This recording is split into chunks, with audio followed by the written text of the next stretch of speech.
This stream contains fast flashing images that may affect viewers who are susceptible to photosensitive epilepsy or other photosensitivities. Viewer discretion is advised.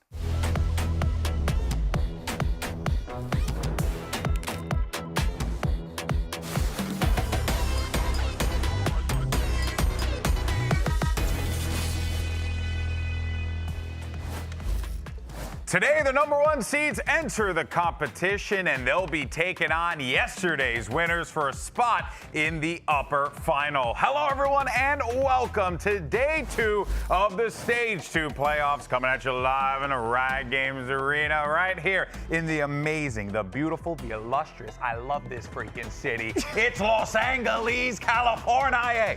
Of course, He did I'm it. GB. He did the thing. Got Van Silly, Baby Bay? Doug. Not with Baby Bay and Ryan over there. Bren. They allowed us to do this again. They gave us permission to come up here and do this again. That's crazy. They did. Their mistake. They did warn us, and they were like, said- "Y'all got to be faster today." They said we have to move. and we said, And we're not doing that job. We're not doing that right now. If there's one thing, we won't derail. We won't derail. we won't I feel derail. good about it. If there's one thing you can expect from this show, good, honest analysis. I love Lamp. I love Lamp. Damn it. We were just... Anyway, sorry. let's move forward.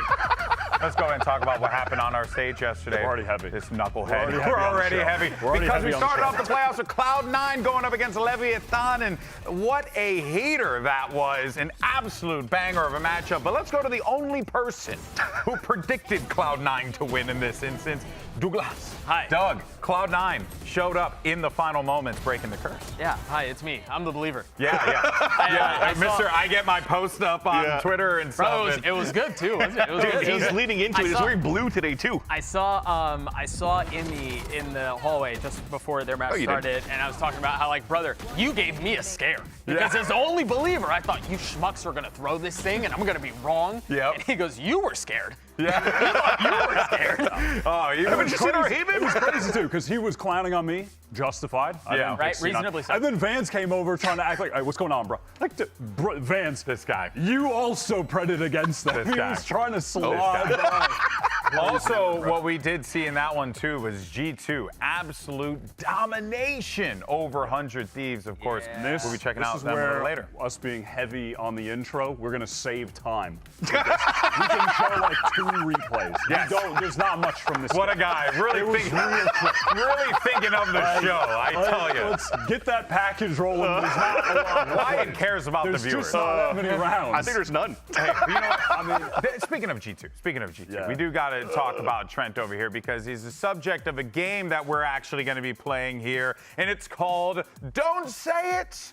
Now, of course, if you watched Match Point before, you might know what this is. Here's, of course, I didn't remember it, but shut up. All right, we asked Trent a few simple questions about VALORANT, you know, the game that we're here to talk about, and I'll ask the Des the same questions, and the goal is to not say what Trent said. So if you get the wrong answer, you are right, okay? Simple. We all understand this. Right. Doug? Viewers simple, at home, real quick. GB had to be walked through the rules probably 6 times. I mean, the meeting was held up because he didn't It's a understand the rules of the game. complicated game. Anyway, now let's even move finish my on. kombucha. And viewers at home, you could help me out as well. All right, here's our first one. Name a weapon in a game, in the game.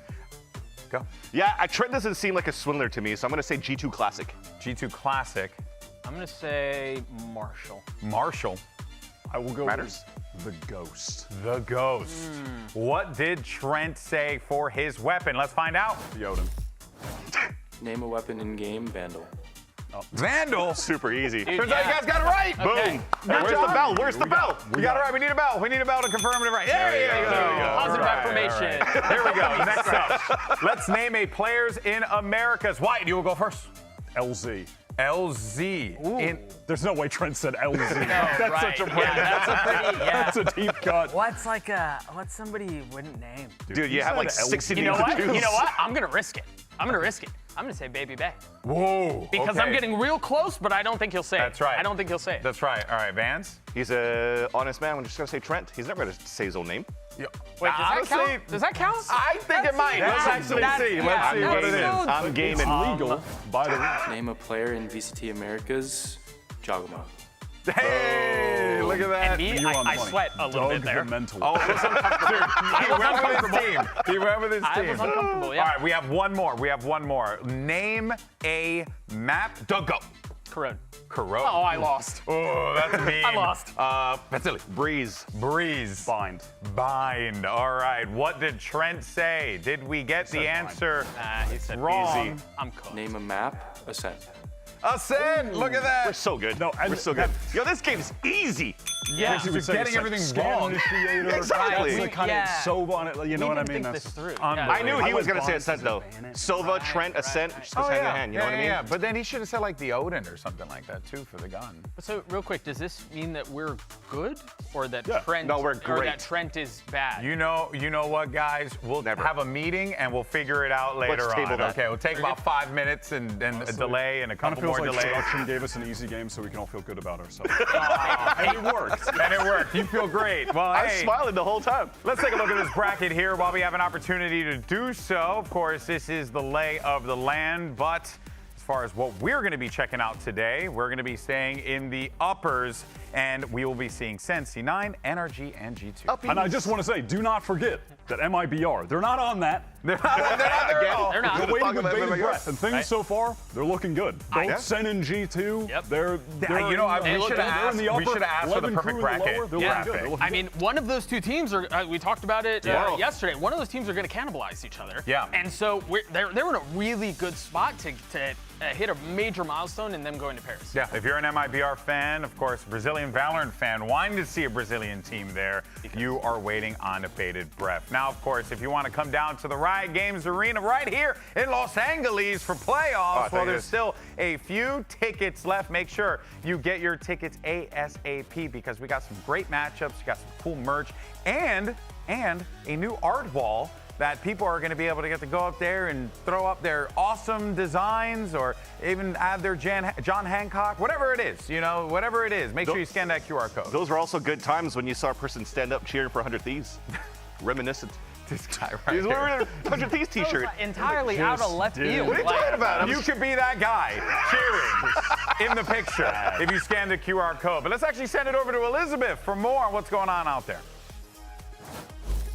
Well, folks, we are at the Riot Games Arena, and here at the entrance, we have the VCT Americas Stage 2 fan art, a nice send-off for a lovely 2025 year. And I'm here with Adrian, who is participating in our drawing. So you can draw, within reason, anything you want on this wall. And Adrian, you've chosen to draw a wingman. Yeah. Yeah. Yeah, and I see you have, can you hold up, look at this. Adrian has some reference art here to make sure we get it down properly. How do you think it's going? I think it's going pretty good. I'm not like really that good at drawing, but I'm doing my best. We love it. Some people have written choke 9, no, clutch 9, yes. I'm going to try and draw a little mosh pit here afterwards. So come on by the Riot Games Arena and give us your best artwork. Come on by. Come on by. You could check out some good artwork. I hear Doug's an incredible artist, one of the greatest artists that we have on staff. Modern day Picasso. This guy right here, you wouldn't That's be me. able to tell. You wouldn't be able to tell. Now, a strong playoffs performance can make all the difference, right? I mean, it's huge. It goes, especially for a team wanna going go to into champions. champions. You want to go to champions, exactly, right? And you want to be, trying to make that run for the trophy, right? Make it work. But we want to know a simple question: who's got what it takes, right? That's what we want to know. It's time for the playoff power up. Ha, we got a graphic for this too. Yes, it's amazing. But is there an Shout out. audio? Is there like a Just- sound? I mean, We I got don't. like a- I don't know. We can do was- like if we have an Not in our explosion ears. effect. We That'd Play be really some- cool. What about where did the air horn go?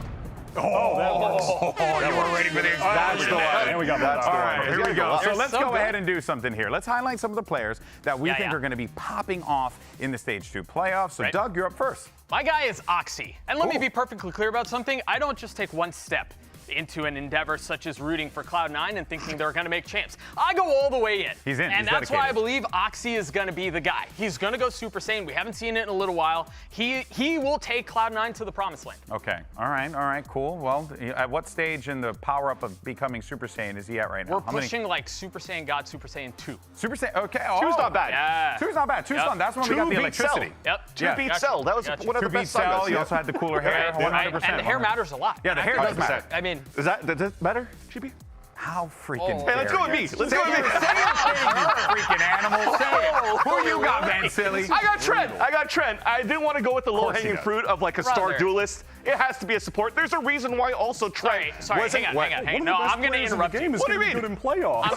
I'm going to interrupt him. He said I don't want to go for the low-hanging fruit, and so I picked Trent. Yeah, You think the because guy people are is going to go for duelists. You know what I mean? That's fair. There's a reason why he wasn't in a top 5 of assists. Is because he actually completes his kills. So that's Bam. another big thing Real. right there. Look at his hair. He's got swag. Watch him walk on the stage too. He's got aura. He's a silent killer. This guy, gotta keep an eye on him. Okay, all right. You know what? Hey, Stop talking about Jaw. that was good. Yeah, bro, the up-and-comer of Trent. Yeah, I mean, Don't Up-and-comer respect this as a Oxy, come on. playoff We're just power. talking about I just power-ups. don't respect who it. do you have, Wyatt? I'm going for, listen, I'm being bold. I'm going for Dante because I don't think that he has yet shown his true potential throughout this stage. He had one Facts. game against Loud that was sick, where he displayed some pretty unbelievable aim. The mechanics were super on point. But I still don't think we have seen him at the level that we saw him at on that Ascension run, where he was Agreed. the highest ACS statistical player in that entire tournament, despite not even winning it. Like, I think he can hit a totally different level, and if there was ever time, it's Crew making it to champs in the playoffs when they suddenly come to life every year. Put him on Neon. And I think he could be the one to do it. I think just real quick there, tremendous respect for you. I don't respect it. Why? No respect for Beth. Why Wait is a that? minute. I'm noticing 1, Why? 2, 3. We only have 3 monitors here. Well, we gets me. Good news is, folks, I'm the host of the damn show. Let me do this thing right here. Use this wall. Show me the thing. There you go. Who I got? Okeanos. That's right. My guy. An Fair. absolute That's demon also in the good. server. Now, look, while they did hold an L yesterday, that came after an incredibly close game. And one thing that we all can agree on is that Okeanos absolutely fried And I'm going in to that give you series. more credit. Thank JB. you. And you know who We you should picked take these- even more credit away from? Van Silly, Silly. because his Yeah. prediction was caca. I was also walking over here. Also, We made these picks before the games yesterday. We did, we made the did. picks before the games yesterday, and Okeanos went insane. and- Dropping look, 30 very and still right. lost. Real But quick, it's okay. with the love playoff Oki, power. love the performance he put up, but I can't see another Tyrese Halliburton type. Like, I can't see him do that again. That one hurt. Is that figure As a skating? Knicks fan, that one rubbed the wrong way. I don't know. All right. Now, guys, and was tough. today, of course, let us know who you think is going to be the pop-off player. Why don't you go ahead and sound off in the chat, wherever you're deciding to watch. Let us know on social media as well. We'd love to hear from you. Now, of course, in today's first matchup, we got Cloud9 fresh off of a big win over Leviathan. So let's actually send it back over to Elizabeth and check in with our coach of Cloud9. It's Amy. Emmy, we keep hearing about this special surprise for Sentinels. You spoke to me about it before your game yesterday, before you even were confirmed to be facing Sentinels. Nett said in his post-match interview, what is your special surprise for Sentinels? Usually we run down Zelsis and it doesn't work, so this time we're gonna run down Zekken instead. So Zekken's one of the best duelists in the world. So are we sure? Yeah, I think I'm sure. I think Oxy's better on him, so To be very clear, you think Oxy, your duelist, is better than Zekken, Sentinel's duelist? yeah. Why? I think he's just got better raw aim. I just think Zekken's got the brain on him right now, but he's getting there. He's learning how to be more disciplined, and if he's not better now, he will be better. So to be clear, your win con is just run down Zekken. Yeah. Well, best of luck today. So apparently the Cloud9 secret strategy, run it down on Zekken. We'll see if that works. Highly doubt that's all it is, though. I felt like they tried to run it down against Baby Bay last time at G2, and that didn't work out either. Ooh, yeah, I mean, fair enough, fair enough. But here's the thing, though, right? What C9 did manage to accomplish was kind of, like swiping that monkey off their back, right? The curse, if you will, Wyatt, which was a big thing. What do you mean, swipe the monkey off his back? That's a phrase, Doug. that's a phrase. I mean, dog, you're making that up. I feel like the real. I believe you. Listen, I don't want to be a hater because big respect to the win, but kind of the real curse is like making it to an event, right? Not Yeah. just having a win. Because they've won games Yes, in playoffs but before. also- But, now let me get Yeah, because credit. you're Let me moving give the you line credit. of scrimmage, okay? I don't think it's I'm just acknowledging the other line of scrimmage Okay, that's been waiting okay, for them. okay, It's fair. two scrimmage lines. Fair. that's how it What works. I do want to give them credit for, though, is teasing us with a choke and then not succumbing to it and actually coming back and winning. The fact that it opens with losing a 5v2 ace moment to King, Yeah. and then they come back and win Corrode, almost lose map 3, come back and win that that feels like, you know, maybe this is once for real. Thanks to an Emi timeout on Lotus as well. They were losing 11-5. He took a timeout, they turned it around somehow, so there had to be something in terms of not only of thinking of the plan, but just talking and making sure that the team is back in their element, that they could focus on the game, not necessarily bring the hype, but just be there and be there to fight, and they were able to do it. Yeah, and you can, of course, see the run that C9 have had in their time, you know, in the VCT, and obviously looking for that champion's placement, looking even for that grand final spot as well, because here, you know, they get so close back in 2023, but unfortunately, it was getting worse and worse. Huh? And it would be their first time qualifying. Yeah. Hating on everything. Yeah. today. I'm just stating facts. I mean, look at what's behind the wall. It's getting worse every time. That sucks. Oh, wow. This would be their first time qualifying for a global since the beginning of the partnership era. Yeah. Ever. I mean, the only one they've been to was lock-in, and, well, everybody was there. Yeah. And so this is a massive milestone. Yeah. But you know It's a what, though? hard-hitting analysis they pay me for. Something something. that Doug is breaking our set, but something that I think actually does need to be spoken about. We oftentimes highlight the players. We got to give the flowers to Net, because, man, silly, we were seeing Net not just play well, but also be vocal. Because let me tell you, Okeanos and the rest of Leviathan were being plenty vocal on the other side of this stage. I just love how I went back and forth between Net and Okeanos, and the production did a great job after every round to just show the head-to-head for the faces and the reactions. But that also comes down to when I had the conversation with Net after that Week 5 win that they had. They were just talking about, I was asking about him, like, do you think that you're the best Sentinel? Right now, it's like, not really, because his roles change, you know? He's not trying to be lurking or anything like that right now. He's just trying to support the team as a Viper. And he's actually put up some great numbers, especially in fighting back against Okeanos later in that second half of the third map, where Okeanos actually had his number first. It kind of felt, honestly, like the same moment that Cortezia had a few weeks ago, where it was like the team needed someone to be that hyper-vocal hype man, and Net just took it upon himself to do it. What? Yes. Whoa, where did that Where come did from? this come from?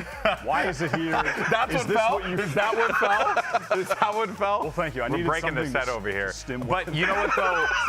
You are so right about that. You're right about you. the fact that you were seeing That's people why get I'm an loud, and that's why you have the long thingy or whatever there. That being said, we do got to talk about the duelists, right? Because you heard Coach Imi in that interview talking about what the strategy was going to be, running it down against Zekin. But there's actually another little historical detail here that I think is quite fascinating. And Doug, it's that historically speaking, Oxy has struggled against Zekin, which is not something that you would expect, given the numbers this guy's putting up. Yeah, I think what the unique thing is that it's only Zekin that he struggles against. That's what makes it weirder. Yeah, you take a look at his stats against every other duelist this stage this year, and he's insane. He's regularly diffing duelists on the other side of the stage, but there's something about Zekin where he has not been able to overcome this kid. And it's funny because you take a look at how some of that is played out. Oxy is way more aggressive and way more fearless and way more balls to the wall of a duelist than Zekin is. When you take a look at some of their play style, you often have to think about reeling Oxy in. Yeah. And that's not really something that you often have to consider about with Zekin, but Oxy just has not been able to get past him. He's never been able to have his number, and he has to do it today. If anything, just the conversation that Imi had with Elizabeth just now, he was just talking about that, how Oxy's able to be a little bit more controlled and reserved in those moments where he needs to be. So if that type of Oxy shows up against Zekin, maybe this could really be a good duelist fight head-to-head. Oh, yeah. I'm looking forward to it just because, you know, I want to see Oxy continue to overcome the odds the way that we've been seeing him throughout his career. It's been really impressive. Such a talented player, but of course, there is so much more to talk about here. We're going to switch over to the other side of the field. You got Coach Kaplan now, who had an opportunity to catch up with Elizabeth earlier on today to talk about this match against C9. Now, Kaplan, it seems like Sentinels is getting better and better each week, getting into champions form. Where, in your eyes as a head coach, is Sentinels' ability right now? Yeah, I think we have everything we need to beat any team in the world. I think we put so much work in every week, and we just trust what we've improved on and show up on stage. As long as we treat this game the same as any other game, we can beat anyone. Best luck today. Thank you. Coach Kaplan saying if we treat this the same as any other game, we'll be perfectly fine. And look, I actually kind of agree with that because Sentinels have been incredible. Undefeated in stage 2, only gave up 2 maps throughout, even though the 2 maps they gave up were, well, one of them was a bit 2G. perplexing. Yeah. The other one was against G2. The other one was against 2G. I don't know if something that's... about a G's and 2s. Yeah, they're just afraid of G's and 2s apparently. But that being said though, I mean, you know, guys, we're seeing a Sentinels right now, Wyatt, that is just playing some unbelievable Valorant. This is the best that they've been all year. This is the most excited I've been about the prospects of the team's success. The hope of SEN. Globally, the hope of America even. The champions. That is how they have me feeling right now. Both how they're playing in this server, but the way that they're speaking about their own play and where they're at mentally, I feel like you can feel a difference in even the tone of how they're talking about themselves now compared to earlier in the year when they were headed into an event like Bangkok or Toronto. I'm definitely down to see how much Gunter also brings to the team for Sentinels as well, because now you have a head coach and Cap with a nice little, I don't know what that was, a little volley. I don't know about Cap, but... I think we just learned Cap has never played volleyball. But Coach Cap was just talking about how, you know, I mean, you just look at Kaplan, you know he's a good coach. He's also going to be a good leader for our team. So when you talk about this mental space, people reaching blocks, for example, with Narrate, but he's totally changed now. But Gunter could also be the strategic point that's needed here for Kaplan. So he worry about those internal things with the team, while strategically Gunter's there to help for them to prep for these games against the teams. Yeah, there are a couple of unique kind of storylines when you take a look at these two teams, because for Sentinels, we've talked about it. They've gotten to the grand finals twice this year, and both times they've been forced to bend the knee to G2. Yeah. And so this is like their attempt at trying to make that run. They're looking third time for the in charm. chance. Take one at least, yeah. Right. And then you take a look at the other side of the stage.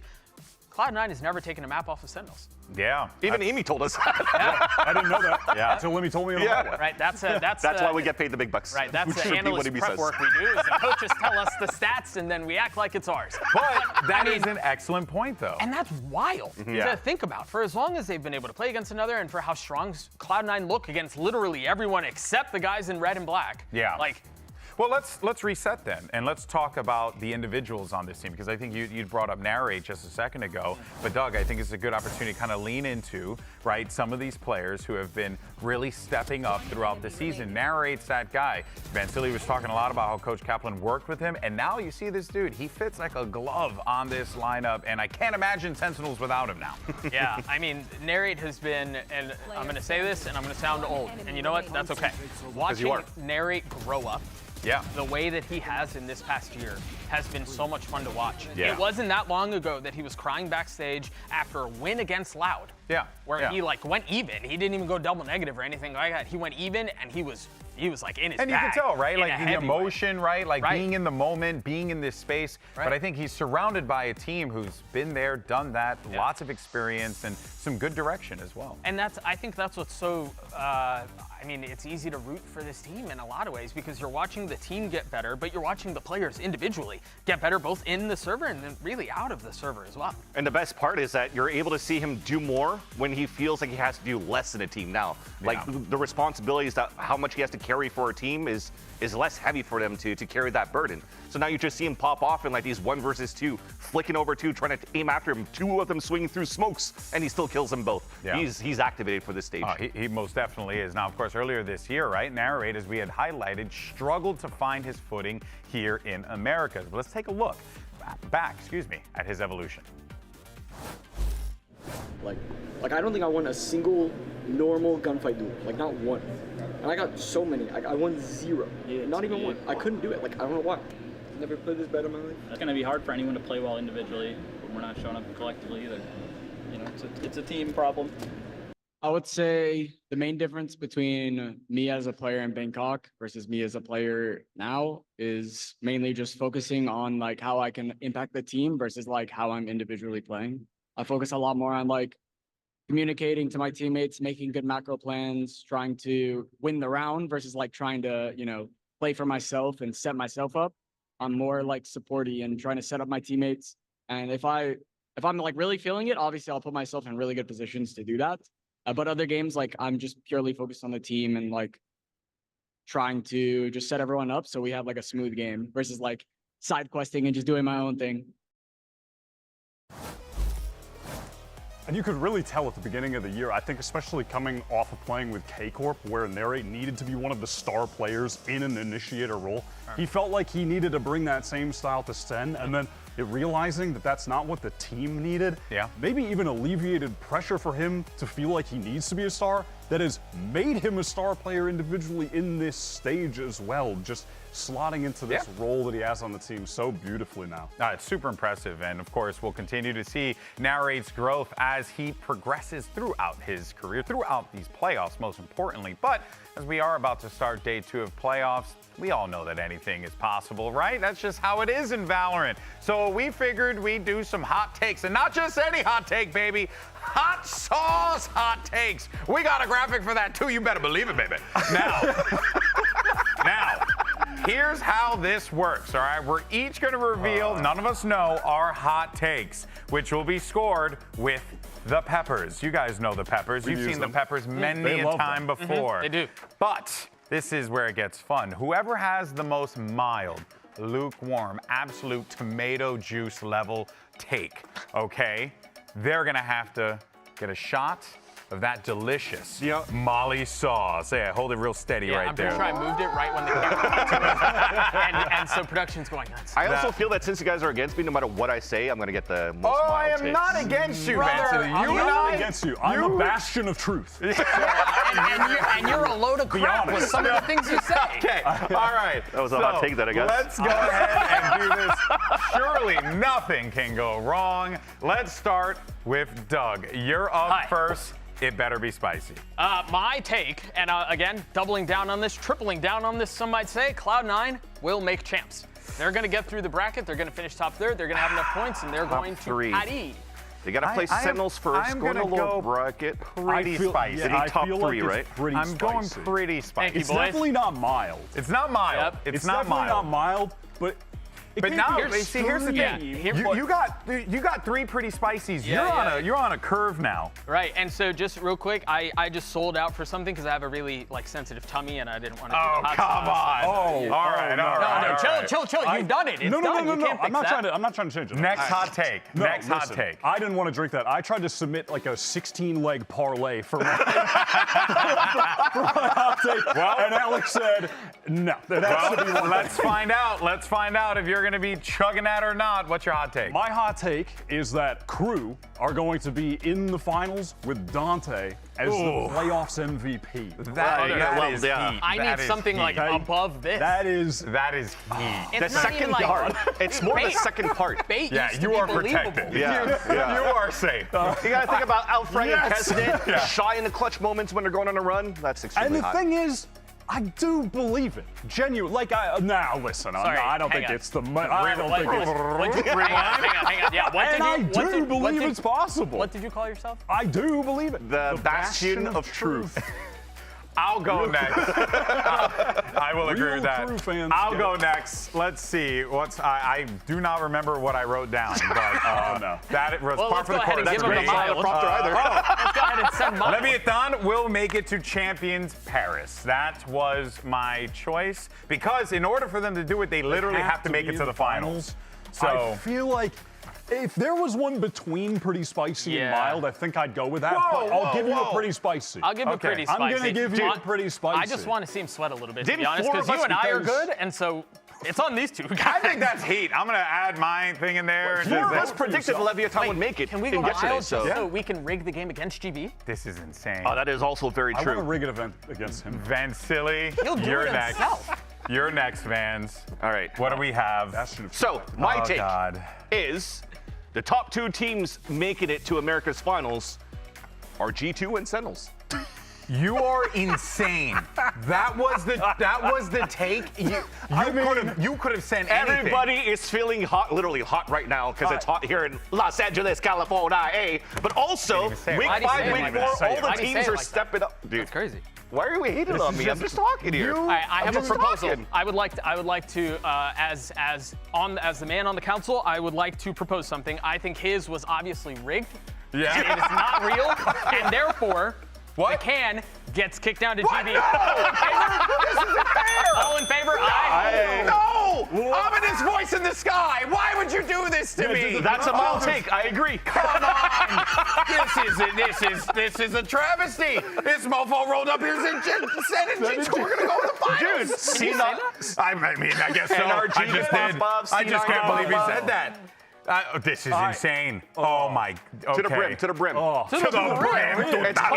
It's called Brimstone Molly. It is Brim's Molly. Can I just very quickly? I add a little bit more. Put a little bit more. I did ask production if I could pour it in his mouth, and they said no. All right. No, that's a lot. That's a lot. Okay, here we go. Do we have water, milk, bananas?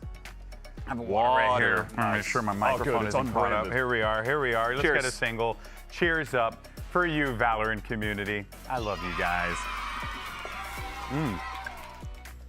Ooh, is that? Wait, why are you giving it to GB? Ooh, what if nice. it's too hot? He's got a host. Brimstone, you make some good hot sauce, Brim. Let me just tell you right now. All right, what's your? Actually, do me a favor, pour me some more. Why you do that? It's backfired. Folks, it's now time to start the show. We're one step closer to seeing who's gonna lift that trophy, folks. Day 2, I can't talk. The playoffs starts right now. Enjoy.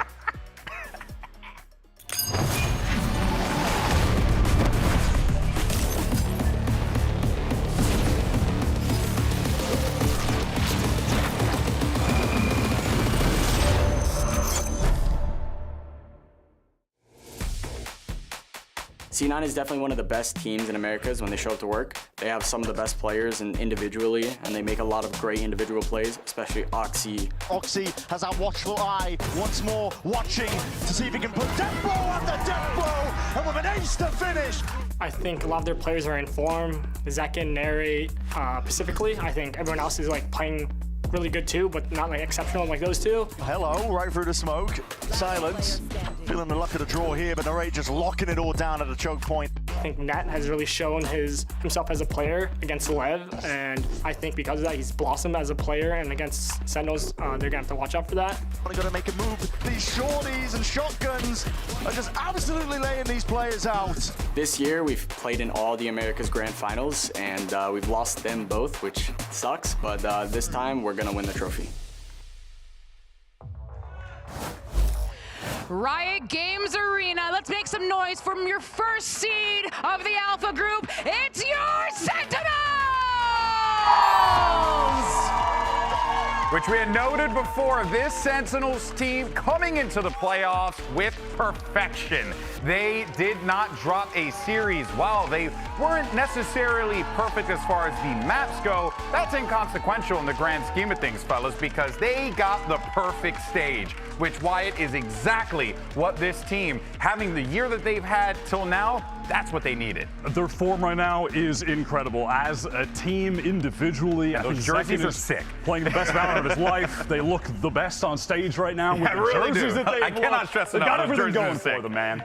And just real quick, we got to remember the group that they were in. Liz talked about it. They had to go through Cloud9. They had to go through G2. They weren't playing a bunch of soft teams, GB. That's right.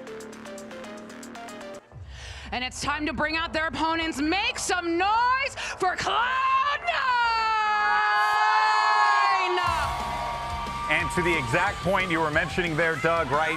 These two teams are very familiar with one another. But for Cloud9 to be able to do this here and now, Vansili would be incredible for this team. A team that no one wants to give the time of day to, but they're here to probably, I would say, change some minds, wouldn't you agree? Agreed. If anything, the only time we have real conversations about Cloud9 is about how they can't reach these global events. But when actually we had a chance to talk to Imi, he was like, he looked pretty confident playing against Sentinels today, despite a team not being able to get a single map out of their opponents. So I feel that they have something prepared, just like Liz was mentioned before and yesterday as well, that they have something prepared to go against Sentinels, and hopefully it's going to be the day. They got some players that are shooting at least this time.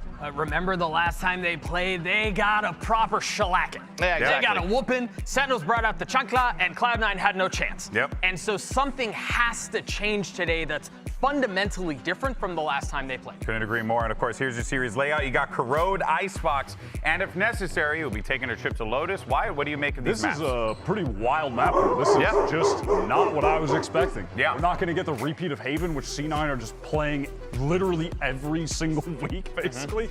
Every single match up until this point. And it's SEN picking the Corrode into C9, who debuted their Corrode as a secret map pick to win the festival. Yeah. It's a pretty wild series of maps. It's got me pretty excited, honestly. I think we talked about the C9 comp yesterday when they were playing on Corrode. Having a Sky into the composition was going to be definitely hard for them to activate on the attack side. That's right. I think that was the main thing that was like a weakness that Sentinels probably has spotted that they want to take advantage of. But the Icebox pick, I'm actually down for that for Cloud9. Because Sentinels has been looking, exactly, they haven't been looking the best. So if anything, Googly and Immy are grinning cheek to cheek as to how they think they won the veto against Sentinels today.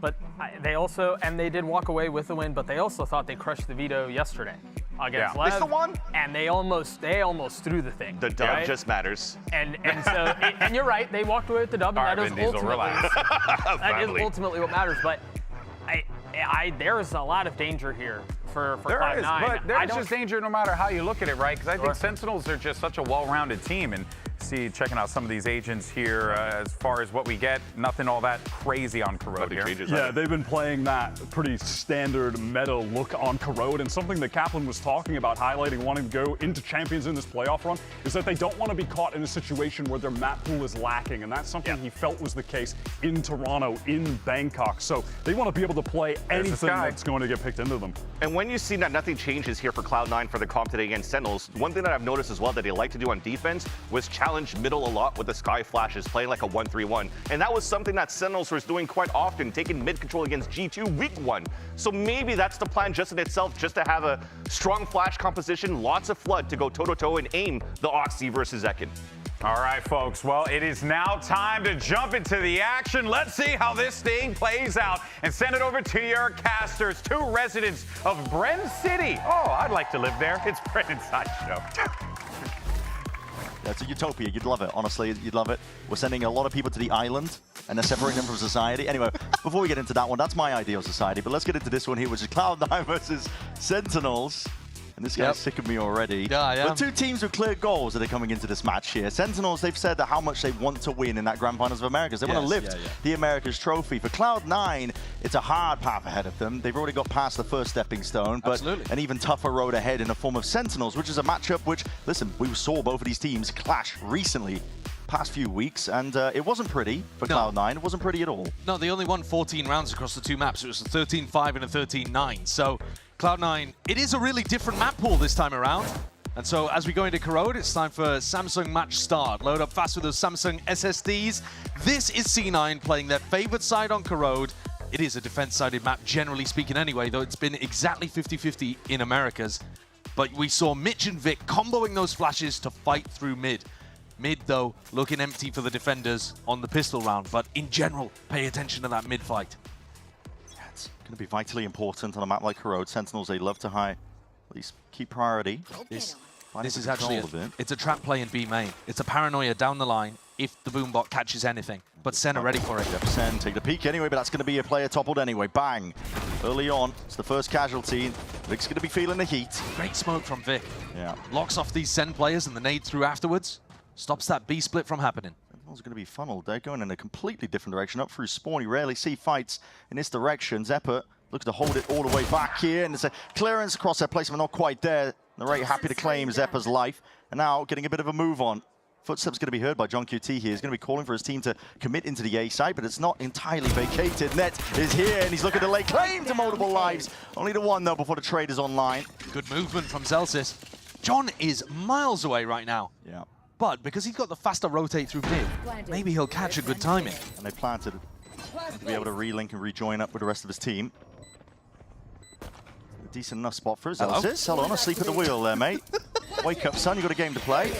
Flash dodged and avoided. The Thorns, though, going to be delaying most of this when the Zekin's already taken up liberties, vacating the presence, and then you can see the bodies trying to at least clear them out. Vic is doing a decent job of it. 2 knocked off. Brings it into the 1v1 to tap and forcing it out wide into the open, but John flicks and adjusts in time. Good cleanup from John there. Saving things. Disconnected from the rest of his team for the majority of the round, but Sen managed with an unorthodox audible in the middle. A B split that got cancelled, and then the whole team had to go handling through spawn. Zephyr had a chance to win the round right there, I think. If he's able to even get 1. You know, we saw how the rest of the round played out. Would have made a huge difference. Sen, I think, already showcasing that they're happy to be a bit more creative than a lot of other teams, though. Nice, boys! And I think they have really understood this map. I've been really impressed with the way that Sentinels have approached it. Buying up full Stinger, half-buy kind of looking round from Sen. Maybe expecting C9 to go for the Force. And the economy's a bit all over the place here, but Sentinel are going to be death-balling all the way up through here. Zelsis is left with the job to try and contain this one, but he's just one man in the spawn. He's tucked in a irretrievable position, really. He can't escape from this spot. He will be going down, but his goal to take a life with him. Just a bit of damage done to Vic. It's a gun claims, and they've already taken up space over towards the B site. Plant is down. Sentinels set themselves in position now, ready to receive. Trailblazer looking to lead the charge potentially. Narrate just sends it flying forwards of the Seas as well. It's going to be delaying them that much longer. It's a great Seas. Seas is so powerful defending this map. I'll find you. Cuts off crucial seconds. Stalled down by the smokes. Cloud9 really don't have any options here. This is a weird one, because Sen also are not really in love with keeping their guns. No, so they're willing to fight and brawl, and brawl they will. Up across the side here, Zeppa's going to be the last one left, but as that time ticks, he's going to be gone here, finished off. And Sentinels leading nice and early here, 2-0.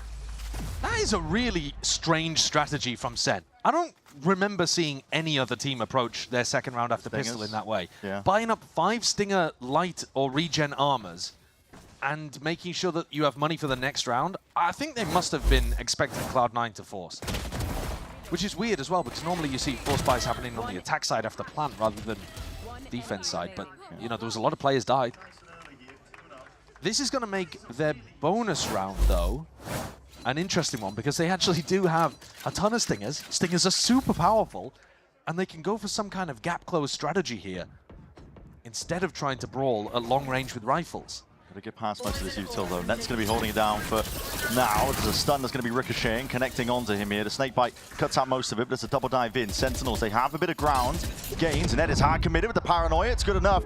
Close quarters, though, and Bang is going to be making sure to close that gap. The rest of his team trying to get in. Cloud9, an attempt to flood back in. Stop them in their tracks. These Stingers, though, are just way too potent. Hell of a bite to it. The Raid's run out of regen. Raid's taking a peek. That is aggro as anything. Yeah, I think he really wanted that gun. He's left John in a 1v2. Still with a bit of armor to play with, but double flash for the Cloud9 players. John, very disciplined. Same could be said for Cloud9, though. They're not showing any presence whatsoever, making John think, okay, where could they be?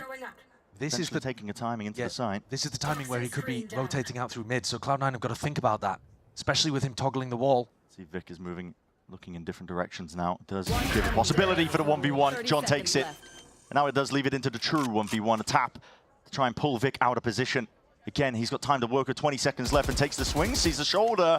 John knows that he's got time again to play with. Once more, paranoia is forced out. Vic with a TP up towards the box, towards the top. But John is lights out and sharp as anything. That is a masterful clutch from John QT. The IGL of Sen serves up a beauty. The Red Bull clutch, so patient. Perfect stuff. He's 5-0, and the bonus round idea could not have gone better here for Sentinels. Really showing something very different. Coming in with regen armors that some of them had been tickled, some of them were fairly good coming out of the previous round. And 5 Stingers end up getting upgraded. And look at the economy, it's out of control for Sen. It's unbelievable. Plenty of money in the bank. And this is the first round where they're testing mid. Cloud9 love to fight, but now they don't really have the weapons for it. Instead, it's 3 Buckies hidden around corners. Yeah, Oxy doesn't reveal that he has the weapon in his hands, just with the right click to remove the Prowler. And again, Sentinels definitely inserting themselves here. Holding, waiting for the re-swings. Potential fights to be taken by Cloud9. Hot shots fired. Oxy seized up. Peek forwards, though. Narrate's going to be punished. That's a spike drop down in Oxy's lap. Very difficult to try and chew through this one. That's a bad push from the right. It really is. Pushing solo through the smoke when you've run out of Prowlers in that spot. Oh, okay. Stun and but the supplementary fire's enough to clean up Oxy anyway, so you have removed him from that. Yeah, good cleanup from Zelsis. Taking a main control, doubling up with John QT, and making sure that they can split. Zeppa, he hears it. Footsteps. No one's looking behind him. He's missed the timing onto it. An attempt to grab the rifle, just not there in time. These Cloud9 players are hoping that somebody will walk into them here with shotguns in hand. Vic included, just holding down towards Alba, but Sentinels know better. We're expecting something's up here. The paranoia is good, but it goes pound for pound. Net now. Looking, peeking, already claiming a few lives of their own. This is uncertainty into the step of SEN, but they've got this one held down now entirely. Vic just blindly firing. He's praying for a freebie. With a Bucky in hand, there's not much he can do from this spot. Smoke's going to be fading, and yeah, reveals all. Sentinels, the last times we've seen them on Corrode, they're 2-0 this stage, have been putting serious emphasis towards mid. They take mid quickly, they get Zekken deep down mid on their attack sides. One of the best teams we have in terms of scaling and taking map control quickly. This is the first round where they went mid, and it's deliberate that they've done it here on an anti-eco. The rest of the rounds have been putting pressure towards site. They've watched the VOD, one single VOD of what Cloud9 were doing with the double flash. Good shit, guys. Defending through mid, and they don't want any part of it early on. And now that you've had 4 rounds, and you're expecting C9 to give up a little bit. Oh, hello, what is this TP from Bang? Trying to bait them into the mid fight and have Bang backstab. And there's so many angles the Bang could just be inserting himself into here. Requires a full clearance of Cloud9. Look at them already scurrying, scattered into spawn, just making sure that they can clear out all the potential spots. The wall's going to be triggered as he's just retreating and rejoining the rest of his team. That's so funny, triggering the Vice Wall from behind. Vic alone. I mean, he's isolated now onto the sides. He's going to be able to get out. He's second-guessing himself with the U-tilt. Backs out towards spawn. Just going to play this one for the full 5v5 retake, but you're giving up open access again to the site. A pit drop down just makes it even harder for Cloud9 here. And there's more where that came from. Another ult just added on top. Nightfall. It's feeling like an impossibility for Cloud9 here. They still want to make a go of it, though. Spam into the pit could change everything. Not giving up just yet. Pit still scatters out towards it, and what a timing to take. Narrate just peeks forwards. Traded. And Zekken's still there anyway, taking these fights. This pit, as long as it remains, it will be that thorn in their sides. And now Cloud9 are just left down to just 2. Oxy and Mitch backing out, realizing this round is done and dusted. Sentinels. Now, for all that we saw yesterday, that resilience, I think, of Cloud9, when you're going up against Sentinels, there is just that tier gap at the top level. Yeah, and I think we're seeing it on show here. They're 5-0 up, but it's not because Cloud9 are choking any big moments. Sen's ante is perfect here. It is. It's like remarkable. they're playing with X-Ray or something. Yeah, I mean, like I was saying, for the first 3 rounds, they're only putting pressure on sites. Now, last 2, they've gone towards mid. One was on an anti-eco where you know they're not going to fight you. And the other, they tried to deliberately bait them into the fight so Bang can TP behind and get a backstab. Bang doesn't get a kill out of it, but they get the whole of mid for free, and they're able to A-split straight in there with ults that they've got up earlier by having a really good pistol and bonus round strategy. This is an immaculate beginning. And it's also showcasing that Sentinel's ideas on Corrode are not fixed around one central theme. They don't just have one idea of how they want to play this map. And honestly, when a map has just been released, sometimes you only need one idea. Sure. But Sen are showing that they have iterations on their theme. And that's really good if you're thinking about how strong they're going to be when they face up against Pacific, for example, at Champions. Yeah, I mean, that's the difference between a great team and some of the very best to do it, I think, is that evolution that they take. They don't just take into account their own game, but they're thinking about how to exploit Cloud9's composition they're playing. Based on one VOD as well. VOD. And Cloud9 have really tried in playoffs to work through maps that nobody's seen before. Yeah. Their game against Leviathan, it was their first time playing on Corrode this stage. Well, in fact, ever, because Corrode's a new map. But Icebox, Cloud9's map pick coming up next, another map that they've been able to hide and not really see. We've only seen Sentinels play it once, but that was a 13-0 against Furia. I mean, this could be a 13-0 against C9. It could. And this is supposed to be Cloud9's better half on the map. Yeah, and that's a worrying sign. I don't really think it's going to be a 13-0, but this is an immaculate beginning. Perfect. Horn needs to be dealt with, but Smoke in Oxy's face makes it hard, and now he's second-guessing himself as Flash is pushing forwards as well, but the wall's going to be dividing up most of this on Oxy! Oxy! Okay, classic Oxy go kill round. Set up, though, for success just with those flashes. Yeah, this time C9 have ults to work with, flashes to play with, and Sentinels hopped in. The stun should have been good, but Oxy's just too clean. And what a round this is for C9 in terms of getting them back on some level of the right path, because they would have been on an eco again afterwards. Yeah. So they desperately needed this, and at this point in a 5v2, it's unchokeable. That's what they say. That is what they say. Pit down, you got B locked entirely. Vic's taking that contact. Sees the presence. They know full well the only way that Sentinels get back into this round is if they open it up to mistakes. Cloud9 been trying to build up that discipline over time, making sure that they tighten up their own game. Flash forwards and just trade it out. Yeah, I like that. Swinging as you're expecting C9 to be breaking the Vice Flash. Still leaves John in a 1v3. Yeah, definitely does. Might be able to get himself another 1v1 though, but doesn't look like he's anticipating the corner. Mitch already on it, and okay, we got there eventually. Yep. Easy stuff. Never in doubt for one moment.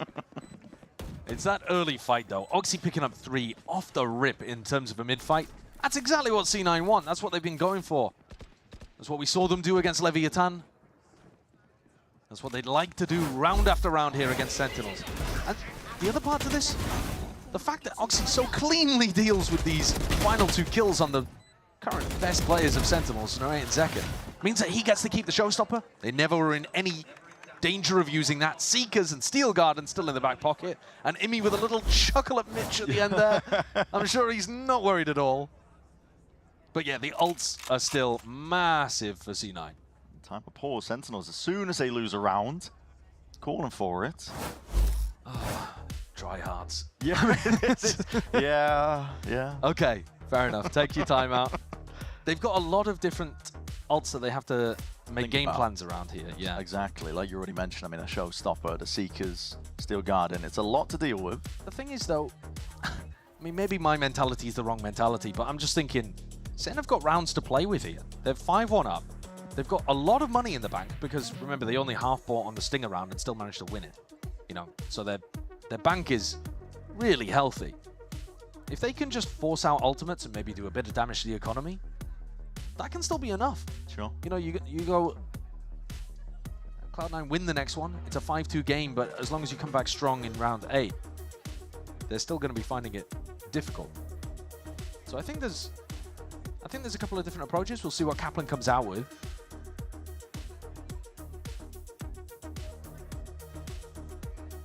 The goal might just be to try and force out those ults, potentially with a mid-fight. You can see Sentinels, they are grouped up now. Timer ticking down as we get into round 7. You know that they're going to go for these double flash kind of combos. And you know that Oxy's going to be playing around mid. He's in position. Cross the map with the Vice Thorns. Landing down, that's just to supplement the defense a little bit. The flash, no connection.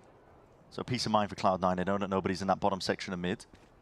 Yeah, the information from the Sky Flash is also really crucial. It tells them whether or not they need to commit further resources to fighting. That is a cheeky angle. He's crouched up here. Stun, no. Connects, hold on. Trailblazer, just to help him out. Mitch is there. Protects his teammate. Util in hand and a gun. Just a follow-up. As 2 players dropped immediately here. This is looking pretty dire right now for Sentinels. Lost 2 players early. They haven't forced any ults out either.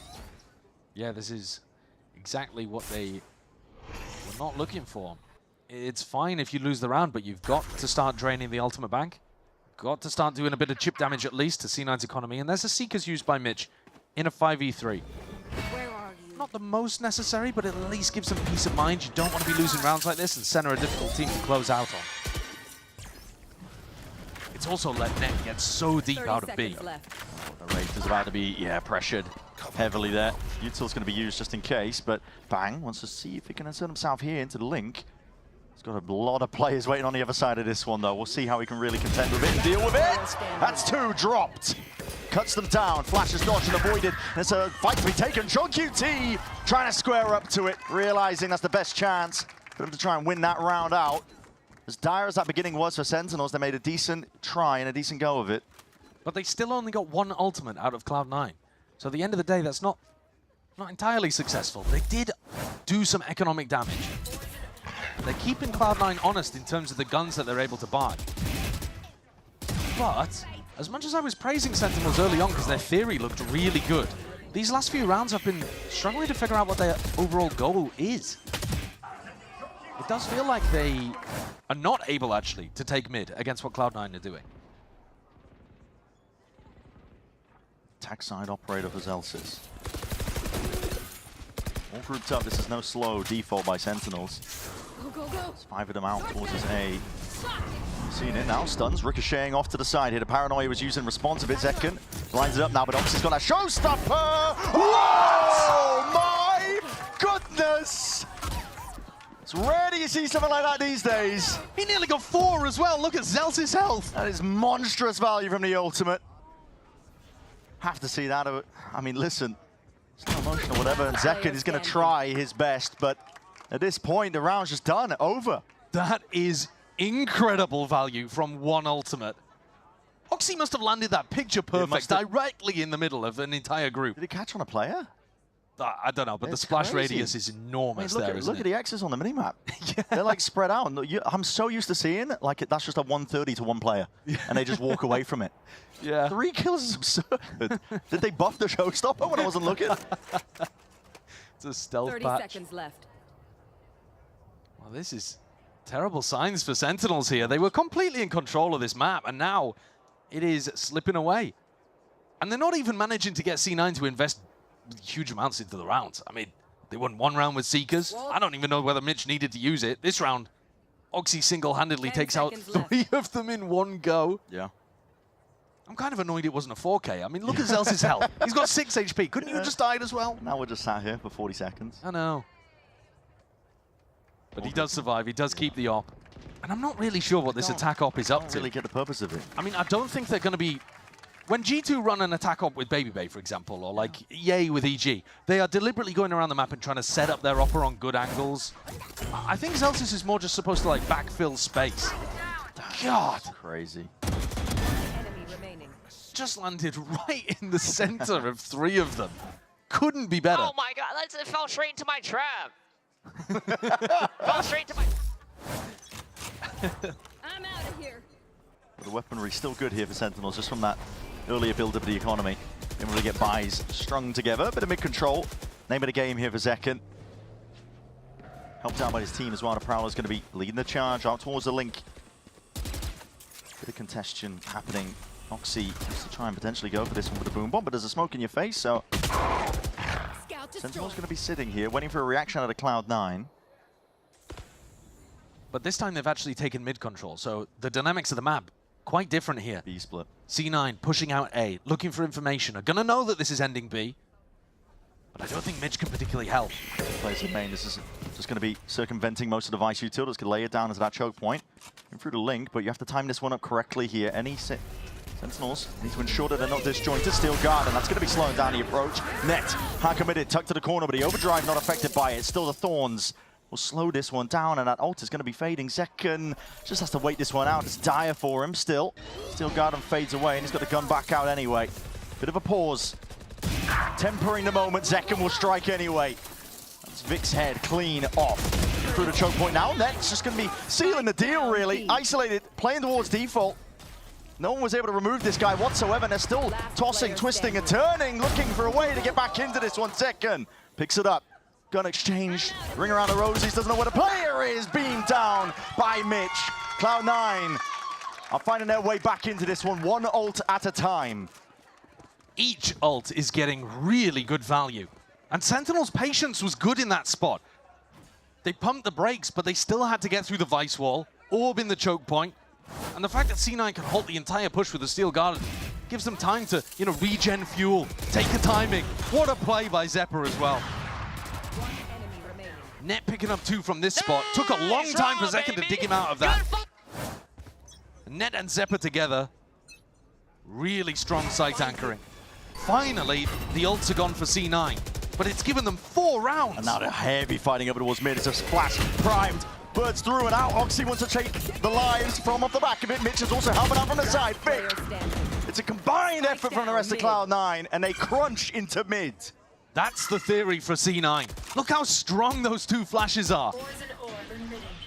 SEN still can't figure out an answer to it. They tried to play anti-flash, tried to tuck themselves into corners, use Zekken as bait. But he was killed too quickly. And John is left in a 1v4. We've seen him in the clutch a couple of times. In 1v3s, 1v4s. Spike nowhere near him either. Nope. This round, pretty much done. It's going to be 5-5. And I think they need to keep this weapon as well because, well, I mean, either way. They might just have a horrible bye for round 11. Could well be Cloud9 taking the lead at the half after being 5-0 down. Yeah, and there's, I mean, listen, signs of the resilience that we saw yesterday, Cloud9 dragging it back, and we were kind of questioning whether or not, you know, Cloud9, okay, if they end up losing this series overall, they're still the underdogs up against Sentinels, right? It doesn't really prove anything in terms of narratives that we're talking about. Yeah, you can't say, they're a playoff choker if they lose to Sen, because Right, Sen look like the best team in America. Precisely, but this is real grit. I mean, you're down that many rounds early on. We were just talking about how it was a masterclass from Sentinels. Yeah, there looked like there was a massive tier and theory difference early on. All the ideas were working. And then once, to be honest, as soon as they used that strategy of bang teleporting behind, nothing else that they've done in terms of their neutral game in mid has won them anything. Yeah, sure. And, well, John spotted out. Bullet's going into the box. But he keeps his gun. Yeah. Does he keep the armor? He had the regen armor on. I'm not sure whether he still had another 25 block to work with. Sen, you can't see it at the moment, but Sen look like they're forcing, which is a bit of a weird decision because they're going to have like a Stinger and a Guardian and that kind of thing. Let's see how effective this double flash is, the paranoia in the sky. I mean, I was questioning the theory behind it, but you can see it in action here, how good it is at just being able to piece up section by section, fighting over mid. When we saw it against Leviathan, it was great on defense. It looked pretty rough on the attack side. So C9 need every round they can get in this half. There's a full force out here by Sentinels. So much really to work with here. The Steel Garden's going to be setting it up now for him. The shorty, second shot missing. Oxy couldn't quite adjust it. Flash through from Mitch. It's answered. Equal exchange there as Bang will rip his head clean off. And these players are starting to make their way in through into the B side. Zephyr still sitting pretty into elbow. The pit down, it's going to make things difficult. There's a timing to be taken. Zephyr looks like he wants to try and jump on it. Zelsis shuts it down. They don't know where these retakers are coming from. Could be elbow. Damage done. Two players of Sentinels weak. Contacting for now. Just walking all the way up with this pit up. It does let them get in for free. Cloud9 have got a lot of space as a result of it, but with net falling. Shorty, how that will finish off Zekken, and a bit of spraying and praying. But Sentinels stem the bleeding. Well, Sen got mid very easily this round because C9 didn't actually go for their flash reclear strategy. I'm not sure whether they were trying to do it under delayed timing. Maybe they expected Sen to have figured out some kind of counter. But this round, Sen did very similar stuff up mid. Used a Prowler maybe to push Vic back. Maybe that's the difference here. Nice. There it is. There it is. But Mitch and Vic were in really passive positions and chose not to fight through mid, and they lost the round because of it. Here, Mitch is going to be spamming with an Odin, but Sen look like they're set up for a full A-pop. Viper Wall completely in a different part of the map. I think C9 should have the read really early on. If they're not Viper Wall in mid, they're not going to be in mid. Sentinels are trying to make it feel like it could be some level towards it, just with the early horn, but now all signs point towards that A-main's choke point. The sheer wall goes up. That's going to be separating Zekken from the rest of the pack. Fade ult here would catch all three players. Oh, he sends it towards A-Link. It's in a different direction here. It's not going to be catching on to most of them here. Out through elbow, drop down, just crouched ever so slightly to the side. Sentinels are barreling over these Cloud9 players. An attempt at a defense being put up, but listen, they are just getting rolled over here. Significant chances in this round here for Cloud9 to be able to push back, but somehow Sentinels pull away. Leaving it to net in a 1v4 here for the final round of this first half. First obstacle dealt with. It's going to pit to play around as well. It's going to be sowing a bit of confusion. That could get funky. Decay damage kicking in. A bit of spam could seriously do some damage now to these players. Just finding a pocket to play in. Zels is up to the side. Stray shots just not landing, and too many impossibilities to overcome in that spot here. So 7-5 is the finish. Cloud9, I got to say, very good. Really, from them, honestly, the string of rounds they were able to put together from 6 to 10. Yeah, they did a great job in terms of getting 5 on the board. Great use of their ults. Really strong theory in terms of how they attacked through mid. But unfortunately, Sentinels still lead at the half, and that was Cloud9's better half. That was where the Sky and the double flash ideas seemed to work the best against Leviathan. C9 is still going to have to come out with something excellent to be able to win on Corrode. Yes, sir. Yes, sir. See how they end up Enjoy the fucking moment. We get to see how they're doing it on the second half of things here with Sentinels just leading by 2.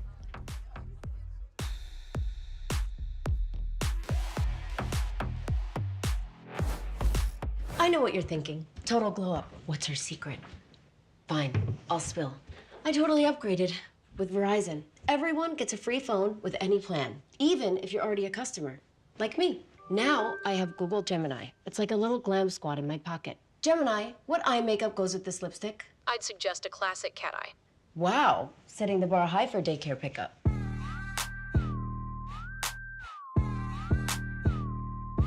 Get in on this.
Looking ahead here at the pistol round, second half of Corrode. I mean, I'm going to be putting a bit of an emphasis, I think, looking at Mitch, especially how he's going to be calling in the sky that he's playing as well, because, listen, it was lackluster. Very cute, but they're doing evil things to him in the back They room. really are, they really are. As soon as coach comes. I agree with you. I think Mitch is the player to watch here on the attack side, because the Sky on the attack didn't really get very much value when we watched Cloud9 play against Leviathan. And also, Mitch's calling, though, was very, very good on the attack sides of the other two maps. Here it is. Blitzering pace almost immediately here. The stun being used to try and push them back again once more. It's a fight taken. Sentinels, they're opting into this one. Bloodbath potentially being committed into the sides. With these pistols, anyone's game still. Cloud9 persevere. And there's the Sky value. Double flashes coming, whipping around the corner and blinding up the SEN players that were trying to get the refight. Bang might have a timing. They're retreating. C9 leaving. Bang not offered his chance to win the round. Steadily walking around, making usage, getting the most out of the heal. Plays are topped up, so damage being undone. Bang and Zelsis are healthy, though. Bang's not going to be in an anchor position, but he's got a ghost, so long range. Yeah. Could be good. This position is pretty essential, I think, to just try and push back any sort of A. He's actually repositioning over towards the side. He's going to miss this timing. But I think they've got a good read on the timing in general, though. The Vice Thorns pop was perfectly timed from Zelsis.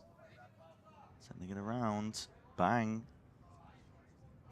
Encroached upon now. Util's going to be used, so that reveals the hand of Cloud9. Jump spotting away. Mitch coming into the plant now. Information gathered. Spike planted. Plan for Cloud9 to retreat. Thorns. Slowing them down once more. Zelsis and Bang are going to be splitting up for this one. Trying to take it. Split up entirely. Where the hell are Mitch and Vic going? Just clearing out spawn, making sure that there's nobody there. So now full awareness of where Sentinels are going to be retaking from. Oh, good risk from Zelsis, clearing elbow on his own, and now Bang can use paranoia towards spawn. Here it is. Pushes forwards as well. Zelsis able to take control of the site with it. Flash going to be dealt with. A few stray shots as well. He's trying to do some damage to these players. Cloud9 they're out into the open. Zelsis, the tap onto the defuse. It's a wink on Erm, but it's while Vic leaps into the fray, taking the fight forwards anyway. And here's the footsteps. Mitch returns just in time with a fire. Shuts it down, and it gives Cloud9 that pistol round. Discipline from C9 to close things out with a player advantage. They win that one really off the theory in mid again. C9 looking good here. Look at these blind players from Sentinels. The refight from Sen is really nice with the neon stun. But because they're out in the open trying to take the fight, Mitch gets two big flashes that set up the rest of his team, whipping them into corners so that his own team isn't blinded. And Sen, maybe a bit scared about a force buy on the first half. They're not going to go for it themselves, though, on defense. Interesting take. Pulls up, drops down, looking for an easy pick, and there it is. Classic in hand. Zekken finds it onto Oxy. It's a gun way out into the open. Not retrievable, though. Going to be defended. You saw so many players. The most obvious play here would be to call that reaction into A. Yeah. Obviously where Zelsis is hoping they go to, but it's not like there's thorns, it's not like there's a gun on the other side of the map.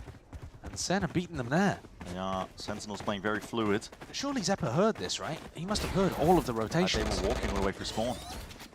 Just fast onto it anyway. Trailblazer might have spotted them. Yeah, it does. Mitch is immediately calling for the rotation. Zeppa, Sellers controller mid. Narrate's going to be hearing this though, surely. Rumble of the footsteps. And again, the rotations move about. It's a grand migration here from Sentinels, just trying to follow the sound cues as best they possibly can. Chasing ghosts in the walls at this point here. Still Sentinels.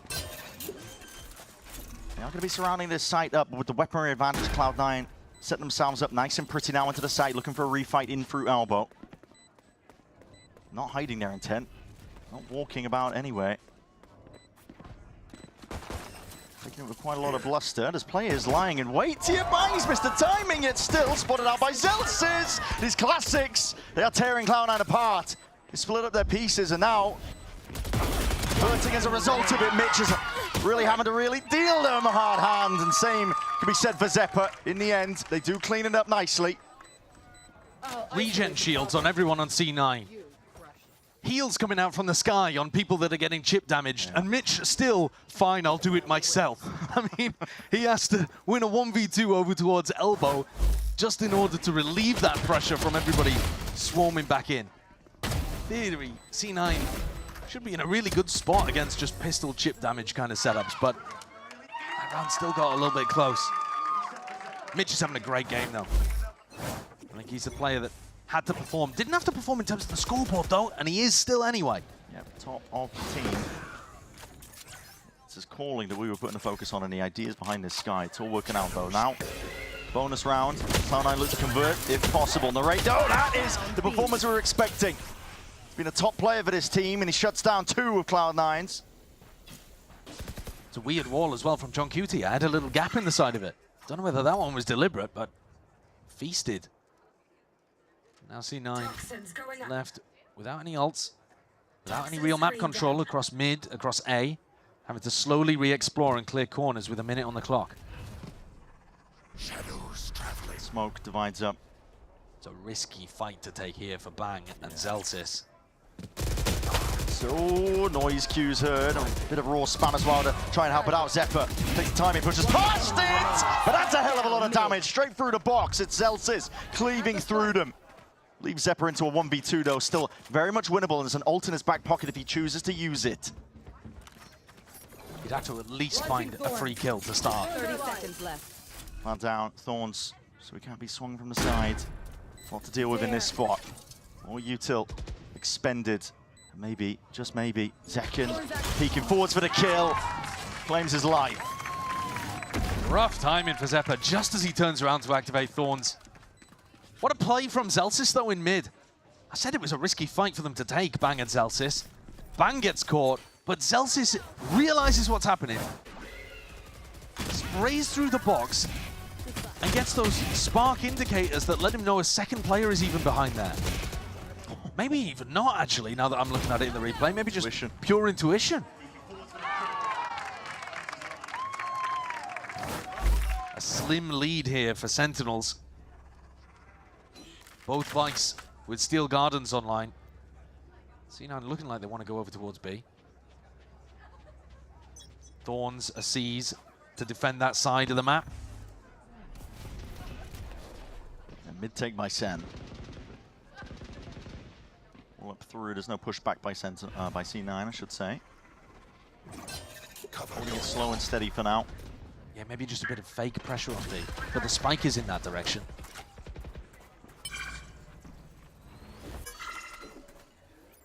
Working B main, taking up the orbs. Taking the orb, I mean, Mitch might want to rotate back over to A and pick up the other orb and go for a Seekers into the site.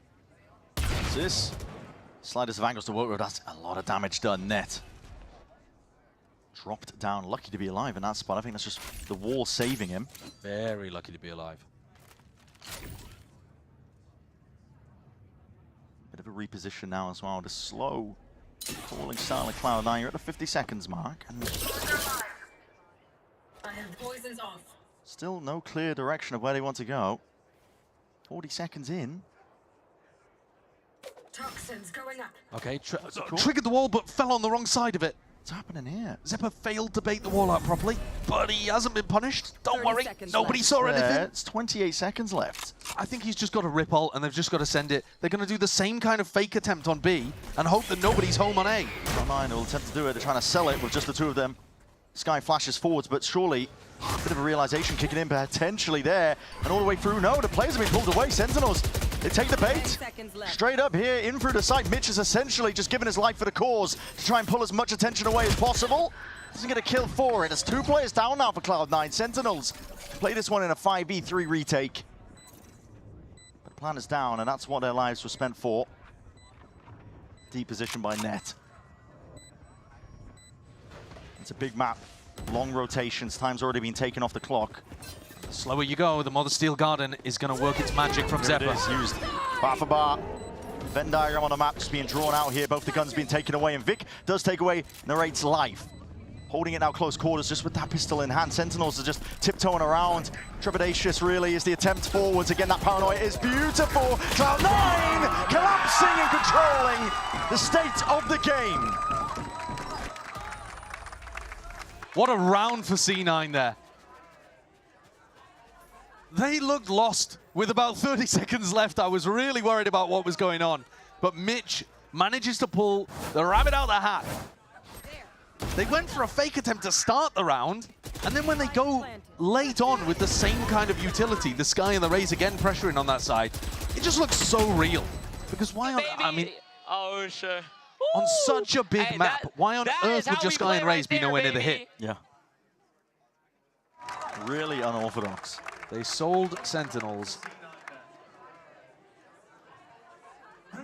And John must be thinking, what on earth was going on there? Because the half now tied back up 8-8, and a Sentinels timeout here. Their money's not good. Their economy's actually been in a bit more of a tough state than C9's over the course of this game so far, despite the fact that they got off to that red-hot start in the first half. Sentinels on the back foot, something they're not really used to. It's just been pure domination from them in a group stage. Cloud9, though, with chip on their shoulder, something to prove, I think, that they can compete with the top teams in this league. And it's already better than what we saw in the group stage. Yeah. I mean, it's Way different. better. It's different maps, obviously. But that, I think, bodes well for Icebox, too, because that was another map that Cloud9 were kind of hiding. But the Corrode theory that they've come in with today, and I think it really is mostly that. It's the game plans have been working, executed well. It's not a game where Oxy's taking over. He got a sick showstopper play earlier on. Sure. But it's not been any individual player. It's been mostly to do with C9 game plan and the read. Macro, hello. You do that with a raise on this map. It's Vic and Oxy taking lives away. And that spam over the shoulder. Mitch is just happy to help out. Any attempt of a response by Sentinels is shut down at a moment's notice. Still going to be creeping back in, though, of course. They're on the half by round. They can take risks on a round like this. Cloud9 waiting for that response, so look at them. Yeah, the patience is great. This is what we saw from them on Haven, particularly, against Leviathan on their attack side, which was sick. Incredible patience being called by Mitch. And early on in this stage, remember how much they were getting tripped up by the clock? I mean, they were playing against Furia and losing rounds to the timer, you know, like over and over again. And in now, the interviews, they were talking about, you know, they're just trying to learn. They're trying to evolve as a team. Yeah. You can see it's paid dividends at this point. Enemy down. Discipline that's just been learnt over time. Yeah, the rest of these Sentinels players are. they really do look like a better version of themselves. 30 seconds left. The discipline and coordination with which they finish out rounds like this that are in advantage spots. I mean, none of the wobbles that we're seeing from them on anti-ecos, player advantage situations, they've been good for it. Taking a peek forwards into the spawn there, just looking to build up a few more all points. It does hand over a gun though. Bang will be happy with that. That's his reward. And remember, yesterday when we saw them play against Leviathan, it was still a really swingy game. So there were a couple of sides where Cloud9 just, I don't know, lost the plot maybe. Banked, didn't really have a good game plan. Cool. Yeah. You know, the Haven defense side. The Haven defense stands out to me like a sore thumb, but I think that was maybe just a misunderstanding of what they want to be doing with their comp. A bit too passive. But the thing is, we're not seeing that here at all. Both sides have actually looked really strong. They've got some clear ideas of how they want to fight through mid on the defense. They've got some really nice ideas here of how they want to slow things down, fight through mid with the Sky, work their ult rounds. The ult ideas in particular are really nice. Yeah, never overspending what they've got. Trying to be pretty efficient with how they're using a lot of their ultimates now. Cloud9 with the lead by 1 round, but weapons in the hands of Sentinels. But this is the round where C9 could run away with it. Breaking the economy once more potentially here. There's a horn straight up the gut, narrate. Bit of supplementary spam. Phantom in hand, there's no traces to give away his position. He's able to just help Zekken insert himself in through mid. That's just a Corrode moment. So many spam kills on this map through the mid channel. Pretty much wants a map that we see here, to be honest. Yeah. So this is gonna put the pressure on Mitch again in terms of his calling. He does have Seekers, he's got his pit as well, so if he can make his way to a site, they still have chances to win in a 4v5, but B is pretty much locked down by John. Viper's pit there is gonna be so tough to be able to get through, even with the Seekers. Though you could try to make a play. I think you need mid control here. Yeah. The A side, Vice Util. Net is the one gonna have to pressure, baits out the wall. Backs out. Forces out the first set of Thorns, so taking a peek. Timing past it on that Prowler through mid. Zekken is going to be retreating. Seeker's going to be used now to clear out most of the way. 30 seconds left, roughly, to work with Cloud9. And what direction do they really want to go in here? Zephyr is inserted in through B main, but still that pit is difficult. To Blight that just inserted in through the choke point here with 22 seconds left. Time is getting against you. The Seize slows down the approach even more. You need some pressure to start coming through now with a Nightfall. That's a big collection.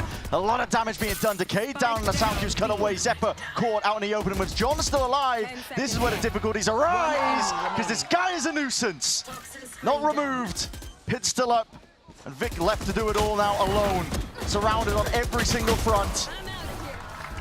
Dismantled.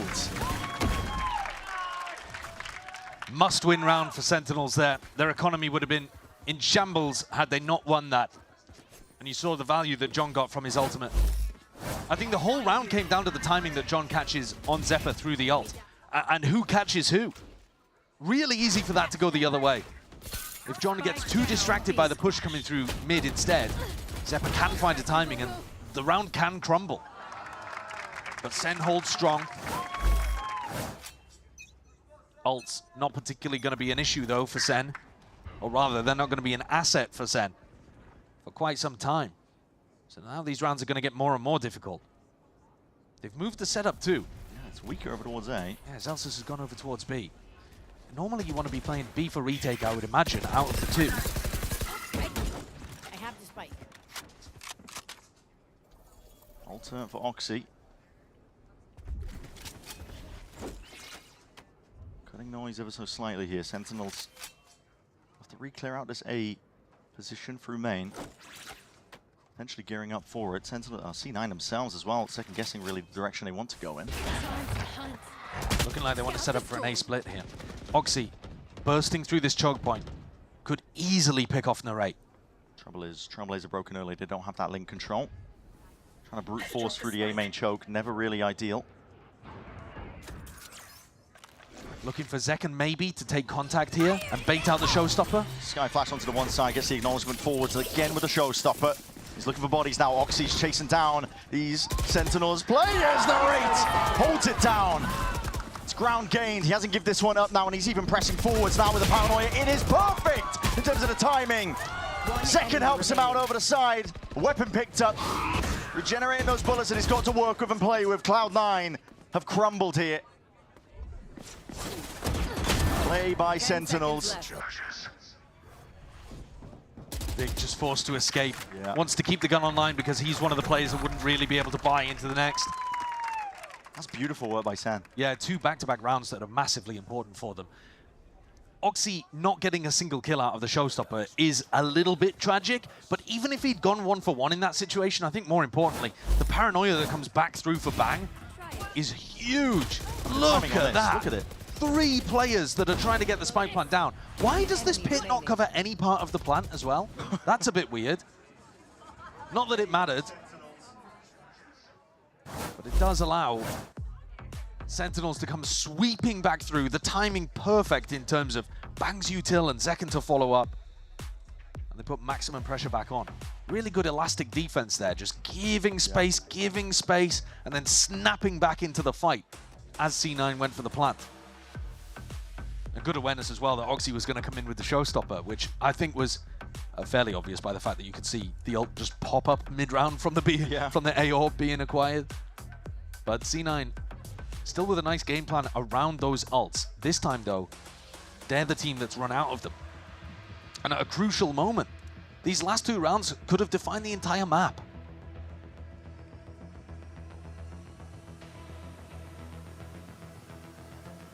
Timeout taken. Nail biter here on map 1. Didn't expect this, I gotta be honest with you. No, really did not. Cloud9, I mean, I'm dead impressed with the turnaround that they've had on one game to the next. Barely any time to really focus, but they have corrected a lot of their form. Still, Sentinels are not given up yet. These are 2 teams that are testing each other. Let's flush them out. And Sentinels grouped up again over towards mid. It's going to be the name of the game usually for them. Heavy prio of that mid control. Meanwhile, Cloud9 are grouped up. Yeah, the defending team has had pretty much the advantage over mid in the majority of these rounds. And that is how you expect Corrode to go, I suppose, when both teams are good at it. Made, looking to try to clear out Thorns here, close. Up overhead, so Celsius choosing just to deck the Thorns rather than have it be broken. Mitch baits out the wall, doesn't get stuck. Is there a mid-exploration here for C9? Does Zekken have contact? It's full armor versus the Outlaw in Oxy's hands here. There's a lot of angles to account for. Did he see the hand poking out Zekken? Looking for that information. He's trying to bait a shot, I think. Yeah, potentially. It's broken nice and early here. Chooses the time to reposition. It's 40 seconds roughly to work with now. Cloud9 using the Trailblazer to take that space. Up towards the top. Through the box here. Trailblazer up through mid as well. It's obfuscating the intent, but Cloud9 taking this one all the way through A link. It's up to Narrate. See if he can hold this one down. To seize. Maybe sidestepped here. Cloud9, you barely have any time to work with. No space anywhere else. 20 seconds. You're making your way over towards it now. Onto the B site. There's even more util that's going to be slowing you down. Snake Bite offloaded. John QT just pulling these seconds, and it's agony right now for Cloud9, but still the kills are offered up. Time is of the essence, really being brought down to the finer moments here with only 6 seconds remaining. This plant needs to go down, flooding all the way back in. Zekken knows he can punish Overdrive, and he's won the round. With a play like that, it's quick thinking that saves the day. What a really nice round by Zekken there. Dives in through heaven, something we saw Zeppa do in the first half to win around for the other side. Time ends up being the problem there for C9. They didn't bait out the snakebite. They did such a good job of defaulting and getting rid of all of the Vice utility, but there was still a snakebite that they got snarled up by. And then as John is the distraction, Zekken sweeps out through heaven and picks up Zeppa, who was only on a couple of health points anyway. Yes, sir, baby. Yes, sir. These rounds are coming down to such fine margins, but SEN have picked up 3 in a row. That's the danger of trying to work the map slowly like Cloud9 were doing. It's a big map, Corrode. But it has looked nice, like the macro overall has got themselves into some pretty good spots. Late round, the Trailblazer in mid, and here they go for a slightly earlier tempo on A. It's all in, really. Up through the A main choke, bang! Steps forwards, the smoke to really cut this one out, and across the sky flash is perfect. Mitch, forwards leading the charge. All alone! The IGL doing it himself. Steel Garden, maybe not even necessary here, but it slows down the approach from Sentinels, and it does get Cloud9 into that winning position. They've got a lot of space here. A good crossfire across A link between Zeppa and Mitch, but it's the flank from Zekken that worries me about Cloud9's positioning. Yeah, backs to the wall, only a box to cover Zeppa's position. He's playing in front of it for now as well. Swings out wide. That's going to be shots hammering into him now from either direction. The crossfire is good. Sentinels are dissecting this, but still, they're just 2 players. With time against them, what more can they do? Stun, ricochets, all up through the window. It's going to be hiding most of the intent once more. Zekken trying to take it forwards, but that snake bite, so damn difficult. And with that circle shrinking, he knows it. Time is up. You play for the kills. But Cloud9 still, it's another round earned for them, up to 10. Trailing by 1 now. Mitch, the hero for C9. He is keeping them in this. The calling has been really nice towards the mid to late rounds. This one a little faster. And also when Oxy goes down, like you said, takes matters into his own hands, flashes for himself and just decides to pick up a 2K. Economical damage done to some degree by Zekken towards the end. Puts everybody on regen shields, but both teams have been running a ton of regen shield anyway. And 1 Guardian. So not a huge difference made just yet. But if SEN win this round, could be the end. It's a reveal onto that. Expecting that one with a haunt overhead. Nade sails again to remove the thorns. Breaks the first section of it. Celtics has a second layer of it though, just to punish in case they do commit into B. Yeah, he's looking to play a bit more of a soft B retake kind of style. He's got the flash for re-clearing through elbow, and that's just spam in mid. Again, another Corrode moment. Always happens. Very narrow in terms of the choke point that you can really cross. Looking towards the C's here from Narrate. He's jiggling for contact. On for info. Yeah, the horn needs to be broken here, but as soon as it is, there's that acknowledgement. And already, bang, retreating forwards again, and it's just spam with the Phantom in hand. Picking apart this Cloud9 team when they're trying to gain this space. And now Mitch has got a really difficult decision to make because, I mean, the economy is terrible. You're in a 3v5, you've actually got good map control and positioning, but SEN are kind of just waiting for you to make it to site. 30 seconds left. This would be a disaster if C9 lost this for their economy. 3 players committing into it, the call is made. Slow going for now, but pure discipline on the other side of things. Zekken takes that point, and contact shots. Fired, Vic! Resetting the aim in time. Clicks himself 2. And in a 2v3, the Seekers are offloaded, broken. Majority of them Narrate forwards, but he's overstepped himself. Vic is dominating right now. Narrate just choosing to take a timing instead of playing with his teammates. He might want that one back. This could mean absolutely everything here for Cloud9. Vic forwards. The approach taken out towards elbow. Trailblazer was broken. The plan is not ideal. Tucked tight into the corner here for Sentinels to work with, potentially, but they're twisting and turning. John holding at least onto the one angle. Half already earned up. Zelsis claims the kill's there. And the shot to Wimpy. Vic, he's done so well up to this point, but just can't get it over the line. Damn, these rounds are close for C9, but SEN come away with another. Feels like every time SEN are getting pushed, tested, and yet they've won 4 out of the last 5 rounds. C9 certainly in positions where they could have won on this map, but now their economy is going to be in a horrible spot. These last few have made such a difference, and Vic was so sharp with the aim here, but in the 2v2 they couldn't quite get it going. Zelsis with half, with a kill. Come on, bro. That's the friendo. Friendo. Back is deal. Back is. John and Zelsis undeniable in the clutch. 3 stingers, a bulldog and a guardian. And 2 rounds to take home for C9 if they want OT. Weaker weaponry. It's all stacked against Cloud9 here. Util already going to be popped off here. Players are past this one though. But oh, the TP committed. Vic is gone. Sent back to the spectator seat. Zelsis, it's an old primed, ready to let loose and unleash. Steel Garden is making things mighty difficult, mighty awkward, and no one expects it from above. Zelsis clotheslines them. The reposition of Cloud9 is a death sentence as their positions are spotted out. Nightfall Paranoia all sweeping forwards, and they don't even need the best guns for it. A lightning fast finish from map number 1. And Sentinels, they do wrap it up. Great recovery on map number 1 for Sentinels. They got pushed, they got tested, but they showed that grit they'll need if they want to be able to win here in America's Stage 2.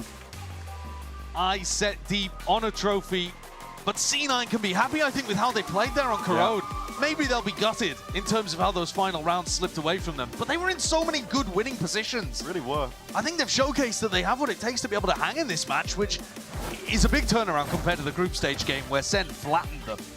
Definitely so. I mean, the improvements they've made on such a short turnaround. bodes well for a good and competitive series as well. Now we go into a bit of a wild card as well. Map 2 of Icebox. It's unexpected. Cloud9 haven't showed it all stage long. And we'll see what they've got in store for us, I suppose, when we come onto the other side of this one. GB, the analyst, that's going to be breaking it all down for map number 1.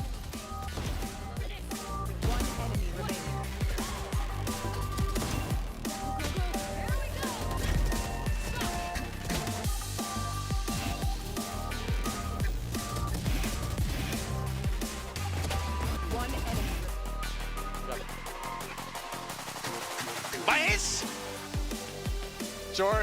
Jordan, let's go. Nice, Jordan. Nice, boy.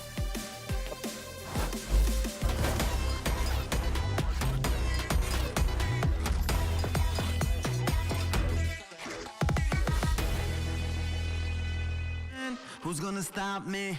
Get it in road. Living the life I will keep on control. Giving it up to my people stand tall. You know the deal, I will give it my all. Underrepresented on the move. Really wanna start me, let me through. Take a risk, take a ride with me. Wanna flip society. Underdog overlooked. Underestimated, I don't lose. Take a risk, take a ride with me. On the edge, looking down from a cliff.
Absolutely picking them apart now. Triple push all the way together now with the discipline. Let's see if he can stand up to most of the tests coming his way. 2 shots, all it takes. Net punished. Oh my, the player's getting dismantled. And there was a chance, there was a world. Here with the coach of Sentinels, Kaplan, you almost got done on your own map pick of Corrode, but you ended up digging in, bringing it home. Talking about C9's Icebox, what's your strat there? Don't know what they have. They think they're being tricky picking it. We're thrilled that they picked it. Really happy with the veto. Hopefully that shows in the server. Just going to play our game. Well, best of luck. Thank you.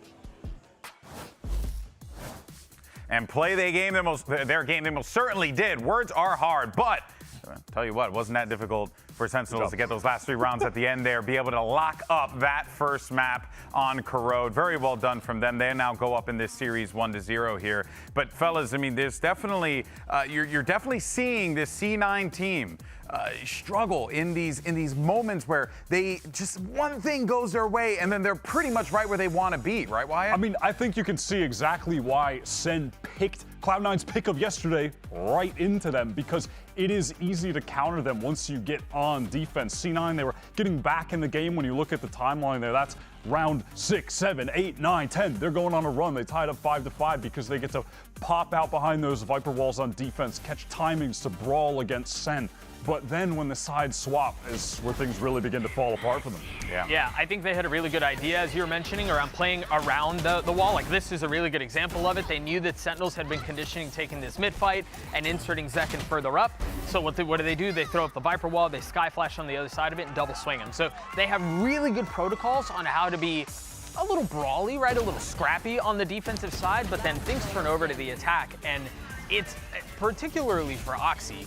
The way, in my opinion, this comp is designed does not allow him to do what he needs to do. He struggles tremendously. He did yesterday and he did today too. Yeah, he goes 0 for 5 for first bloods on attack, and it's genuinely not his fault. You were watching him just being sent in alone on Raze, really only one flash from Mitch to supplement him. He has to clear so many different angles, and then, conversely, you're looking at Zekin when he's entering on the Neon. He's got the fast lane. He has those 2 walls to obscure angles, plus a deep haunt. So he can get in backside. He can be safe while doing it. And then you see Oxy, and he's really just being left out to dry on attack. Like, it's genuinely not his fault that he's not able to get anything going. The game plan just doesn't give him enough to work with. Right, and again, that wasn't just today. You mentioned he went 0-5 today on first touches on attack. Yesterday, he went 1-4. Yeah. Both times on attack. I think he went 2-10 today, and then like 2-12 yesterday. And I think their defense game plan is honestly really cool. Oh, it's brilliant. Really sick. I love it. It's a real anti-meta comp that they're running when it's on defense. Yeah, if they can iron out how to make it work on attack,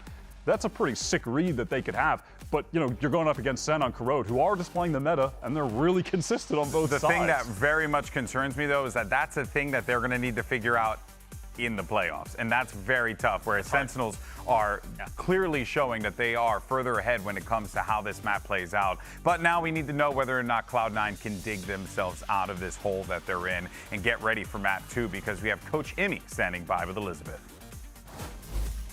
Here, the coach of Cloud9, Imi, you almost stole Sen's map pick, but unfortunately they took it away. It was very competitive. Talk to me about your Icebox. Why pick Icebox against Sentinels?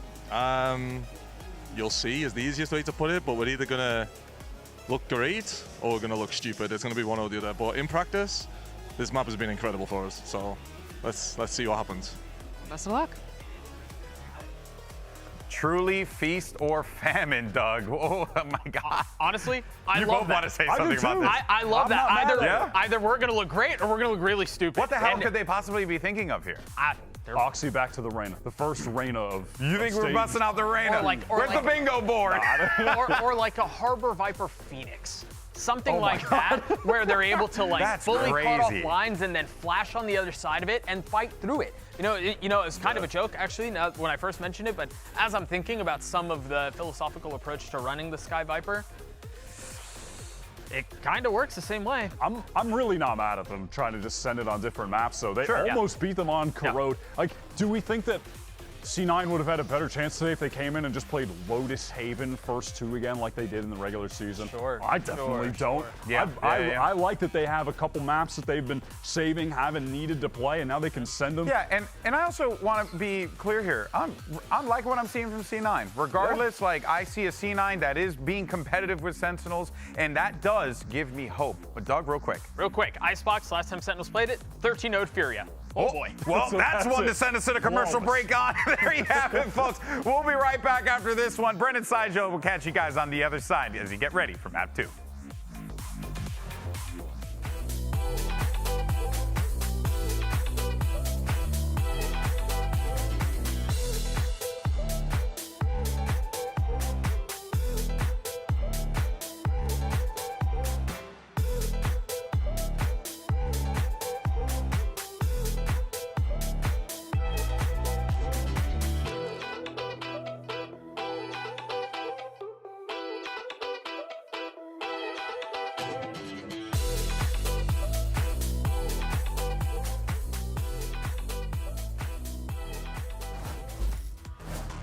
A lot to think about here as we get into Icebox between both of these teams, especially from those interviews.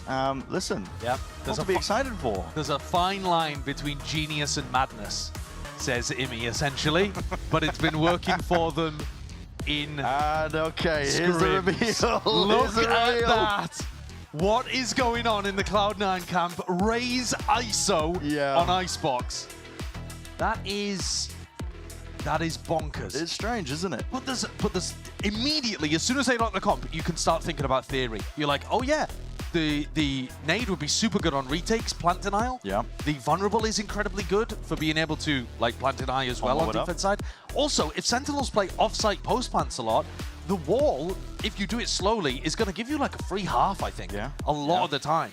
So I can see that this would really be catching people off in scrims. See division. I mean, who the hell is playing Raze ISO for you to scrim against? I know. There is 0% chance Sen have played against this unless they're, I don't know, pulling from their ranked scrimming Icebox too. Well, yeah, exactly. It's going out of pool soon. Yeah. So it's Icebox is about to leave. It's about as much of a wild card as you could pull out right now. And Cloud9 are banking everything on it to try and take down his Sentinel squad. Currently down one map. It was a close affair on Corrode.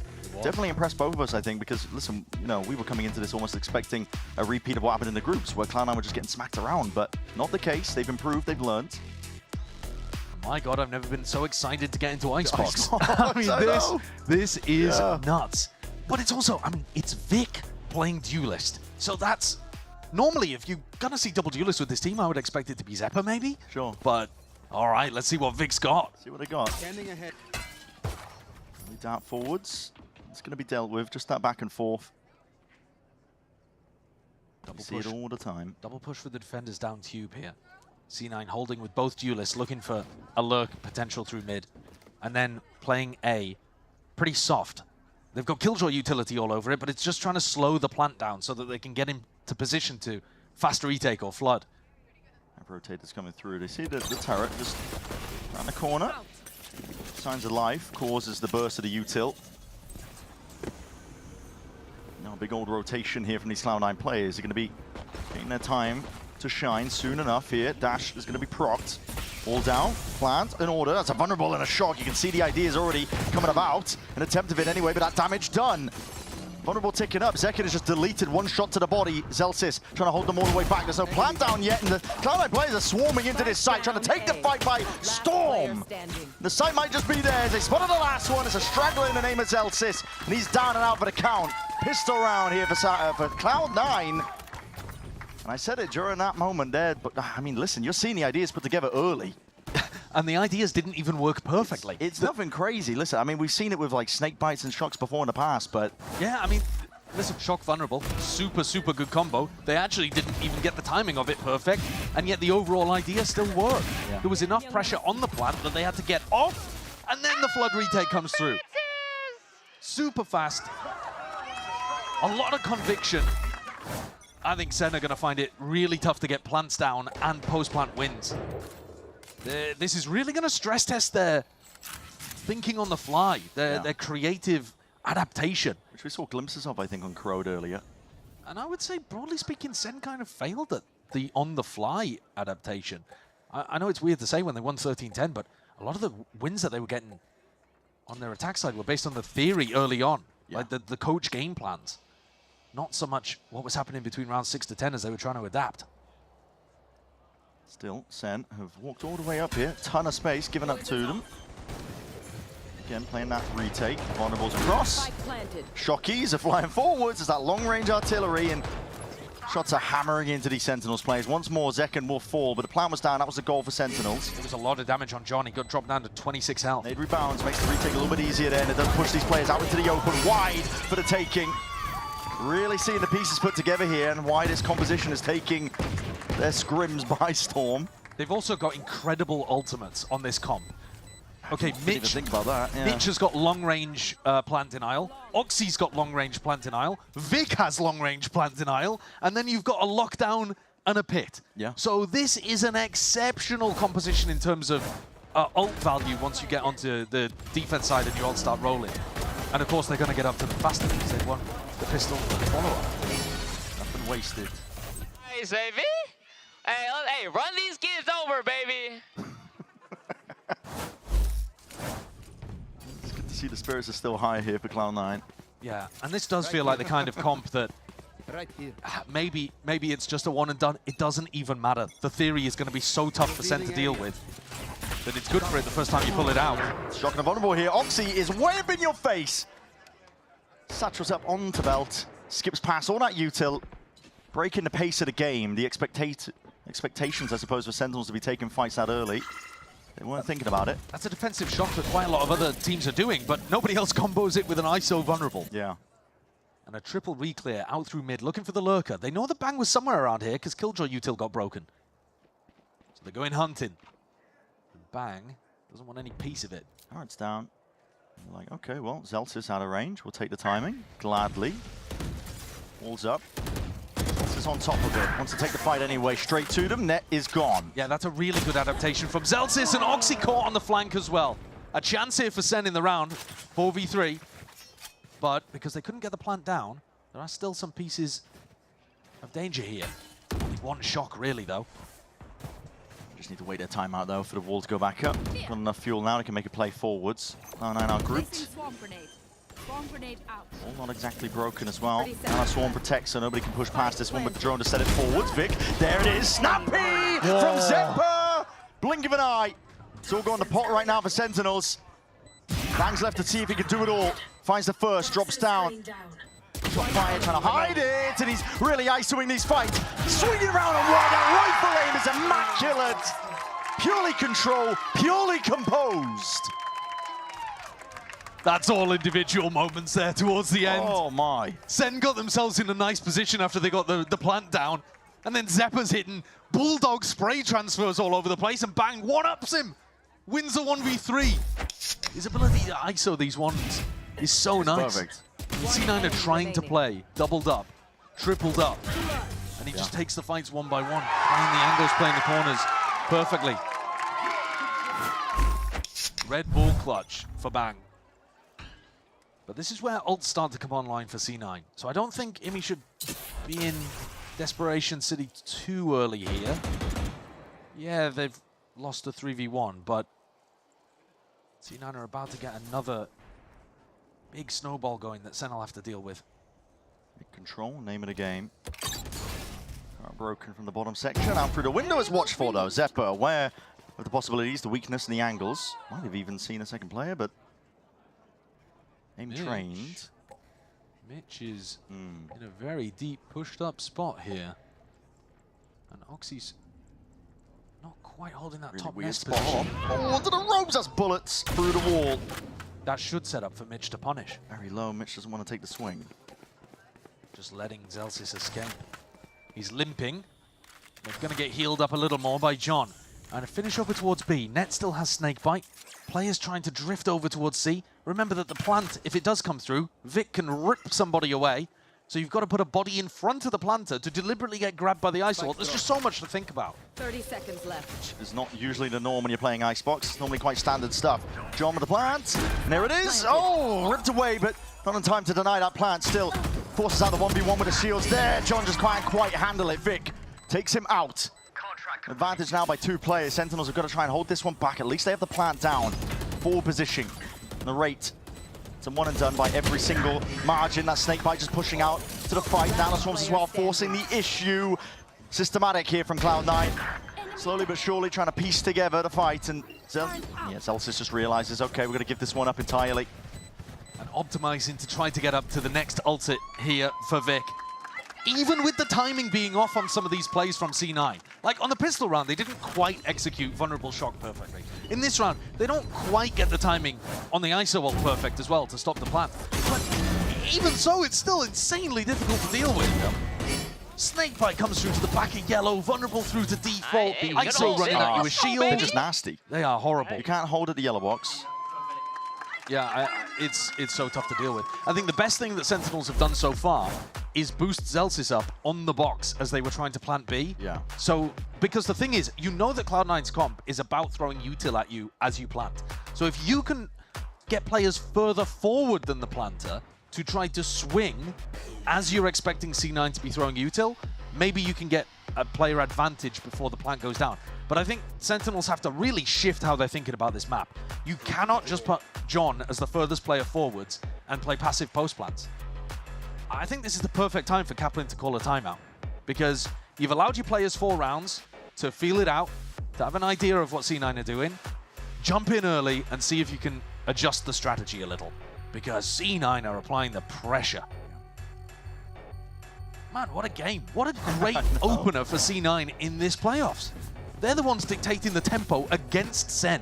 Dude, listen, I'm a big fan when we see improvisation on Icebox and it actually works. What do you reckon, Brent? Will the map be close?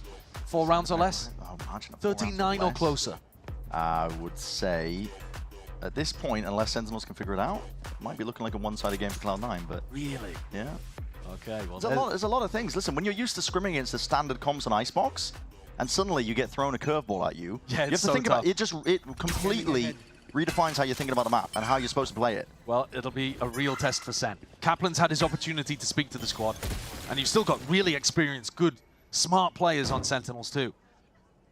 But like we said, it's a task dealing with this. Toxin screen down. Bit of a weaker setup in terms of... Oh, that's slow. That did not land in the intended place. He's trying to bounce it off the wall. Walls up. They are going to get a free plant off the back of this. So one of the few rounds where C9 not fighting to deny this. Yep, so alternative, instead of planting further back, expect positions, they just pull back the spot. It's a luxury of running the Sage. It's going to be hard committed here. Rifle player in the hands of Zek, and there it is. Zephyr's gone. There's weaker weaponry, but now there is danger here. Sentinels are in a pretty good spot for it. Big highlights, big lights up. That's the shield gone. Down and out with the stinger. John's doing that. Zek can defend. Up and over towards the top. It's a dash back to disengage. But forwards again, pressing the advantage to Sentinels. And they strike back hard. Zekken. 4 kills for him. And can I take back the answer that I gave you earlier? Is that possible? I mean, yeah, Harry hindsight. It's always easy to tell what's going to happen when you've already seen it. Zekken was the only player who came into that round with a rifle. And he made it sing. Owned Zepper as he tried to come out on the retake. And that's I guess, what happens if you allow Sentinels to get a bit of an entrenched position. It is a bit harder maybe for this composition to go for such an aggressive retake strategy on A. Thank you for B the gun, retakes look amazing though. Yeah, we're straight back into it as well. Obviously he's picking up this ult orb over towards A. Turret retracted, so it's on a slightly quicker cooldown. And Mitch is the next one up in terms of an ultimate. So Mitch's ult, really good for plant denial as well. C9, they're not going to allow John to get an easy plant like he did in round 5. Heavy stack of bodies. As you said, ready to punish at a moment's notice. All contact plays from Sen though. They realized we don't have to use any util to take this one. We can walk all the way up. Through 410. Shock dart preemptive to get rid of the nano swarms here. Forwards! What a fight to take. Hunter's Fury. It's uploaded now. That might just be the panic button being hit. Does push back that plan for now. Wall needs to be broken, at least a portion of it, but Sentinels still comfortable playing around this one. Shock dart's going wide. There's in the back pocket as well to work around. John, he could bring Zekken straight back into the fold once more, but it's a pushed forwards position. Rolling retreat by Sentinels. Fighting hard, give up the space. John QT is taking liberties. Overextended himself here, but listen, he might just be stopping them all. Solo, Dolo, Zelters helps him out right from the side. Whole lot of util being expended to try and slow this one down, but Sentinels have a pretty good idea of how they want to fight this one now. Playing back. It's narrates ult, earned up. Off that tap of the spike. Denies them the chance to get any sort of time onto this one, and time is ticking. Ran way too short. Cloud9 realize it. Immediately coming up with appropriate answers. Sentinels, what a bounce back.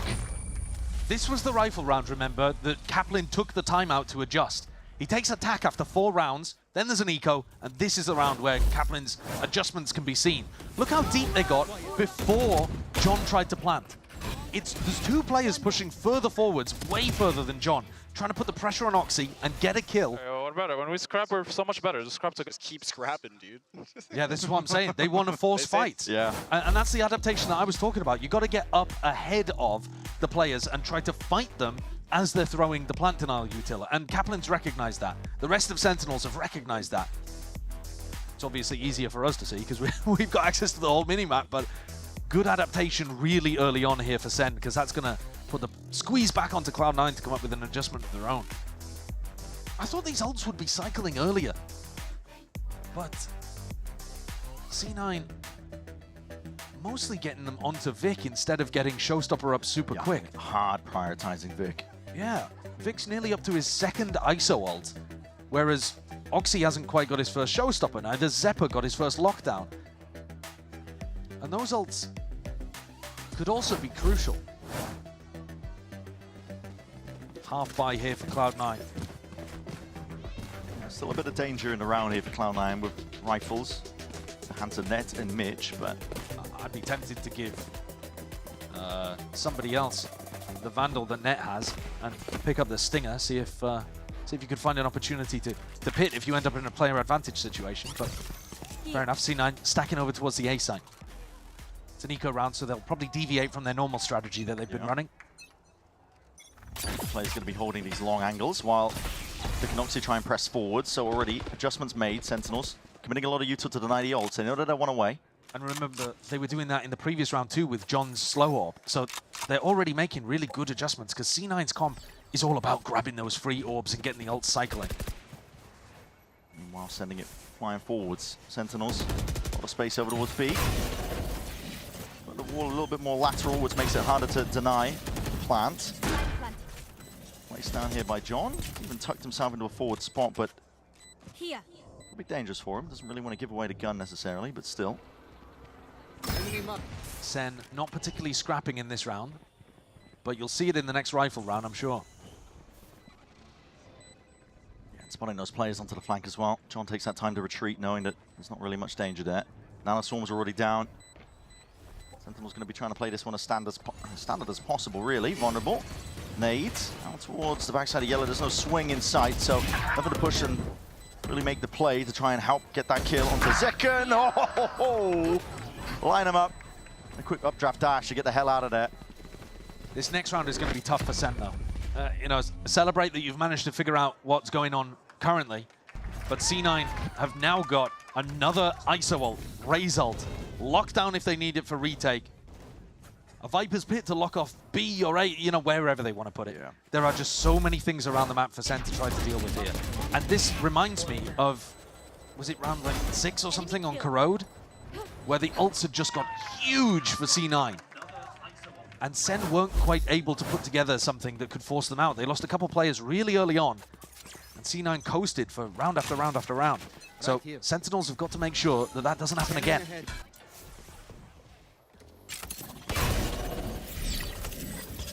Standard exchange with a util again. Pull back in the turret. Put that one back up 20 seconds later. I do like how much pressure Sentinels puts on early to the ult orb, to the turret, making it tougher for C9 to figure out. That's how you play Icebox. Yeah, it is. But clearly, that's why Kaplan was saying we're happy that C9 picked this map. Last time they 13-0'd Furia, the only time we've seen it this stage. Cloud9 a bit better than Furia. I'll give him that. Yeah. No real doubt there. All of the ults are on the opposite side of the map, really. It's only the lockdown that's here. I mean, and that's a retake ult, not a plant denial ult. Nanoswarms able to push back the plant if it is in a standard spot, but being broken nice and early here. Dart revealing it. Dart broken as well. That's a lockdown forced out early. Really early timing as kind of using the lockdown to stop a plant. And now buying time for C9 to get rotators in. Bang. He hears it. There's a lot of presence here. That shield's going to be broken. Oxy was meant to try and defend that one. Vic just fade away out to the side. Doesn't have a shield for this fight here. Bang can easily win it out, but Vic dominates it. Takes out that fight, but dropped down as well. It could have been punished potentially there for it. John had that space, but that was just playing for the res. All up, doubled up, out towards it, and out he swings. Need to be time to cover. Sentinels just disjointed. I think the time pressure getting to them, feeling like they had to make a play. 10 seconds left. Not enough seconds to play with in the round here. Despite how chaotic that round went. So it's going to be a round 1 out here by Cloud9. Purely off the back of the ultimates that they've got. Silver lining for Sentinels is they did manage to force a couple big ones out. Yeah. So Lockdown got used, ISO Ultimate got used as well. Those are 2 huge ults to get rid of for C9. And the scoreline is still even. You and me. I thought this fight in mid was going to go so badly for Cloud9. I mean, Vic easily could have lost that fight, as you were saying, Brad. But then also, John is just in mid. I thought John was going to punish the ISO. Nice. I thought John was going to punish Vic as he came out of ult. For the res. Yeah, he walled for the res instead. So, you know, just taking maybe the slightly safer option in that. Round again. Off the rip. Okay, off the rip! You gotta be kidding me. The second it takes that contact, it's a quick disengage out. Not quite wasted. Not quite as nice as Oxy's showstopper on Corrode. No. Shock and vulnerable up towards Belt as well for that punish and attempt of it. That's a brave play when you don't really know what these players are. Zekken, you are dicing with depth there, buddy, yet still he wins it out. Baits out the shots, just poking his head up. Imi talking a lot about how Oxy has better raw aim than Zekken. Vic committed into this spot. We'll have to pull back now. Shield active. All up. In front of that util as well. Vic feeling like he has to make a play. That is okay. Spamming onto the line. Bit of a strange decision to fight the ISO while they still have the shield active. But now, pushed out. Zelsis' ult is going to allow Bang to get in. They should be able to get a plant and a pit off the back of this, and it'll be so tough for C9. There it is. Pit's going to be lined up nice and ready. Bang. Lets it loose now. Plant down with no problems here. Very difficult retake here for Cloud9, and the pit might be able to get them a lot of space in. Through the back and the side, this flank is important. But the rate on the off angle, very unexpected. Fight still happening as well on multiple fronts here. It's just dodging, juking, spamming away with the bullets. Narrate wins his fight out. With that, the threat of the flank removed. Cloud9 already second-guessing whether they should even make a go of this. Tiptoeing around, but it looks like they are looking for the exit. Sentinels playing their ult round there really nicely. They knew what the win condition was. Forced down Vic. Lockdown popped in. Just got the perfect pit and plant to be able to secure. I am impressed with the way that Sentinels is calling on the attack, because they're making adjustments against a really tough comp here. C9, all of the stuff that was bamboozling Sen early on, the insane fast tempo pace, the quick flood retakes, huge amounts of plant denial. We're not really seeing those rounds anymore because Sen is slowing down the pace so much, adding so much more contacting in. Trying to give less sound cues for C9 to play around. Trying not to be so obvious in terms of the tempo and the plants. Time for a field test. But this now, ults expended on both sides. Only the pit available for net. Shock slow. Again, just that clear awareness. Sentinels know how Cloud9 want to be playing this.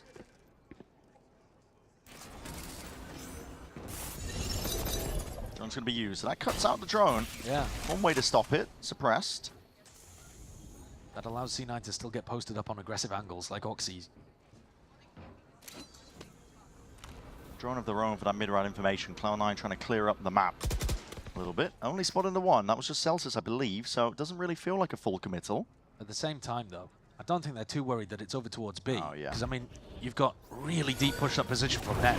Got a deep push. That is unorthodox, but what an entry. Oxy will delete him. Satchel down. Just to try and escape this one. Still, Sentinels don't want to give this one up. Taking fights forward, past it, but the wall is still up, and it is decaying them down and ripping them to shreds. The rifles being that cherry on top.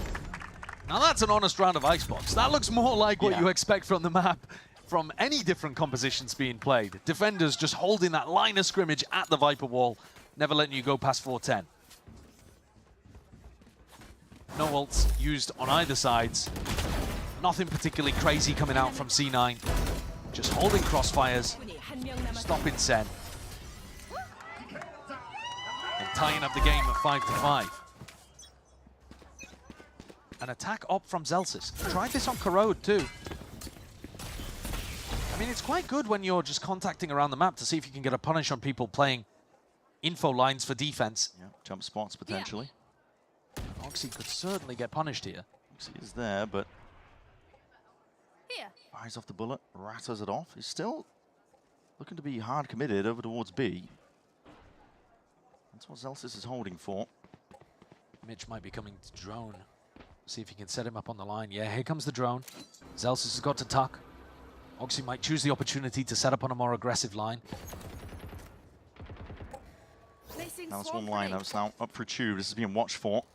If this does end towards missed. A miss. Bit of a rare one. Yep, but also, don't worry about it. the whole point was that sets up Bang to lurk, and now Bang's just going to hit the turret instead. It does get broken. Oh, it does There's get a broken. second Both- nano swarm both committed. nanos used. Did he just see the player? Potentially. Might have just missed the timing anyway. But still, this pit is down. Difficult to work through. But again, Senna just calling the contact plays all the way up. And there it is. Pit's going to be dropped down. Blink of an eye. Jump forward again here. This flank's occurring. Triple up. Cloud9 trying to take this one from multiple directions. Just holding it back for now. They got past What the about how turret. this fight gets taken? Shield pop! That is precisely the wrong play you want to be walking into. Zelsis operator not too good against that. Vulnerable up. Sliding to the side here. It's a full committal from Cloud9 off onto that flank, and Sen having to flip the script here. And their understanding of how they were holding onto that one just topples in an instant. Sentinels got bang up through Tube, and he was supposed to backstab the retakers. He comes through Kitchen, and he's like, oh, where are the retakers? Nobody's here. 3 of them coming through the flank. Managed to get past with a smoke, I would assume, past the turret, though I'm not 100% sure. Maybe they used the ISO. No, they didn't use the ISO shield. Must have been some kind of smoke. Well, he got past Zelsis on the flank, and he could not defend. Good round from C9, and they take the lead heading into the half. Back at it. One away from Vic's ultimate again at kill contract. You're going to see the same util here from Sentinels. And Mitch has got his ult online. Vic nearly with his ult online as well, so C9. Great tools to work with. Looking to punish it. Not over the top. Oxy straight into the fight again. That's a Hunter's Fury. Trying to set this guy up again, but oh, the dart not dealt with. Oxy was lit up, and Zelsis ready to contain, holding down the extra avenues. Potential for that spillage. The ult even lost out. Vic can't get it done against the IGL. Sentinels. Basically everything going wrong for Cloud9 there on every single section of the map. Look at where the X's are. Yeah, literally everywhere around the map. Cloud9 were not able to put any level of success together.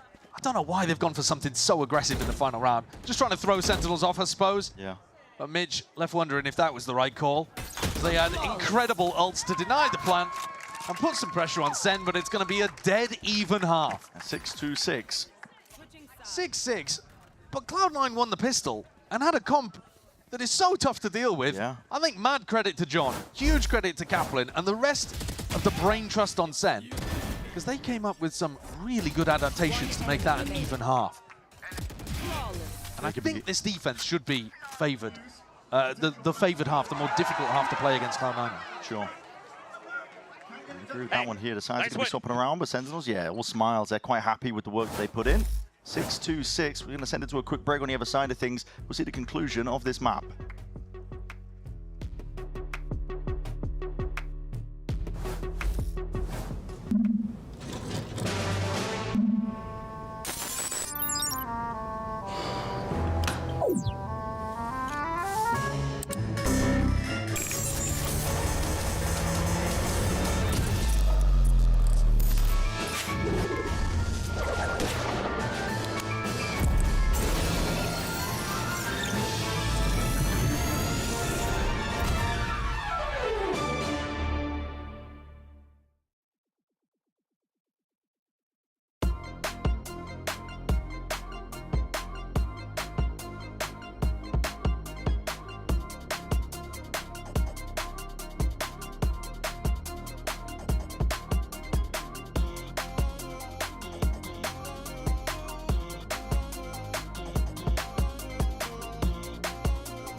Straight back into it then here. The wild card pick for Cloud9. Yet to see if it's really going to play out in their favor.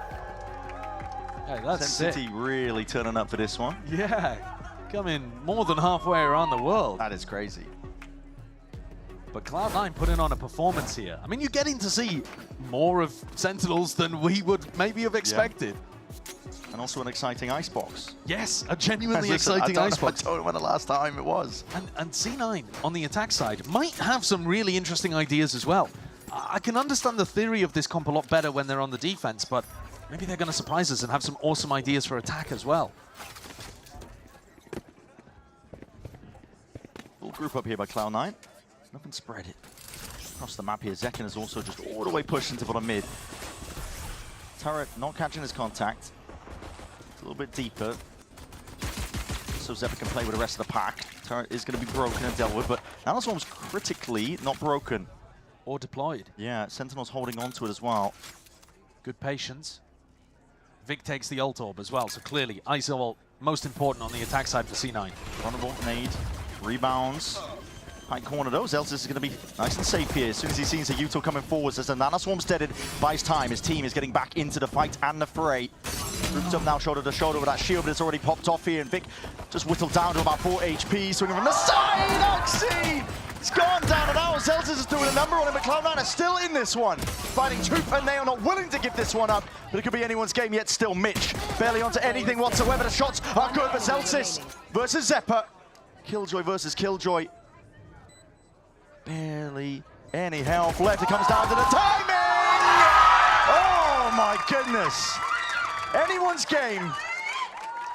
And waving across the stage, that's what I like to see. Cloud9 with energy, with a bit of trash talk in the playoffs game against possibly the best team in Americas. I wasn't ready to say it after the Lev game, but I think I am now. I think this feels like a very different squad. Yeah. Cloud9 team, I mean, using the group stage to really try and evolve themselves as a team. Getting clowned on in the process occasionally. Neck seems to have added a lot of energy as well. Yeah. He was giving it in the Lev game. And taking it as well from Okeanos, but he was giving it across the stage. Can't argue with this Cloud9 team though. Not right now. Oh, they've done a good job there on the pistol. Winning that clutch is everything for Zephyr. Vic more than halfway up to his ISO ultimate as well. There's no illusions across the map here. Sentinels know fully that this is going to be going over towards the A site. Can you ever punish Vic for just stealing that orb if he's got teammates with him? Maybe. Something up on the fly, potentially, but taking it, rifles out. Trying to dissect most of the site. Clears the way. Get a plant down. Give Vic a stinger. Oh yeah, there you go. Give it to Vic. Yeah. He's 2 away. And now just let Vic hunt. He can take the ghost because he doesn't even need a kill. He can just get it with a death. Yeah, we're watching some flowchart Valorant right now. Yeah, and Sentinels, their flowchart says, just die to Spike. Do not die to Vic. Avoid Vic. Don't even necessarily want to play for exits. Literally just... The thing is though too, even if they all die to Spike, how do you stop Vic just taking that ult orb, or the one on B, and ripping an ISO ult into you for the next round? I think it's so tough to defensively fight over those ult orbs. It's going to be tricky. And the rate lasts alive. They're trying to keep him alive as well. Put this guy on ice potentially, but Vic doesn't get there in time. Okay, so now you know that Vic is going to want to play for an ult orb in the next round. Yeah, how do you play around it? Can you set up some kind of trap play? It's really hard on Icebox, man. There's like 50 angles to watch for. Yeah, I mean, normally we'd be talking about, right, somebody holds contact, maybe you got a Cypher Cam and a Paranoia or something like that. SEN don't really have a flash to work with. Oh. They don't have a raise nade or something like that. Nice, good job. Let's go, baby. Maybe you could It's get okay, like, I'm disciplined. maybe you could get like somebody holding in a corner and you do a bait and switch play, or... Hello. We'll see, hello. Look at this POV. through the replay. Yeah. I'm down for this. Player POVs, the replay viewer here early. Now, war being used. This is cheeky. Cloud9 going for a bit of a split into the B, using the wall to try and get themselves in, but no clearance into the corner! And the wall does not last that long. Guns will beam you down if you're not ready for it. Well, I appreciate the idea. I do, but improvisation on Icebox equals loss. That's what we've learned over these years. Well, they're thinking that SEN is going to be defending those ult orbs, so why not send something through mid, pick something out of the strat book, a mid to B, set play, but it immediately gets destroyed. Yeah. Nice idea. Can Zephyr pick up some free pieces here? There's a free kill. Yeah. Does reveal his position with it. He gets another in this spot, though. Mitch. Last Hold on. player standing. Piecing it together, maybe. Now, with Zephyr going down, chances go skyrocketing downwards, really, for Mitch. Gonna have to get a bit of a move on. There's 40 seconds left. But any kill that Mitch gets, really good in terms of harming the Sentinel's economy, building up his ult. Never mind. SEN, with 3 players alive, drop the final body for C9 and survive a bonus. Vic's ult, though, activated.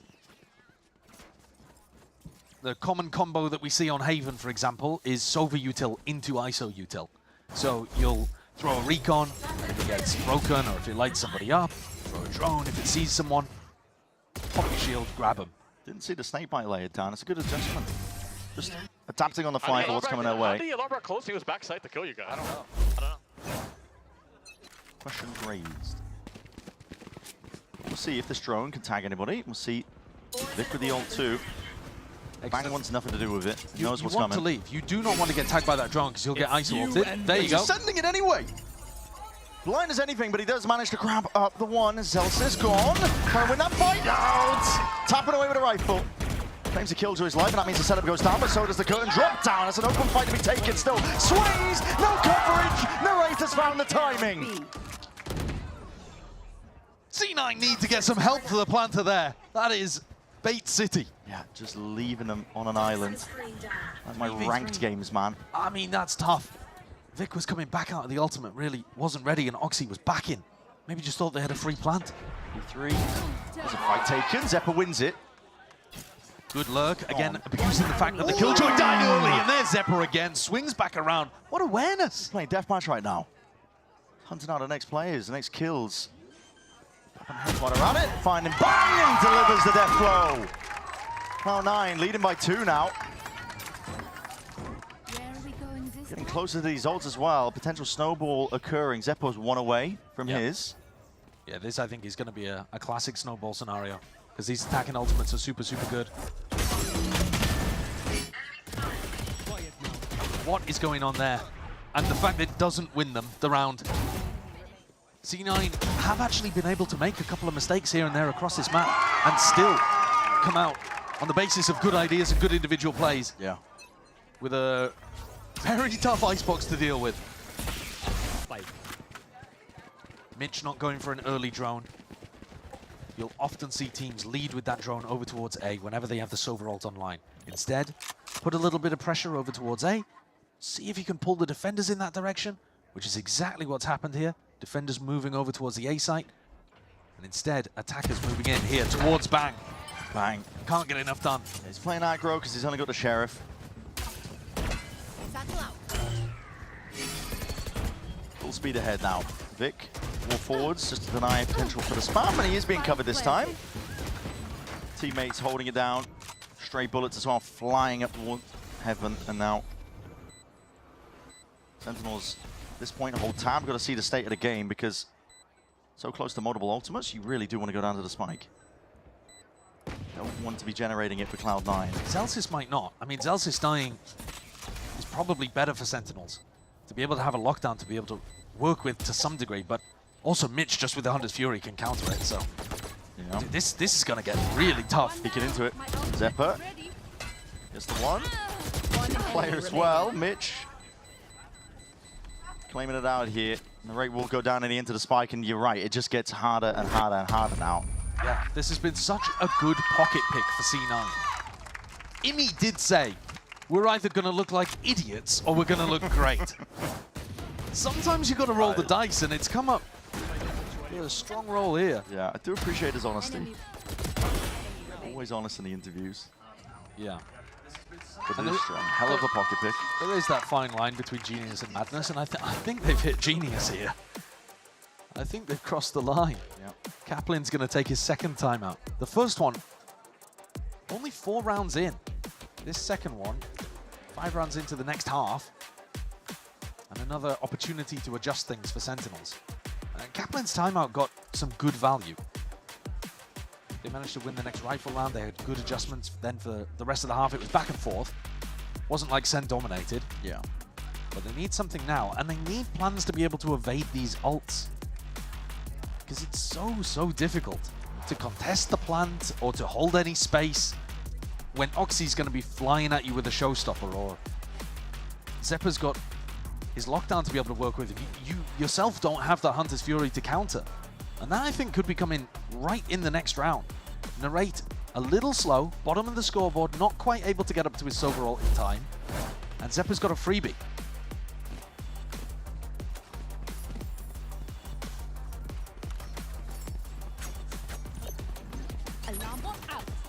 normally the spots where Zeppa's going to want to play around are going to be over here towards pipes. And so potentially for the defenders, you might want to be setting people up in this corner, getting angles out here, hold somebody onto 410. There are options for Sentinels. What does Kaplan call? A little bit aggro potentially. Slowing the dart over the top. Give Sentinels access to at least the front section of A. Second can play on top pipes, being covered from the belt angle. This team should have his back. Oh, we've seen this one before. At least I have. Slow. Oh, he messed it up! It's meant to hide the intent so they don't know you're dropping down there. Oh. I can't remember who was running it. Maybe it was RRQ that I saw do it. Yeah, RRQ were doing a bit of it. We saw some teams last season trying it as well. But at the end of the day, it doesn't make too much difference. Zeppa's still in position with the lockdown. And Bang on that, sorry, not Bang, Net on the lurk again, up through to you. But yeah, lockdown's going to be used towards the tail end here. Mitch does have the ult ready for it. He's going to be utilizing it now. Clears the way. So full side take. Cloud9 not being pushed back from it. Dart does reveal. Vic getting ever so close now. One away from the ult of his own. There's a ton of util. Oh my goodness. Rocket in your face. Still the kills. Late claim here towards most of this side, but no one really anticipating the top of that angle. Rez online. Getting Zekken back into the fight. Your star player to survive here, but Net on the flank already backstabbing.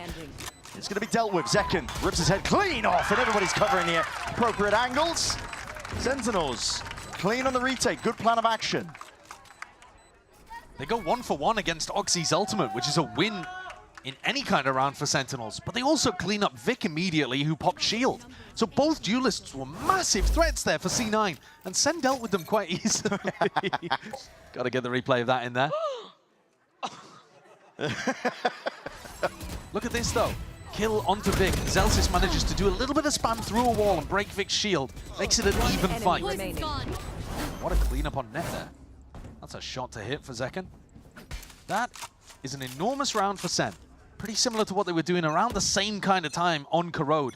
Winning against all odds, against ult advantages. That's a funky one to clean an alarm bot up that would be in that position. The map here, all grouped up now. Cloud9. But quick realization from Sentinels. Already got lots of bodies over here. So drone for a drone. Looking for the tag, looking for info. Clears out most of the way onto the site. Shock Dart takes out a Nano Swarm. Narrate can go for a Hunter's Fury here. He doesn't have to worry about countering Zeppa anymore. Bang caught towards the back there. That's just from the shots that he was firing off, and now he needs to try and win this fight out, but Vic has the shield. The advantage is all his. And now Narrate can't really go for a safe ult. I don't want to fight forwards. Yeah, this is great. Aggro What a read. anything. So down towards the back here with a satchel play, trying to jostle and move around Narrate, so he's fully uncomfortable taking that fight out. The quick win for it. Double face up. It's Cord 4. Swinging wide with a slow over to try and slow it all the way down. Oxy still thorn in their sides and able to be removed from this angle. Lights out for it. It's that high-low swinging setup. Sentinels improvising. Attempting to remove these pesky problem players. Finally, they have control of back of the side, but the issues just keep cropping up. Johnny's worried that people could be in kitchen. Yeah. Zekken's having to full clear orange, sight, default. No knowledge of where these players are. What a great round from Cloud9. That really is marvelous stuff from them. The push through into Snowman, recognizing that Narrate would be trying to play around there with the Hunter's Fury to deny the plan. Playing so much further ahead of their own plan. That's what you like to see. Not just trying to throw somebody in there to see if they can get the spike in the ground. They've had a great idea and understanding of how they want to use their comp and how Sen are going to try to play against it. It's still been tough. They're still only in the lead by 3. Yeah. But I think this is the best that I've seen Cloud9 play all year. Thanks. Stop shooting your fucking gun. It's yellow. Ooh. Language. Blind their scout. 11-8, Cloud9 steadily pulling ahead here. Determined to take us to Lotus. Nano Swarm broken and dealt with. Again, it's a standard util for Icebox. We've seen it all before. Knives out for Zekken. Looking to take aim over towards Belt here. Here's the drone, maybe even taking a peek of his own. Potentially, the players were disjointed here, but just dodging, sidestepping. The vulnerable in the suppression. Still can keep the Blade Storm out. It's steady pressure that Cloud9 are applying. While the Spike is in a completely different direction. Yeah, the Spike is heading over towards B here. Second, there's a chance. Midge has been amazing today. His aim's been so good. And the calls are pretty similarly hello, what's going on here? Okay, they are committing to the fake then. I was wondering for a moment if they thought they had the A site for free and the Spike was going to come back over here, but whilst all of this pressure was coming towards A, Xeppaa, Net, establishing position on B, but they've slowed the round down. Defense is going to be spread. Yeah, very much so here. And these nanoswarms that are down on B are designed to try to stop you from pushing Snowman or pushing deep on site. So no longer is Zelsis trying to deny the plant. Now he's just trying to hold space for the defenders. And let Narrate ult. You hear the sound cues here. Orbs up. Satchel. Not sure if that was really intended, but still. Dropping it down here. And now Swarm's can't get it. Here it is. Bang! It's beautiful. Out towards the back here. Narrate's own ult as well. Just trying to really lay claim and pave a path to success. A deep push into the back of the spawn, but the Spike is down in time. Was a tight timing to be able to take. Zelsis barely alive there, escaping the ire. Oxy and Mitch have got to do it all now. It's a 2v3 for them. Disciplined positions from Sentinels, not willing to give anything away, no mistakes to lose this round for them. Zelsis sidestepping, wins it out. Phantom in hand, Narrate swinging from the side for that quick clean up. Sentinels are not done yet, a dangerous team. And those nanoswarms, that control of the back B site did end up working really nicely for them. They set Narrate up so that he could ult the Spike, applied a lot of pressure on the C9, and they kind of crumbled under that pressure. They were trying to get the plant down and they ended up running forwards, seeing if they could cancel it, trying to fight. Pump that energy. Don't be a bitch. Die on the hill. Zelsis, always good for keeping the vibes up. 2-round lead for now for Cloud9. Sentinels, though, the reason it makes them so scary, so much experience, they're never done in a map. A lot of teams lose their cool, but every map is winnable for Sentinels. C9 were doing a good job of farming this ult orb on A, putting a lot of people over here. Maybe anticipating that. Sentinels have rotated a 4-stack of defense because they have this Sage Wall just locking off B on the other side. So because C9 are doing so much A defaulting, Sen have adapted to this really nicely.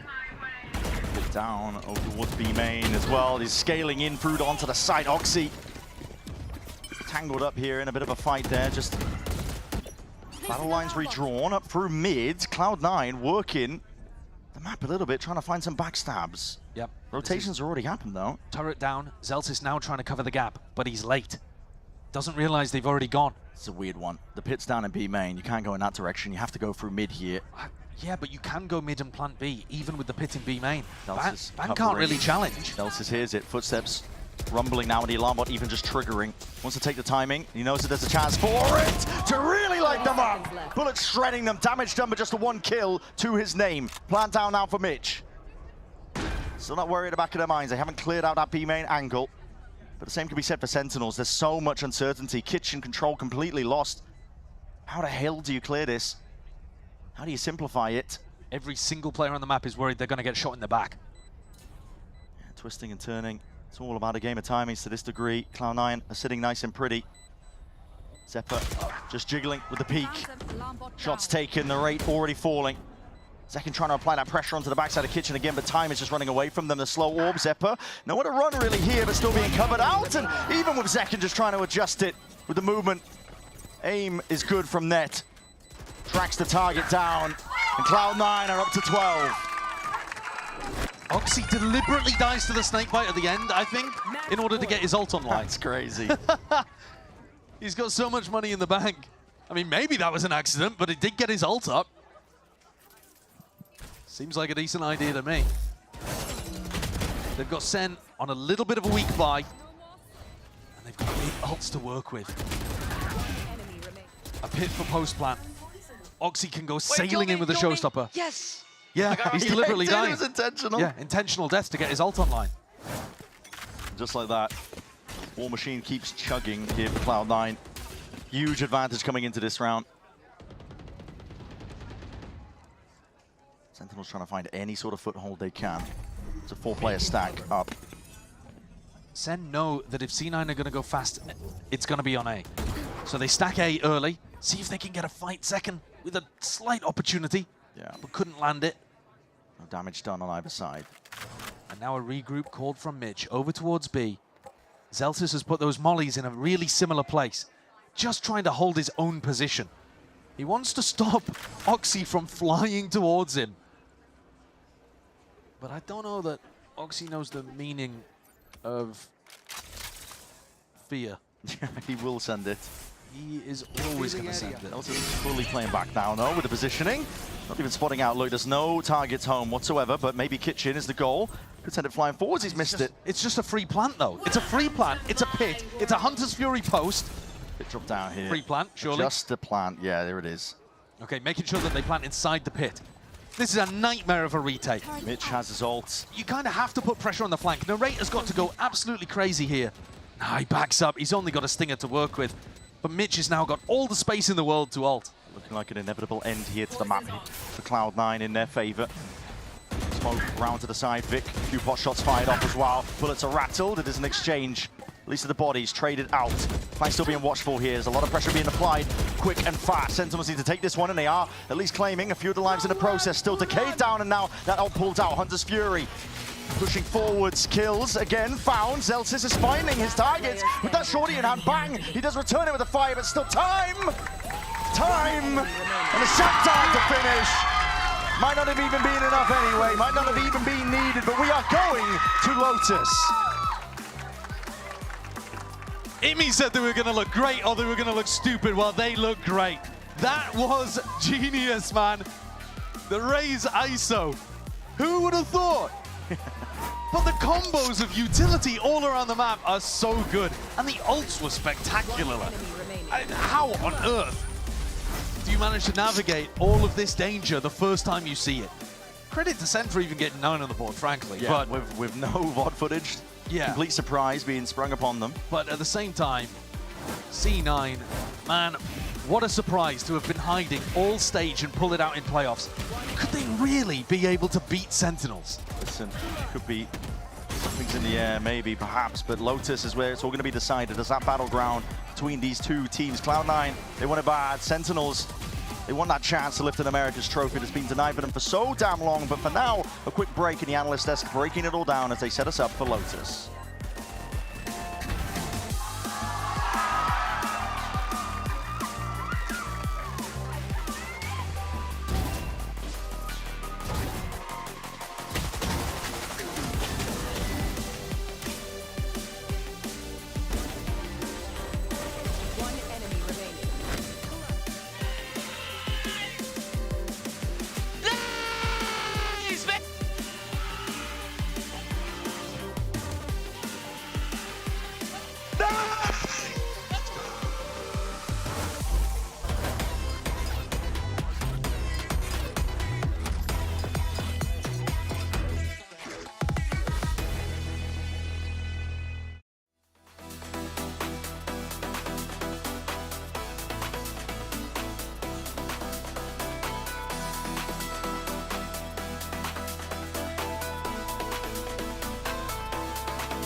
absolutely picking them apart now.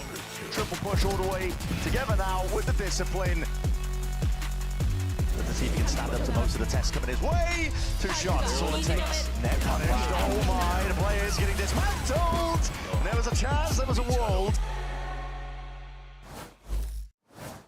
I mean, I'm here to win with C9 again and take it to champs like we did in 2021. When I rejoined C9 this year, I was very happy with, coming back to this great organization and playing with everybody on the team. I think everybody's an amazing player on our team, and we have all the right pieces to do it. So now, final step is to make it a champions. All right, folks, we're going to map 3. We figured we'd have a good time out here with this beautiful audience. Ain't that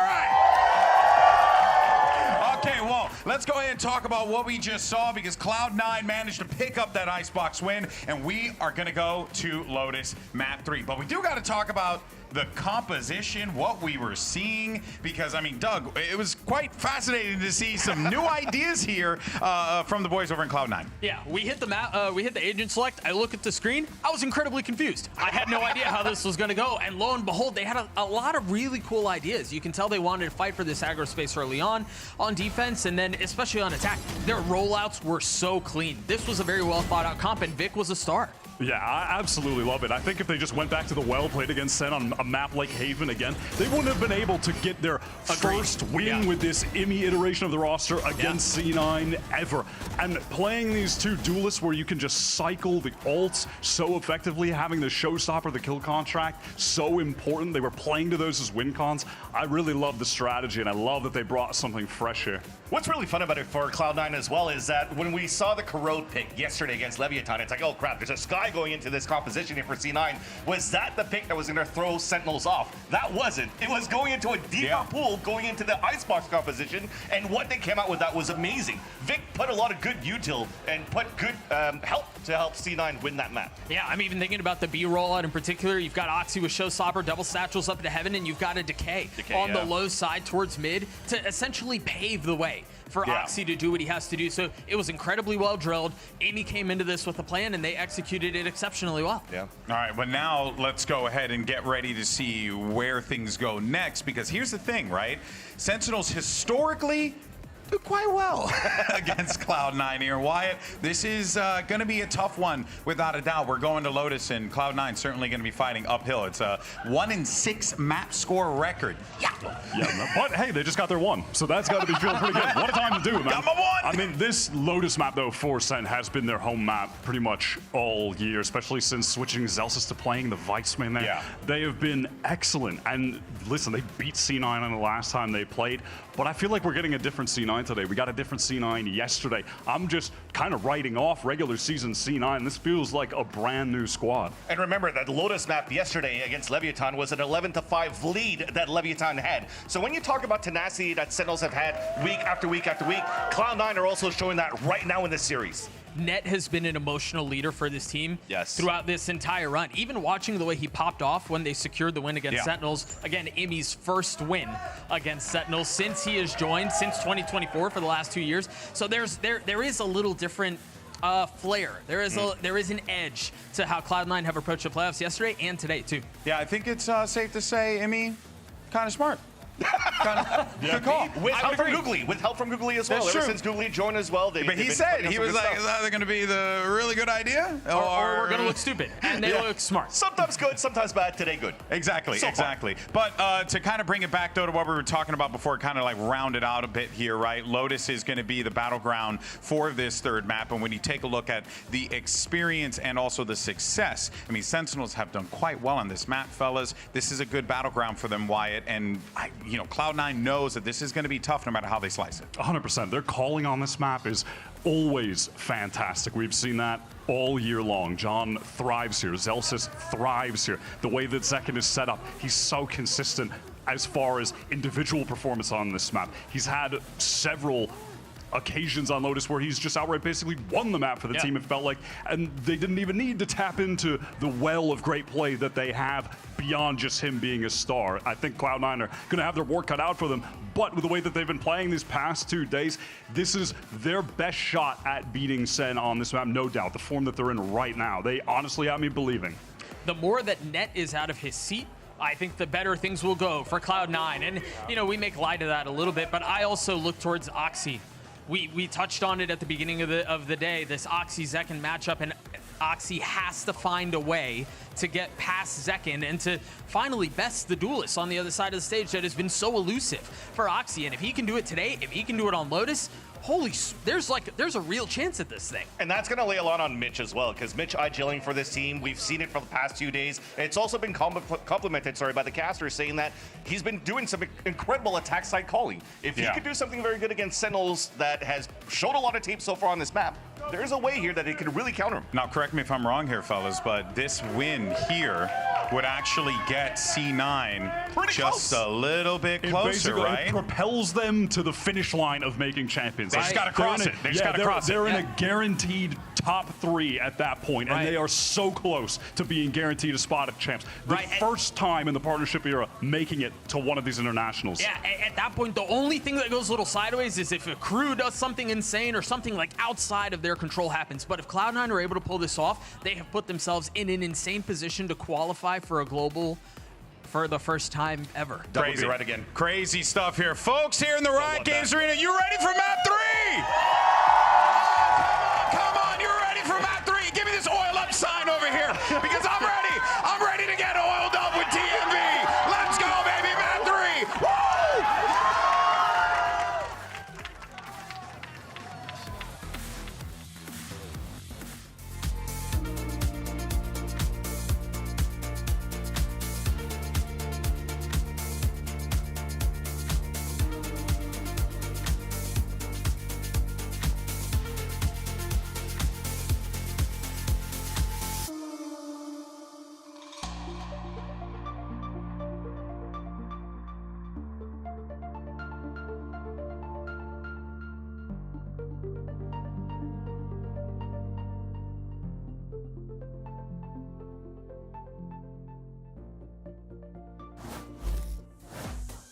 One hell of an uphill battle for Cloud9, but they've earned their right to contend against Sentinels on Lotus as the map of choice here for our third and final map here between these two teams. And as the desk was setting it up, there is a lot to play for here. Both of these teams are dead set on potentially attending champions. I mean, Sentinels have got that one already locked up in terms of points for them. It's about lifting the Americas trophy and the pride that's on the line for them there. For Cloud9, this is really just a slingshot into the right direction, arguably. If they're able to take Lotus against Sentinels, and this is one of the best maps for Sentinels, don't get us wrong, 4-0 I believe currently. Yep. But you're right. I mean, if Cloud9 are able to win this, not only have they set themselves up almost guaranteeing themselves for champs, but they're also showcasing that they're able to hang with the best in Americas. And I think they already have proven that on Corrode and Icebox so far. Slightly weirder portions of the map pool. Now we're getting more into a bit more normal territory. We've seen both teams play on this map 4 times this stage. But can Cloud9 do what seemed somewhat impossible at the start of today, based on the group stage performances, and get a massive upset? EMEA playoffs has been full of upsets. Yeah, literally every underdog has. team has won in EMEA. Well, not quite every, I suppose, but listen, it's been tumultuous. like 90%. We like that. We do like that for our playoffs. Something less predictable. Yeah, I mean, we were looking at Americas thinking 2-team region, pretty easy. G2 and SEN straight through. You know, rubber stamp them, get them through to the finals. This has been a test. This has been a toughie. This has been weird ideas thrown at SEN, having to adapt on the fly. But now heading back to more standard compositions, heading back to comfort territory, probably SEN's best map in the entire map pool. But the reason that we're here is because C9 had to pick between Haven or Lotus. Yeah. So, you know, which one do you want? How their Lotus has been looking, or with their Haven, I should say. Yeah. Well, it's, you know, both of these maps, Haven and Lotus, that were choices for C9 in the final map of this veto, they lost to Sentinels on both of those. Right. Those were the two that got them 0-2 in groups.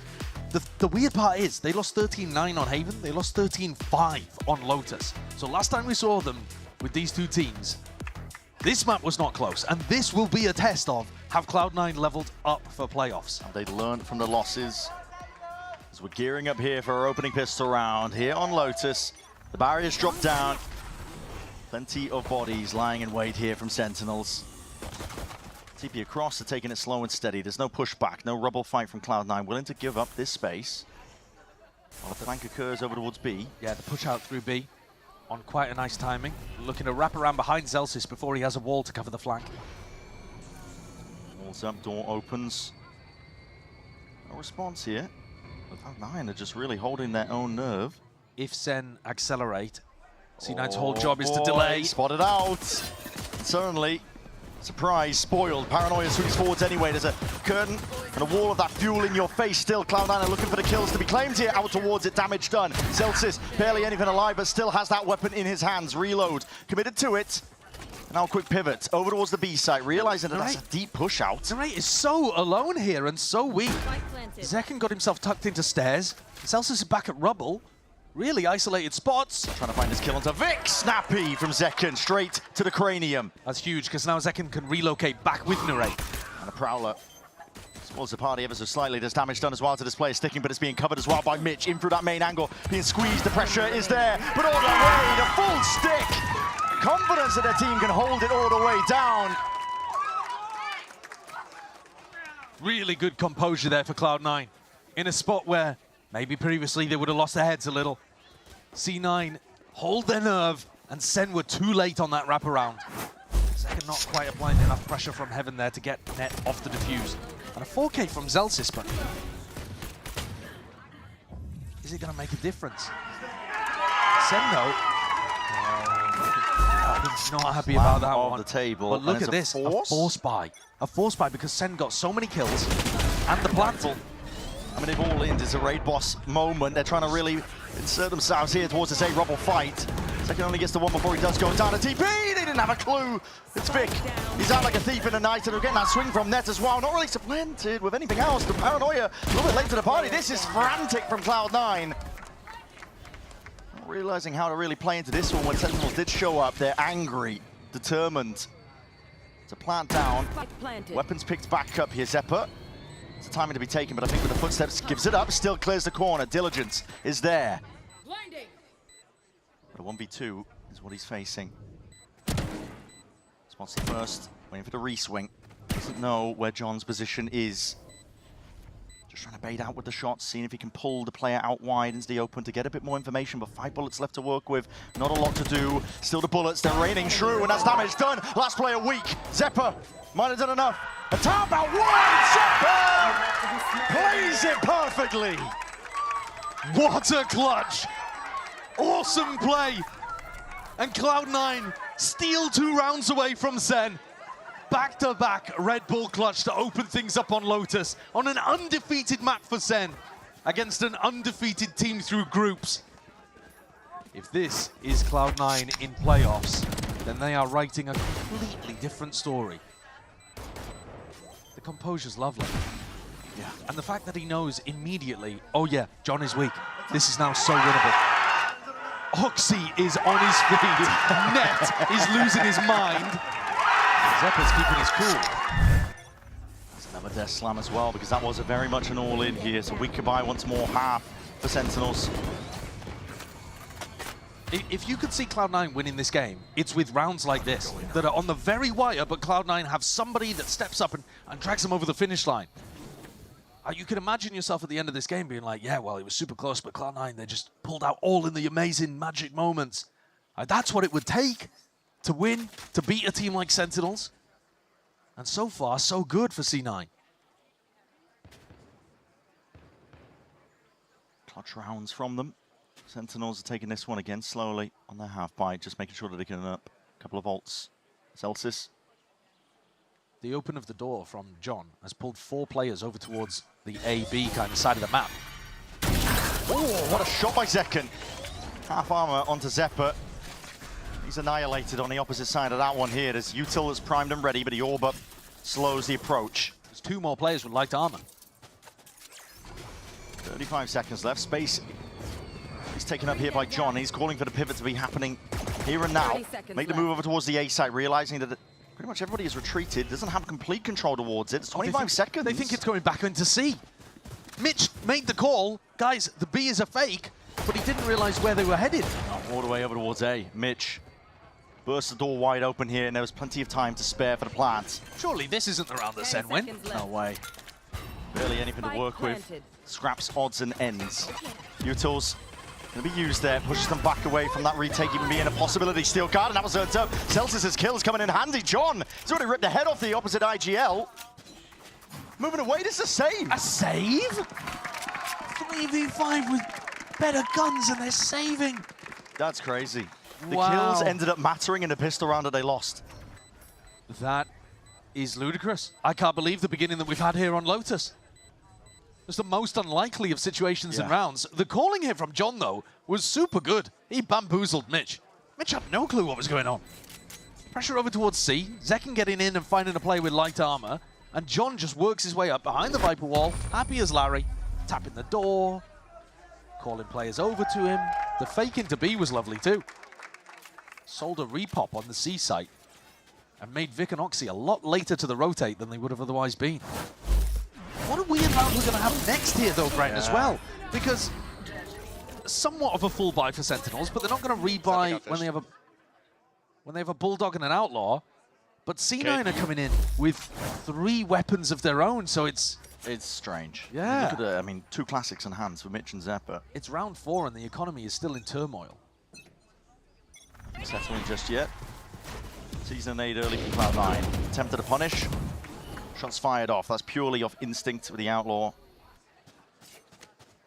A lot of damage done to Oxy. Push even being hard committed potentially here by Cloud9, pushing past it. Sheer wall really just points most of it out here, so open access to the site now for Sentinels. They can make themselves nice and comfortable.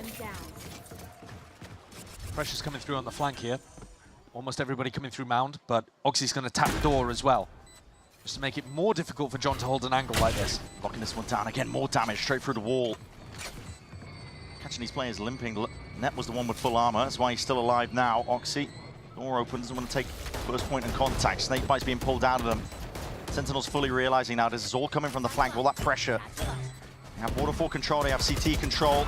It's a matter of time at this point. The rate, it's going to be that first line of defense, holding against that smoke, but now fades away. Pressure is really on him. And not enough damage done, it was a fade away on it. Look at the rate go! Just let loose the centerpiece of that hold onto the side. Sentinels are straight back in it.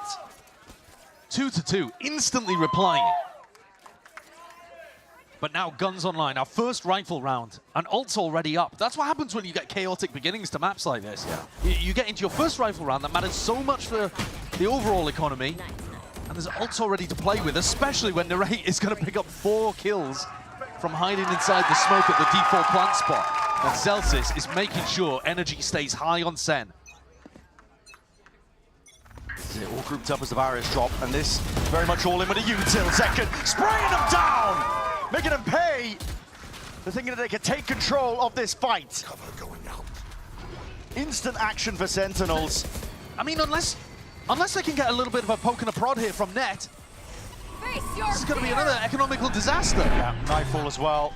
Immediately going to be scurrying away out of it. Mitch thought he could at least supplement the defense, fill in the gaps, just avoiding that Nightfall. But again, you have to scurry and back away. It's decided just like that. That was almost a safe call even when Mitch was alive. Sen barreled in, 2 kills instantly, dominated the rubble fight, and then just had that fade ult in their back pocket. What are you going to do about that? Yeah. What on earth do you do about that? And now because Zekken's had a pop-off round, showstopper up. Snowballing. Yeah. That's what they've been trying to avoid by saving so much, I think, just giving away the unnecessary kills, but doesn't matter. You can't stop it. It's inevitable here. This Sentinels team on Lotus, locked in. And they're going hunting. They did not like the beginning of this map. Or Kaplan especially. Looking hard to correct the course. Who's got the free Qubit sign? Because I mean, he will have been getting some harsh words in the coaching camp I'm sure he's fine. to start with. Sure he's fine. Yes, of course. He's fine. We would never do anything bad to Cuba.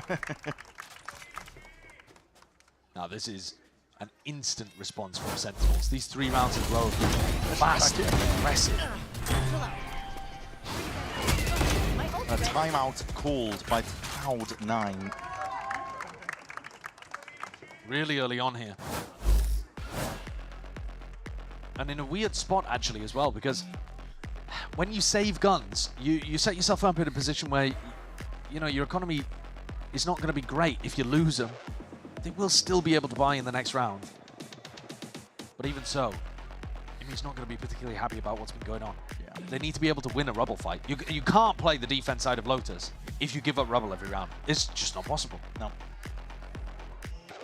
Unless you're absolutely dominating Mound and running trap plays through B or something, but generally speaking, if SEN are just allowed to take Rubble every round and they can't stop them, it's going to be plain sailing for John's calling. So much easier to run the map when you have that level of control. Yeah. Deep space over towards A, Rubble. Giving your team the pivot options. We literally saw that. Round 3, Sentinels working the map. Macro SEN see it. Trying for Cloud9 to prove that they can put a stop to it, but maybe this isn't the round where it's going to be happening. The weapons, again, it's not great. They don't want to force up around the 2 rifles that they have. No, the rest of the money is just not there. No. But they'll be on max loss bonus, so Zephyr and Net don't have to cower in a corner. And Net actually throws his gun over to Oxy. Oxy hasn't been having a superstar level game today. They didn't need it on Corrode and Icebox, but might need it here. Stack of bodies from Cloud9 over towards A. Acknowledgement from that flash. But nobody's home on C. Not even a shred of util other than the flash, which is already dealt with. Free rain over towards the C site. Second, pressing all the way up, just in case there's a wall there. Jump spotting around. Mitch playing tight to the corner. Hoping, praying that they go back over to John on A. And that is what looks like is happening. It could still be a pivot into B, of course, but C9 with a massive stack on the A side. 4 players holding their nerve into the late round. The later this goes, we'll see if Cloud9 do just keep it held down, because it could be Sentinels running straight into them. Stack of bodies when you have the weaker weapons is exactly what Cloud9 wanted.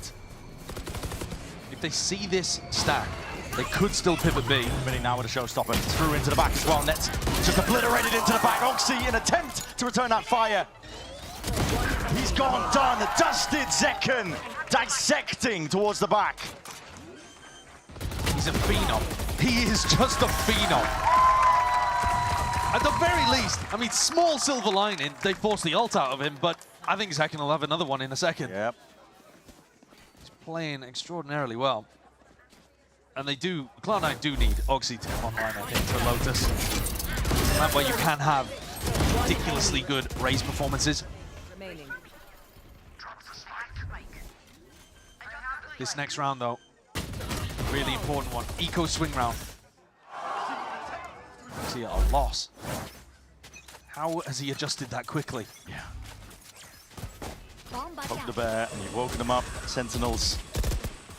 So determined. Massive focus here for Cloud9 on controlling Rubble. Sees nade, teleport up from Vic. Leaves C a little bit weak, and SEN recognize that. SEN are sending it. All that pressure was heard by joining course for the speed up now over towards that site. Playing close to punish. Nade waiting. In case there is any of that spam, just lets it loose anyway as that plant's going down. It gives safety net. And there it is, ult's there, available. Let loose now. Oxy's going to be trying to lead that charge. It's on their own, but with the rifle, oh boy, tucked away in time. Guns ripped away, sniped into the back. This is pure chaos occurring.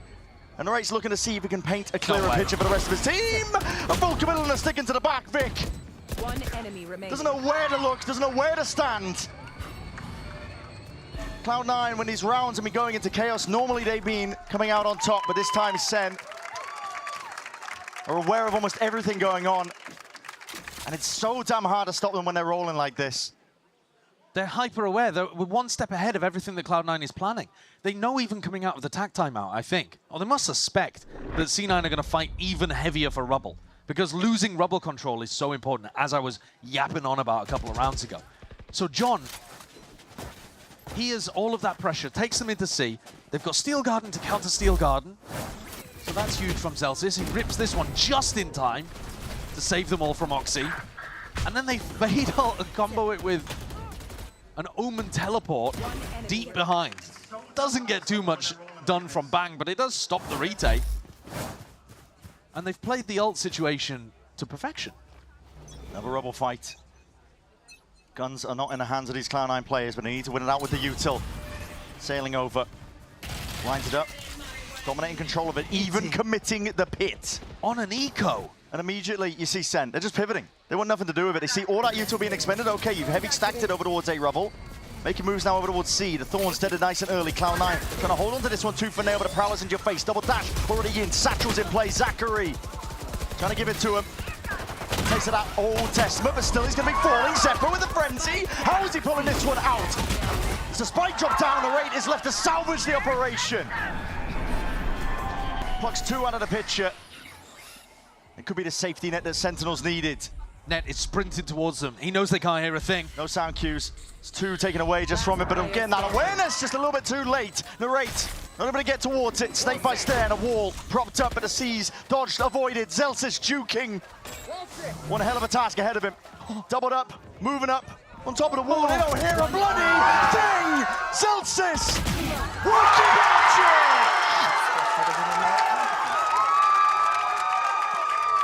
That's an insane clutch.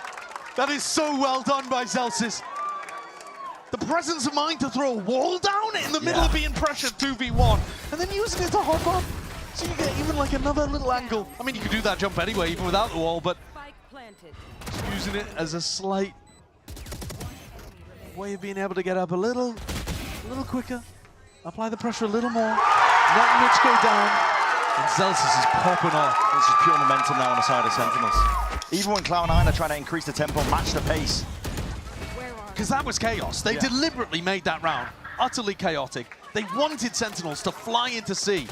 And this round, Zeker's found the opener again. Composed. When Cloud9 have got the weapons, it's a round that they can't afford to lose. It's a really common strategy to try to pick off that C player who loves jiggle peeking for info. For the operator.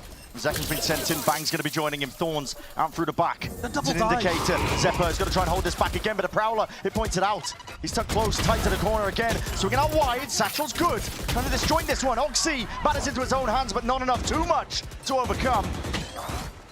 This is overwhelming. Cloud9 try and match the tempo, they can't keep up.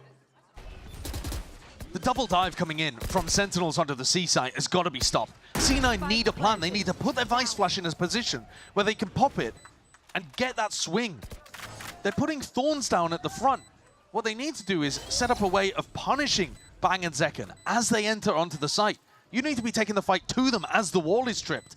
And instead, Sen just have 2 players in. It doesn't matter that the other 3 are locked off. How are you going to quickly deal with Zekken and Bang if you're not fighting them in the first couple of seconds? C9 are getting rolled on C. And they were getting rolled on A before they started stacking 4 bodies to fight on rubble. It's not like they got options elsewhere. No, John just sees it. As soon as they use the abundance of util to try and take A rubble control, it's like, okay, well, their C's weaker. Move over there instead. Calling for them and just trying to sniff out and hunt the rest of these players so they can't keep the guns, but looks like Cloud9 will get them intact. But it hasn't done them a lot of good.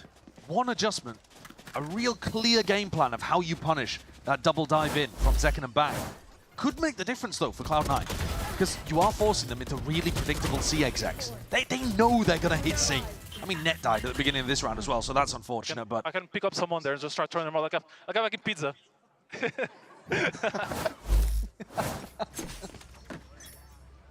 7 rounds in a row.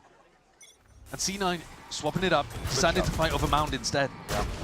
Throw to fade util, trying to make it feel like it is a bit of an all-in, but again, Sentinels will not push back. They have that A rubble control. Yeah, Sentinels just wanted to opt into the fight this round.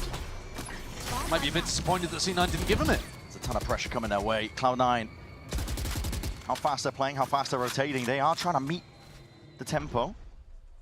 Yeah, they're just 1 step behind. Down to that minute 10. Getting the attack side operator looking to punish the jump spot just for information. They know that Cloud9 currently are wondering where the hell are Sentinels. They do have that deep mound control, which is going to be helping them out. Vic has not been pushed back off of it, but he might be soon. He's about to take a fight of his own. Zelsis creeping ever closer forwards. Not anticipating that one here. Vic absorbing a lot of that pressure, laying down the smoke now to try and slow down the approach. Can Vic stand strong? He's got help from Zephyr. There. Play's been caught. It's keeping two of these Cloud9 players anchored over towards A, so it is a weaker C side. Paranoia forwards just before that horns. And already you're seeing the spam come forwards. That is a kill claimed. Already swinging, fighting, aggression. Name of the game, Cloud9 trying to get way ahead of it again. That's that adjustment I'm talking about. You've got to actually fight Zekken and Bang as they're teleporting, as they're blast packing in.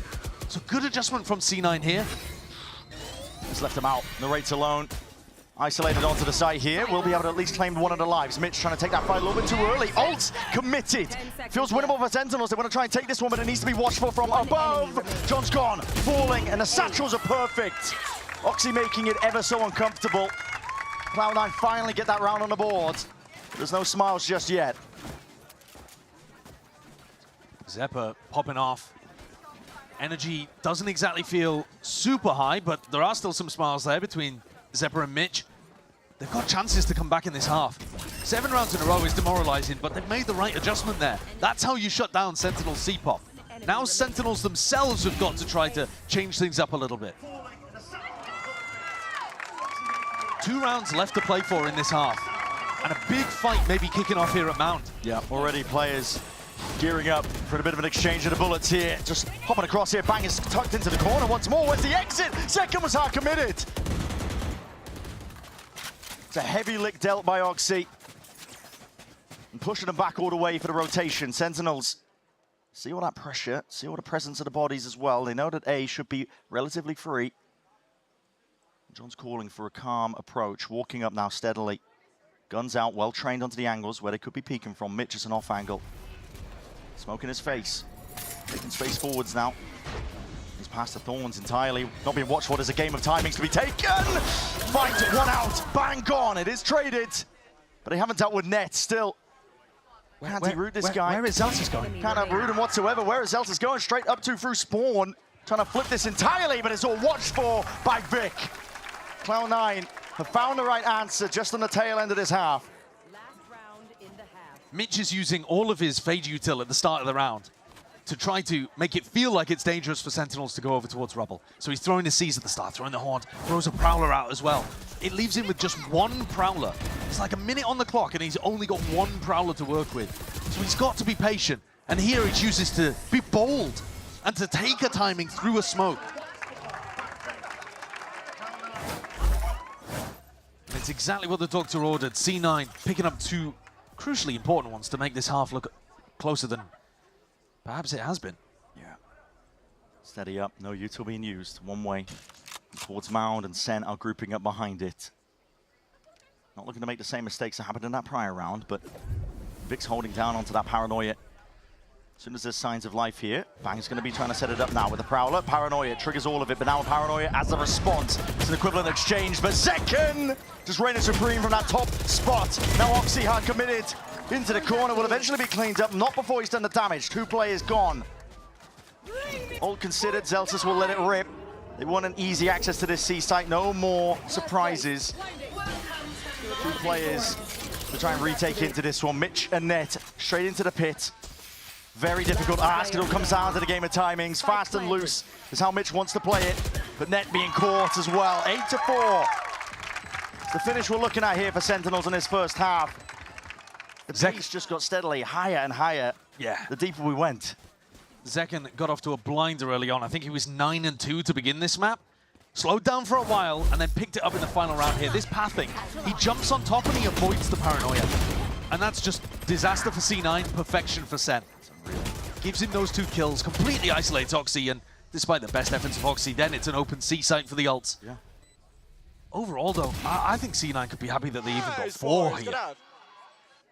It's going to be a tough road if they want to challenge Sen on the best map they have. Couldn't agree more as well. We're going to go to a quick break on the other side of things. We will see that conclusion to this series.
Sentinels made to bleed, really, in that game, in that map that we've just witnessed, at least the first half of it. Cloud9 were putting up some numbers, some damage early on, but my God, what an answer back. I mean, the pace was just rapid.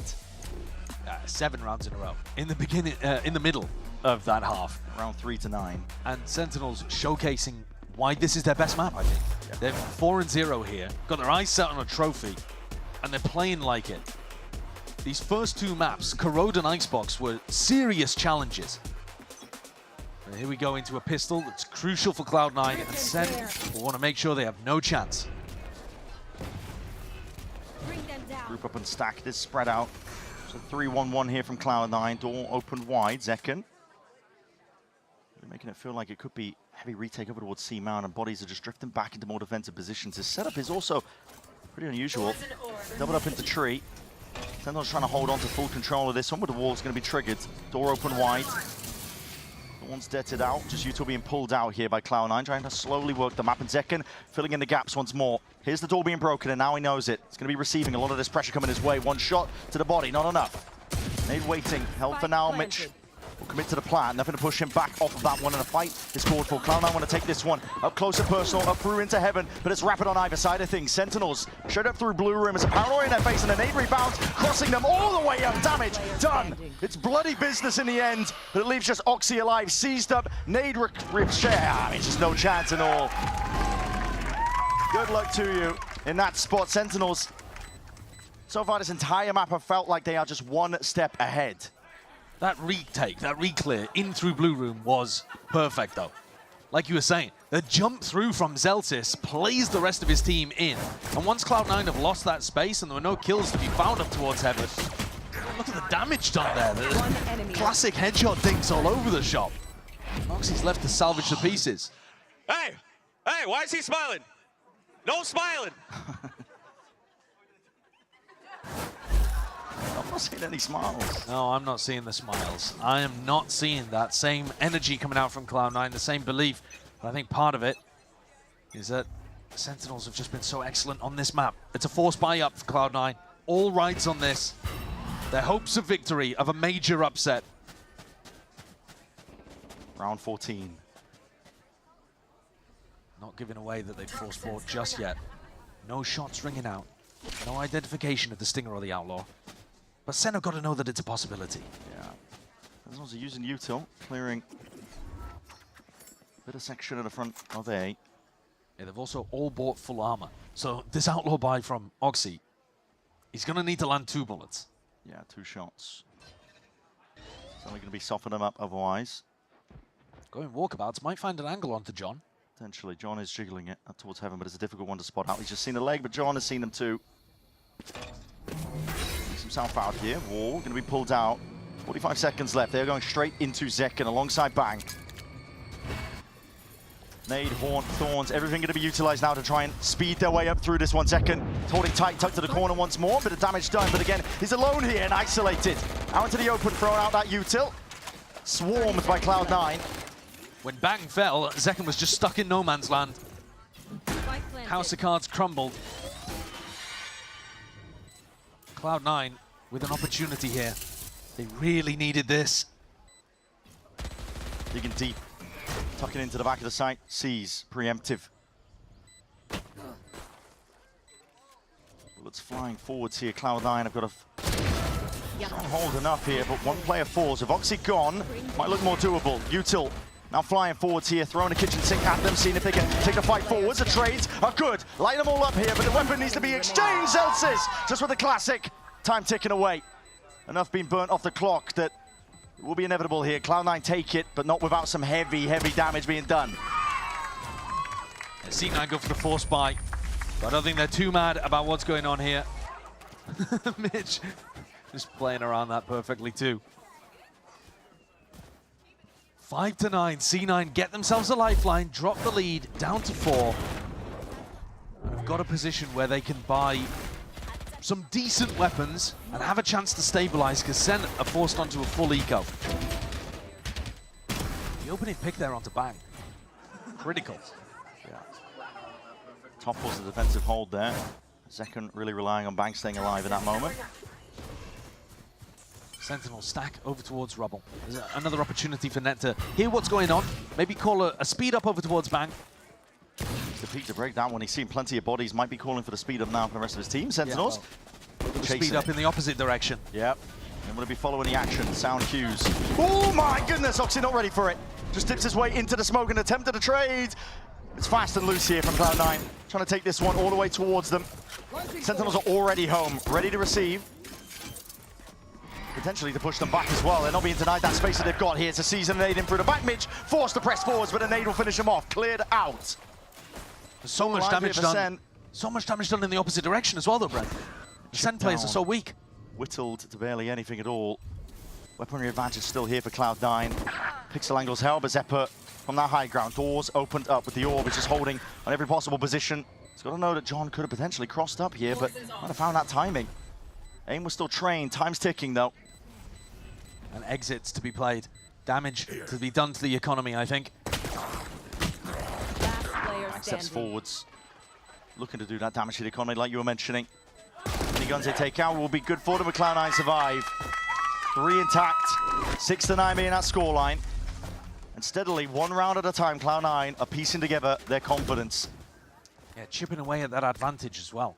But this is the round where you really get to see if Cloud9 are back in this. Oxy not expecting this one inside the smoke. It's not been an amazing day for him today.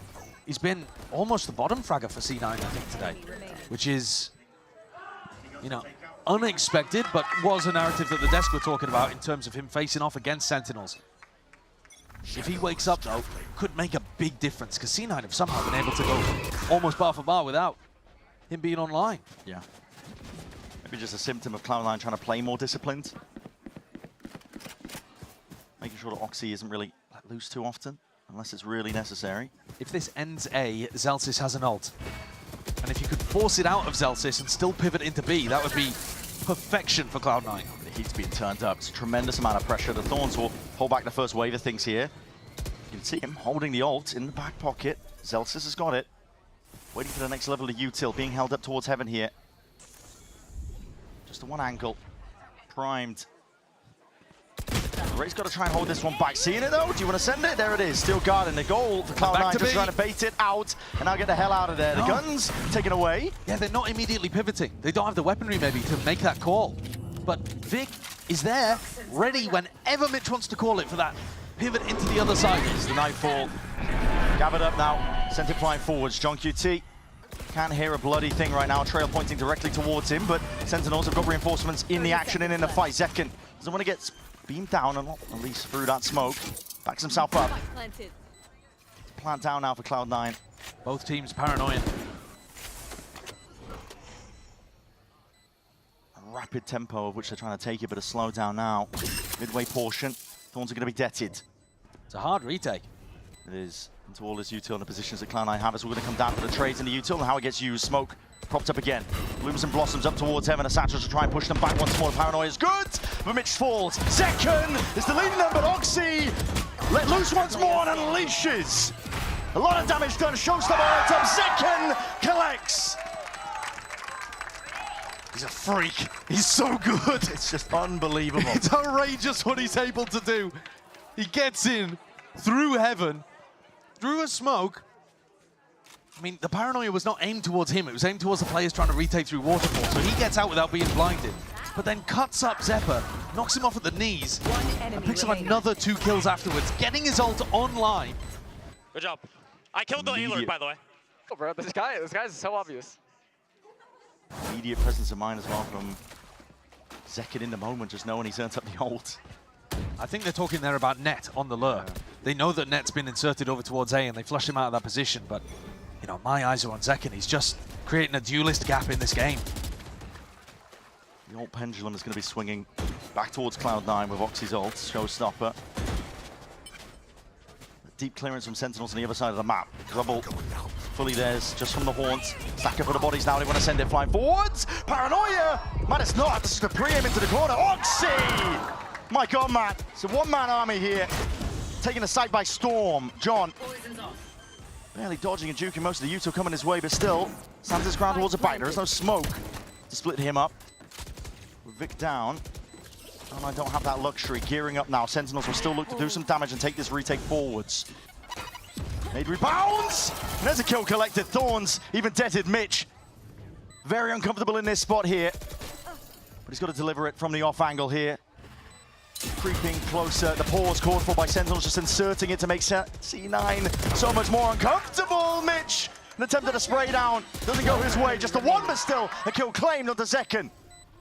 Tap of the spike. Narrate. Trying to calm things down, but this round getting away from him now. Time ticks. The shooters look sharp over on Sentinels, but Cloud9 get themselves into another favored position. Oxy stepping up, 2 big entries. I'm surprised he saw Zelsis there. Yeah, he does. He just spots him right before the paranoia comes through. But then this swing with a stinger deletes Zelsis, deletes Bang, was it as well? Towards the back there. Magnetic. Yo, super we're playing good. for kills. Shouting things back over towards Narrate. I mean, Narrate was dishing it out in the previous round, right? He was calling Net's lurk super obvious, and now stoic as anything. Seeing a 3-round difference between these teams. Cause for Sentinels to take the tactical timeout now. With some input from Kaplan. Yeah, they're going into an eco, so it seems like a good idea. Get the coach in, talk about the next rifle round situation. Zeppa's ultimate is a biggie. It'll give him an opportunity to hit a sight. The combo, if you can get it, of the Steel Garden into the pit for post plant is super good. So if they can play for Net to get an orb and then plant, that's a real slam dunk for the rifle. Now the next round, like I said, though, is an eco for Sentinels, so maybe Net will already have his ult online by the time we get into round 19. They've got one hero rifle to work with here, because Narrate scurried away. Tail between his legs, not able to win the clutch. Now can Narrate be the hero to turn the tables in this one? Not going to be seeing too much action, but it looks like Sentinels are gearing up for a potential trap play on C Mound. Not so much a trap as just No, fighting just for it, I holding think. it, yeah, And fighting. if Narrate gets pressured, he can open up the door. And also, I was talking about can Narrate be the hero. He actually dropped the Phantom over to Zekken, which I think makes perfect sense. He's got 20 kills in 17 rounds. Firing on every cylinder. 2 guns were fired off towards C Mound. C9, they don't like the look of it. Probably making their way over towards A. This is being held back as well by Zelsis. The Util is going to be hearing now the sound cues. Doors opened up. Wall, 3-2-1 in the swing over, but Zeppa, he's missed his timing anyway, out towards Heaven. John's there, taking the swing anyway. Thorns here to supplement. Big Horns lights them all up, and his players are being chunked down. Snakebite. It's deadly business, but slightest of pockets that have been found. Vic is able to at least be safe, tucked down. Celsius got a gun. Pause is called for here by Cloud9. They're waiting for signs of life, and as that peek comes through, there it is. Rewarded for it in the end. The peaks from Sentinels not coming to fruition. Tense spot for C9 to get through.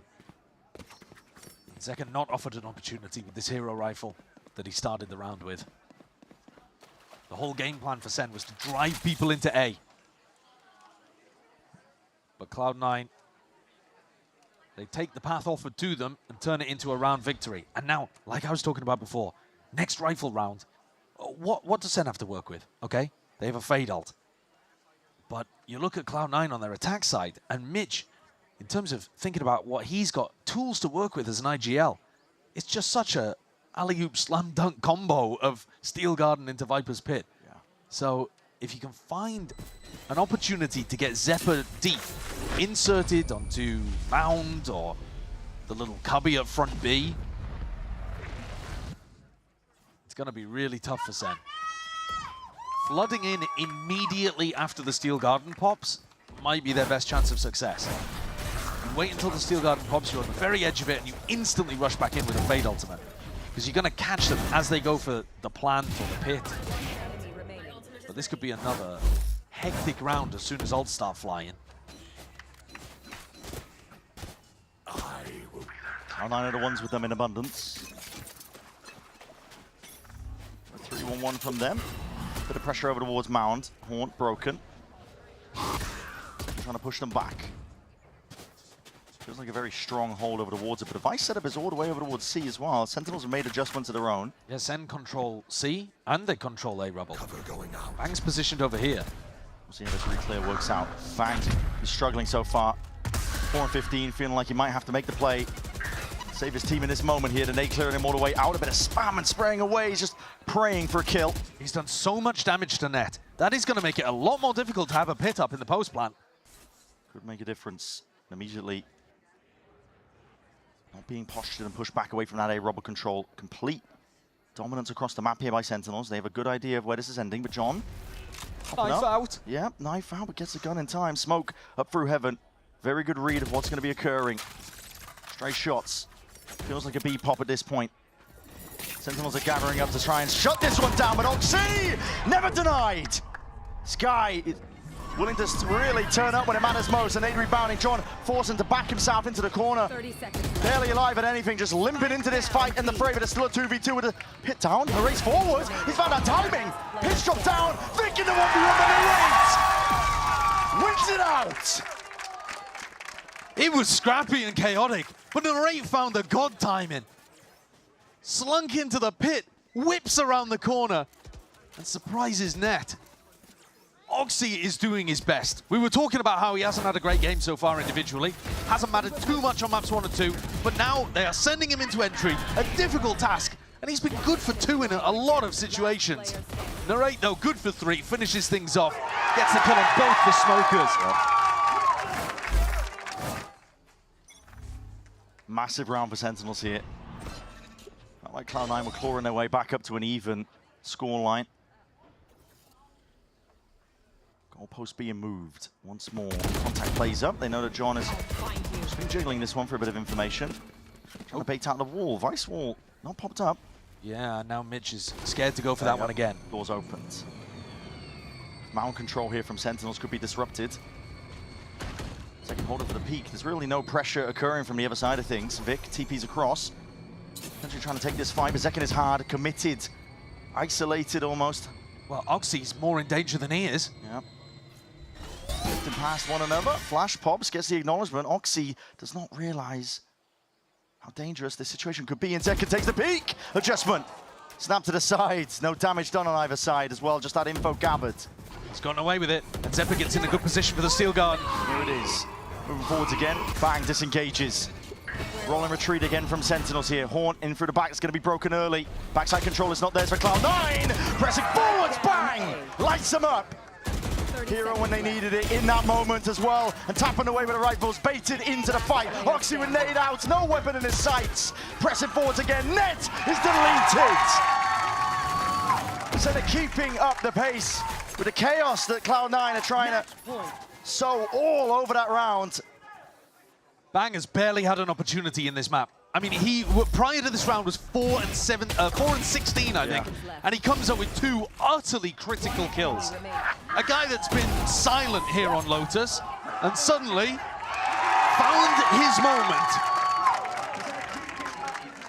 And it feels a little bit like Corrode, I can't lie. It feels like Cloud9 are getting themselves into opportunities where maybe one crucial play could push them across the line, and instead SEN are chipping away, pulling ahead. The gap now giving them 4 opportunities to close things out and head into that upper finals. And deny Cloud9 an opportunity at a massive upset. Yeah. This has been astonishingly better than what Cloud9 put together in the group stages against SEN. Gotta be said. None of the playoff choking allegations. No. But at the same time, they're in a difficult spot. I mean, they're playing against what could be the best team in Americas. It's the tiniest of details that Sentinels have got over Cloud9. That experience, difference. Just being able to chip away and create this round lead now. There is no more breathing room for Cloud9. One more mistake and it means that Sentinels are knocking you down to the lowers. The weaponry they're bringing into this round, a Stinger, a Spectre, double Bulldog. It is not looking great, but at least Oxy can supplement it with this showstopper. It's going to be a fight to be taken. Sentinels are opting into this one onto C-Mound. Problem is, if you overfight towards it, I could easily see a situation where Bang baits out an ultimate and just teleports away. Zekken and Bang have both got abilities to escape. Zekken's been playing here. Not from this angle, though. It's tough to get out when you're this committed. Got support, though. Players ready to break some util for him. Both teams have been obsessed with mount control. Yeah. This half, we haven't seen too many rubble fights. But the game's getting decided. B main control. Soaked up now by Sentinels. Walls up into your face. C9 making it feel like they've taken a bit over towards rubble, making Sen worried about a delayed A hit, and now they're going to re-clear mount. Prowler doesn't get a connection, so Vic can save this paranoia, but a pit's going to be dropped down regardless of that one. Do they want to try and speed up into it? Let's lay it down. John is alone. Could be vulnerable. Second guessing themselves. Zekken drifting in and out. That's a difficult fight to take. Open up to multiple angles there. He's going to be dropped. A major first kill here for Cloud9. Just a clean 5v4 with options. They could hit any of the 3 sites. Haunt out from Narrate. Makes them pretty confident, Sentinels, that this is ending A, but can they get bodies here in time? That's a question. Nightfall scatters into the back, gives a clear focus picture of how this hold is going down. There's util to try and delay them again. Sentinels are getting bodies into the mix. Gonna try and fight this one tooth and nail, but straight through the smokes. The bullets are finding domes. And just like that, your chances reduced to almost 0. And that is perfection from Cloud9. They couldn't ask for anything better. They only had to use that one ultimate. Oxy can keep a showstopper. And they'll have chances in the next. These players can even upgrade. They bought such shoddy weaponry into this round that anybody who survives is going to be able to find a gun. Be scared of giving another kill or a death to Zelsis. He's one away for an ult of his own. They can't find the upgrades anyway. Bit of rummaging. They never actually triggered that wall. No, well, I mean, they might end up dying to Spike because of that as well. Trapped? What's going on? He's trying to find a gun. He's running around, seeing if he can find a better weapon, but all he's found is a bulldog. Through main if he's fast enough. I really thought that they'd be able to get... Yeah, there's a Phantom. There's a gun. I don't know if he's going to get to it. He's looking left and right like he's crossing a busy highway. But he's managed to navigate the danger, and Cloud9. 4 chances for Sen to close out, and Cloud9 have whittled it down to 3. And not just 3, they've also knocked the Sentinels' economy. Oxy saved his showstopper. Stress on the faces of both coaches. Both sides. It's mirrored. Yeah, because it's doable. The C9 comeback to OT is doable here. First rubble fight I've seen in a while. And this is a heavy stack again of the bodies. Paranoia sees an enable to back showstopper. Glides and finds his mark. Zekken obliterated. Up towards the top as well. Cloud9 are willing to fully scrap and brawl into this. Sentinels with that rolling retreat again. Absorbing a lot of that pressure, but they've already lost one of their key players. And they've already lost a key Cloud9. ultimate C9. Not slowing down. They want to actually hard commit into this one. The smoke was a watchful bang. To time it to take, he's evened it up. And these players are now surrounded. Yeah, they've got terrible positioning on site. They need to fight for something. Oxy's got to go heaven. Zelsa's got the ult. Critical engagement taken. They still got us to push them all into the corner. How do they fight even forwards? This is going to be Sentinels taking up space onto the site. Rifles need to be here for them. Shorty in Oxy's hands. Ulta fading away in the midst of all of it. It leaves it down to John in a 1v2. To finish up the map to seal the deal. A tap. It's still uncomfortable here for Cloud9. Damage done to Vic, just holding. Hoping to bait John out into the open. Smoke up in his face. Difficult fight to take, but it could be a chance still. Vic committing. QT is creeping. So many unknowns around, but Vic finds that timing. John just clearing the wrong spot at the wrong time here. Cloud9, it's on a knife's edge, but they are surviving. The ult from Zelsis nearly turned everything. C9 had to navigate a really tricky spot. I thought this was a bit of a wasted ultimate from Oxy. Surely you want to save that for a rifle v rifle round, but I don't know that they would have got through this round without having a pretty clean 5v4 to open. Everything, man. It did take everything. Sen putting the pressure on before we get to the critical rifle round, which is right here, right now. 2 opportunities to close. But Sen's buy is going to be horrible if we get to the final round of regulation. A lot of it hinges on this. And a real pushback with the rubble fight, at least the mount fight, I should say, from Sentinels. Giving up the space. Vic not going for an Omen TP play. Second. It's a pixel angle that he's holding. hoping for a fight. Well, Net clearly can't be lurking over towards A. Bang's already got the info on that area of the map. Yeah. Heavy control. C9 are going to know they have to re-clear this one. That's how they do it that matters. At the moment, the most dangerous area is over towards C, but as the wall goes up... As Prowler finds it, or it's going to be pushed off the line here. Paranoia committed, but that's an ult into tree. Vic has all that space once more. Flips the switch, trying to force the issue. There's the exit strategy for Bang. Straight back into spawn here. There's 45 seconds left. Cloud9, unsure of which direction they really want to go in. Well, not deep space, you have 40 seconds left. Sentinels caught wind of this one. What a read. Stacking, they got 3 players ready to receive. Along with that Vice Util, this could be it, the slam dunk that they needed. 30 seconds left. Sentinels could be sent flying forwards into that upper bracket. C9, it all backs onto this one. Look at them, vulnerable though, forwards and all! It's all being offloaded, vulnerable into the corner. Bang, he's creeping, crawling, and he's found his time to strike. 13 seconds left to 2v2. 10 seconds I think C9 have actually done fairly well in that, but here comes the nade! Oh, Vic, no way! Straight bullets, and Zeppa's left towards it. 1v2 to stay alive. Can he clutch again? Players spotted out wide. Flash against the back wall. TP dash across the road, takes the fight!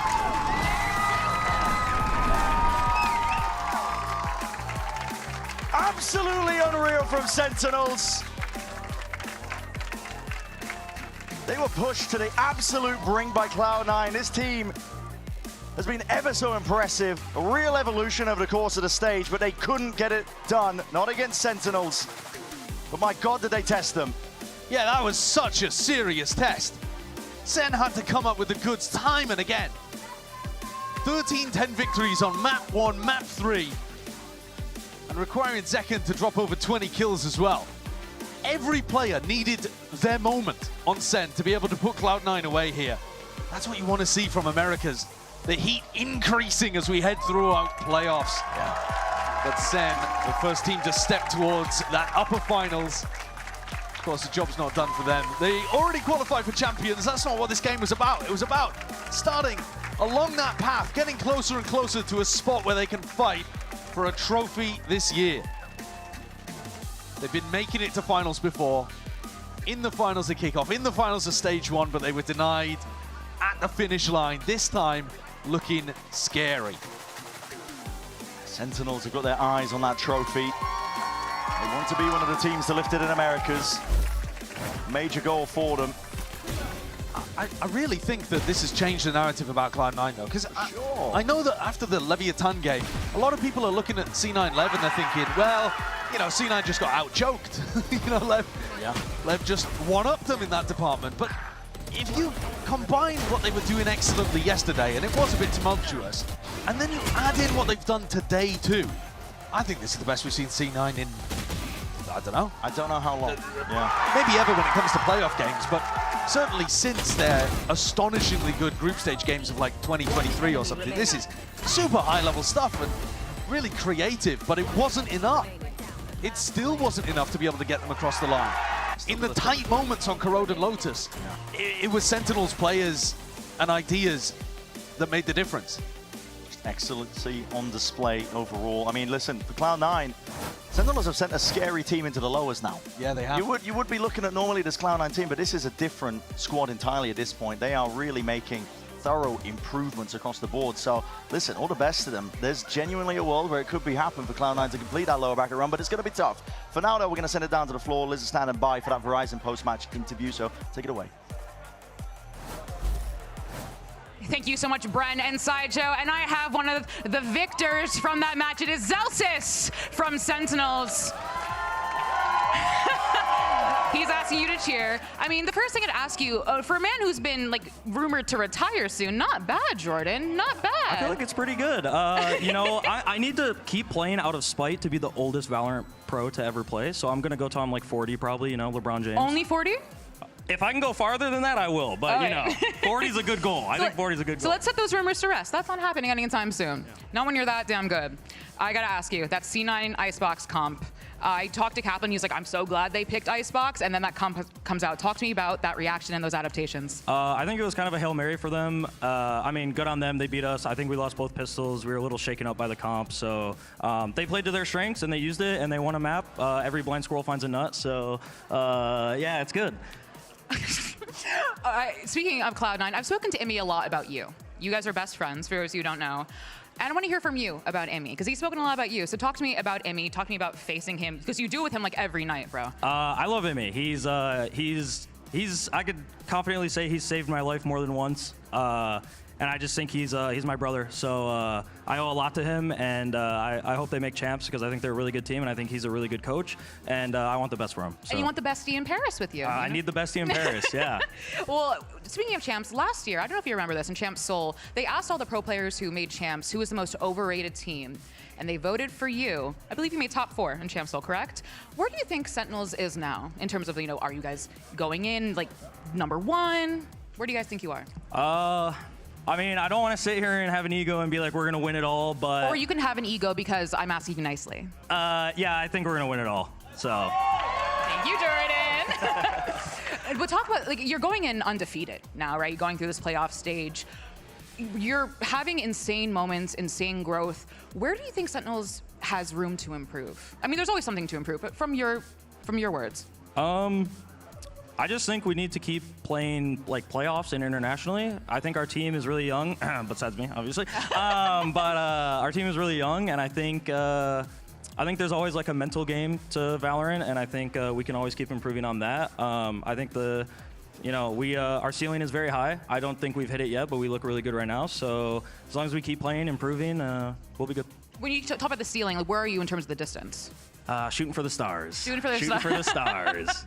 Well, something else I want to ask you is that you, again, talking about like kind of the veteran presence on the team, your young age, which you are older, and talking about that mental. What is it like being an emotional leader? Because we see you in the games, you know, leading them, saying, good job, boys, you know, over and over again, telling them good job. What is it like being an emotional leader? Because once upon a time, you were the younger one. I was, and I think a reason why I do it so much is because I wish I had it when I was a younger guy. I think it would have helped me a lot. So, and these guys are super talented. I don't think they need me to help them shoot their gun. I think they just, you know, need to get past the mental aspect of things. And I mean, shout out to my teammates. They trust me a lot to like lead them in that case. Like, you'll see it a lot. I won't put like details, but you'll see it a lot in stuff I do or say to them on stage, and they kind of just take it on their chin, and then they go next and move forward. I just think we have like a good dynamic. They shoot, I, you know, massage them. Well, talk to me, because you talk a lot of trash. We see it. You've done it for a while. You were interacting with Nat back and forth. Does that help inspire them? Is that something you do to get their egos up, if you will?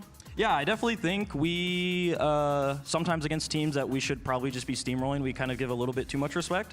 I think at the beginning of the year, I was trying to get all of them to stand up just to like get them in that mode of like talking mess. I almost swore, sorry. Talking, you know, that ish and standing up and all that good jazz. I think it just builds a lot of confidence, and it's showing, you know, they're doing it a lot more now, so. And they are still undefeated. Give it up for Zelsis, everyone. We're gonna take a quick break, but stay right there, because it's G2 versus NRG.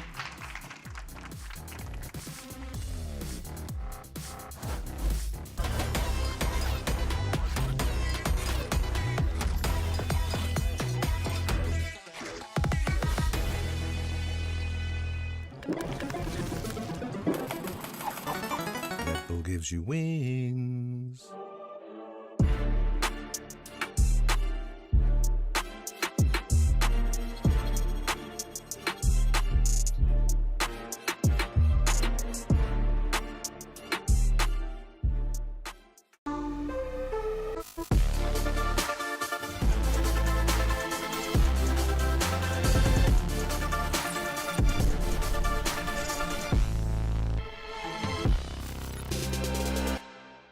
The human body was built to move. Not trapped at a desk in one singular posture for 12 hours a day. It's time your chair evolved. This is Secret Lab Titan Evo. Ergonomically engineered for you. Gamers, hybrid workers, artists, backing your every move.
Going against G2, they have like this, final boss narrative going for them. Every team considers them probably the best team. All 5 players on the team kind of play as one unit. For the re-clear, but the teleports away. It's a bit of a bait and switch. Asuna stunning himself, trying to still work back into the site, but G2 won't let them have even an inch. I definitely think they're kind of just shooting right now. Like all 5 players are individually in form and they're playing pretty well. Another ping out onto the spike. Crew are playing this nicely, but we're back on. Soma sticking into half, and NRG are fighting through. I think that we've improved so much week by week. We've worked insanely hard over the last 5-6 weeks to constantly learn from each match, and here we are. Very confident to play against NRG. We're already in their head. I think they're already scared, and especially as we just 13 forward back-to-back 100 Thieves. You know what G2's here to do. We're going for the 3-peat. No one's standing in front of us. You're sorry if you're playing us.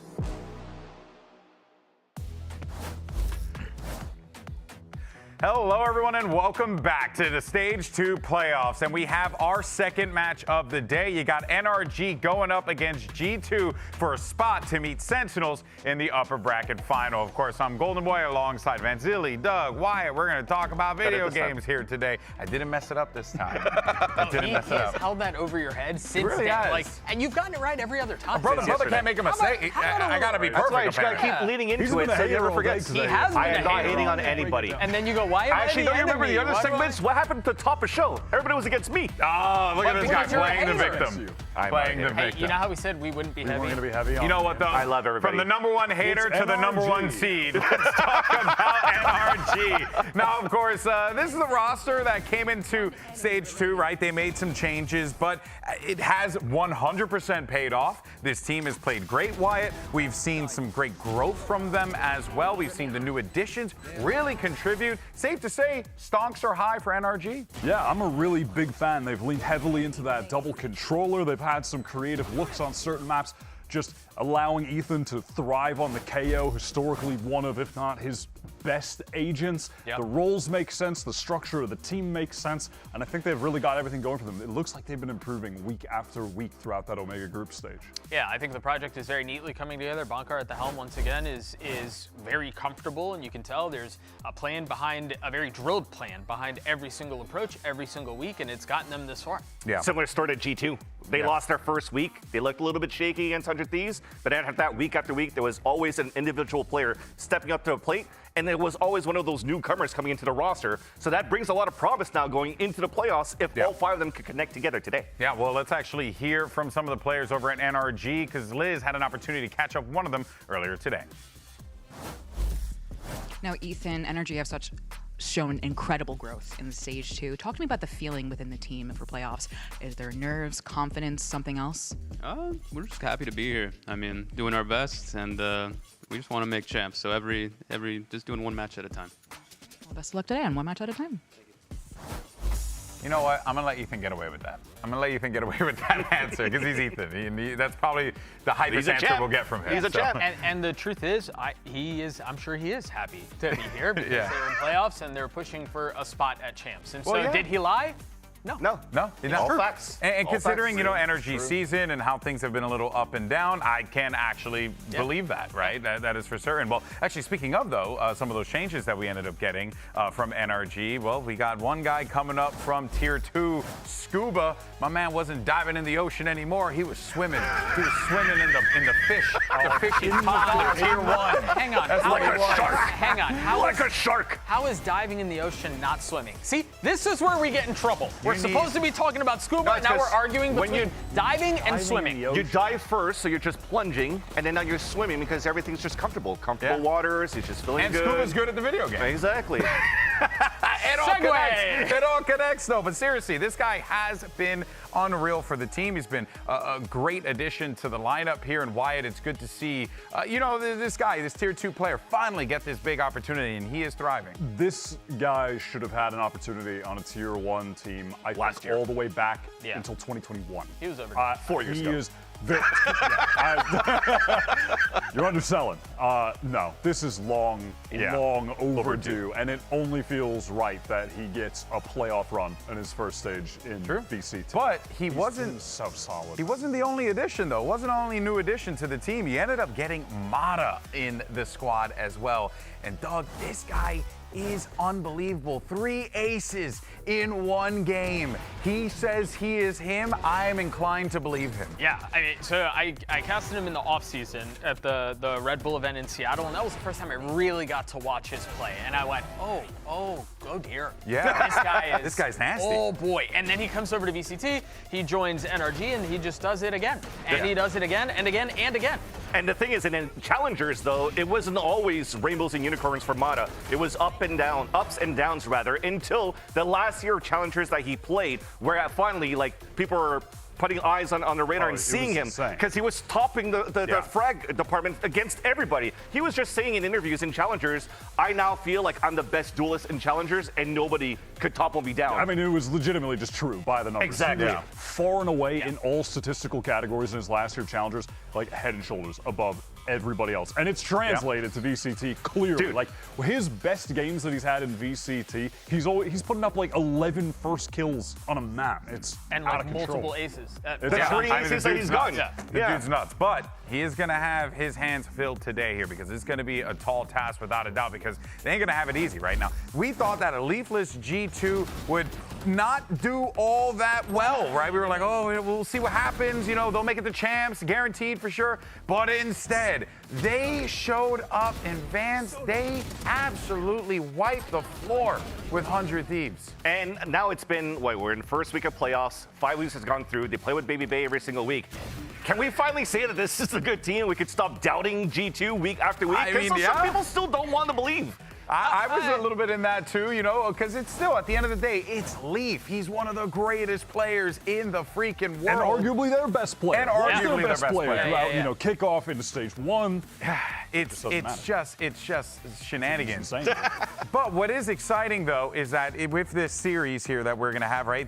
And that is of course what we saw last time with 100 Thieves versus G2, an absolute shellacking. Only allowed them 9 rounds. That's actually it. a sad watch. Dude, it genuinely had a was. somber tone. Yeah, I remember we're wasn't watching it in fun. the green room thinking like, oh, I feel like bad. Like this is isn't bad. going the way that I thought it was going to go. No. But then, you know, I think there's also another really fun narrative here. You got 2 IGLs, fragging IGLs at that, and Ethan and as well as Valen, who we have seen Van Silly. Valen the top 5 kill leaderboards as well. Like the guy, even though he's an IGL, he's still fragging with the best of them. And Ethan also found good momentum going into the last few weeks of the regular season. So it's nice here that you have the comparison between both of these teams when you're looking from different storylines where Valen has to pick up the pace a little bit more because they lost Leaf in the first place. So everybody has to pick up on the side of G2. But for Ethan, he also has to be the leader for 3 new members coming into the roster for this year. And now to be able to put numbers on top of that, picking up IGL on top of that, very similar to even Xander going in from 100 Thieves. They're both looking great. Yeah, but it is still startling how far ahead Valen is in that column, right, Doug? I mean, that is... I'm like looking at that graphic and going, yeah, they both frag, they're both really good. And then I look at Valen's numbers and I go, I mean, that could be a duelist. That could have been a duel. I'll shoot a little bit. Like, ultimately, it is a little role dependent, too, because Valen, I feel like in the way that team operates and with him playing Omen, he's getting some more fragging opportunities than Ethan when he's playing, like, Fade on Lotus, for example. Like, he's doing a lot for the team. And when he's playing KO, he's doing a lot for the team. But it's not always getting the kills, and I wanted to see these. We didn't show them game 1. We didn't show them game 1. I wanted to know if we were just going to have the clean sweep for both. And no, we're not. We're not, because Elizabeth believes in NRG. The thing is, though, is that coming into this, I also believe in NRG, but I really do think I pick G2 all the time. Yeah, okay. But that's really easy to say. I pick the other team, but I kind of believe in the upset. I really do feel like NRG, like, this is good. This should be a brawl, I think. It's not a 50-50. It can't be a 50-50. I wanted to feel that way until what we witnessed yesterday. Yeah? And it's slaughter. Dude, yesterday was enough to convince you? Yes. What about for you guys at home? Let us know. I think was NRG yesterday were awesome. enough? I think they were awesome this stage. Yeah, I would agree. Bro. Yeah. G2 did unholy things to 100 Thieves yesterday. And I'm scared that we're going to see it again. Quick, little Billy, cover your eyes and ears. And again, they get better every week. They get better every time they're on the stage. Well, let's see if that's the case this time around. It all comes down to this. Who's going to beat Sentinels in the upper finals? Let's go ahead and bring out your 2 teams. Riot Games Arena, let's make some noise for your mega group #1 seed. It's NRG! And NRG knows that this is going to be a difficult one, Doug. There's just no other way around it. You can't help it. This G2 team has been absolutely on fire. But that is to say, and it's funny because we're talking about G2 so much, but NRG are the #1 seeds coming out of their group, for goodness sake. Yeah, out of a weaker group, but they still came in as but the you gotta #1. give them the flowers. Yeah, they came in as the #1 seed, and this match is actually so insanely important for NRG's chances of going to Paris. Because the good Lord knows you do not want to be in the lower bracket and to deal with Crew, have to deal with Lev, have to deal with Cloud9, have to do. I mean, dude, there's like no shortage of teams that can destroy you at any given point.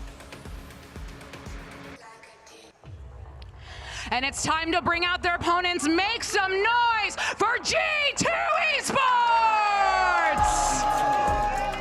And as we always talk about this G2 team, Wyatt, it's always a conversation point of, okay, Baby Bay's on the team, and it's great, but, and that but always is there, right? I do think, especially after that last game with 100 Thieves, you just gotta forget that crap now, because this guy's clearly proven himself. But going into this stage, G2, they had more damn champions points than 12 other teams combined.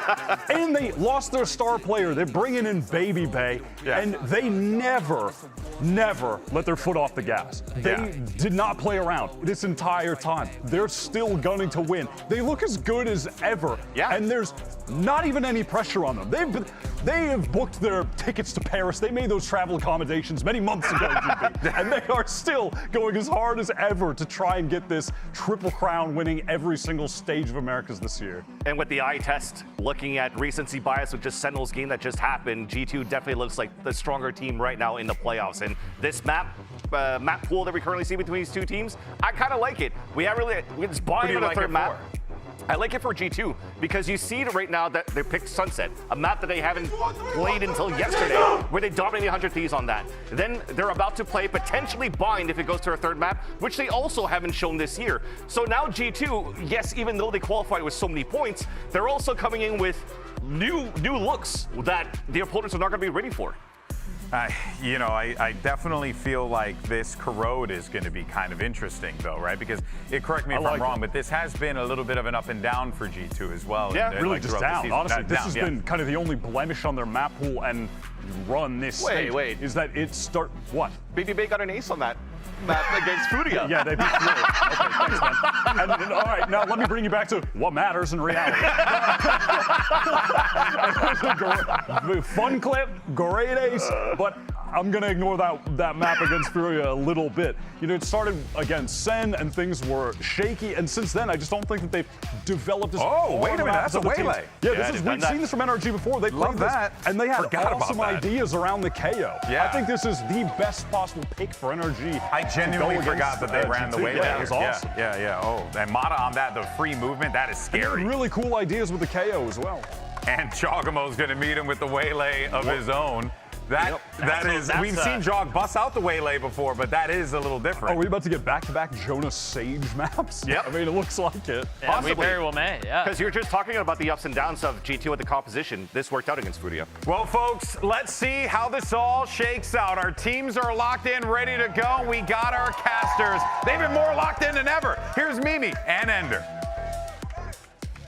We locked in especially for this one. We've got NRG taking on G2, ready to get things underway on Corrode. And for this match, a lot is riding on it, especially for NRG, with hopes of going to the upper final versus Sentinels and needing at least a top 3 finish to punch their ticket as champs. But the upper final is huge, because then if you have G2 and SEN in the finals, that's NRG making it to champs no matter what. And even if G2 doesn't run things back, it's 2 opportunities for NRG to have a straight-up win and you're in opportunity to qualify to Paris. So a lot on the line for that team after not winning a playoff game since 2023.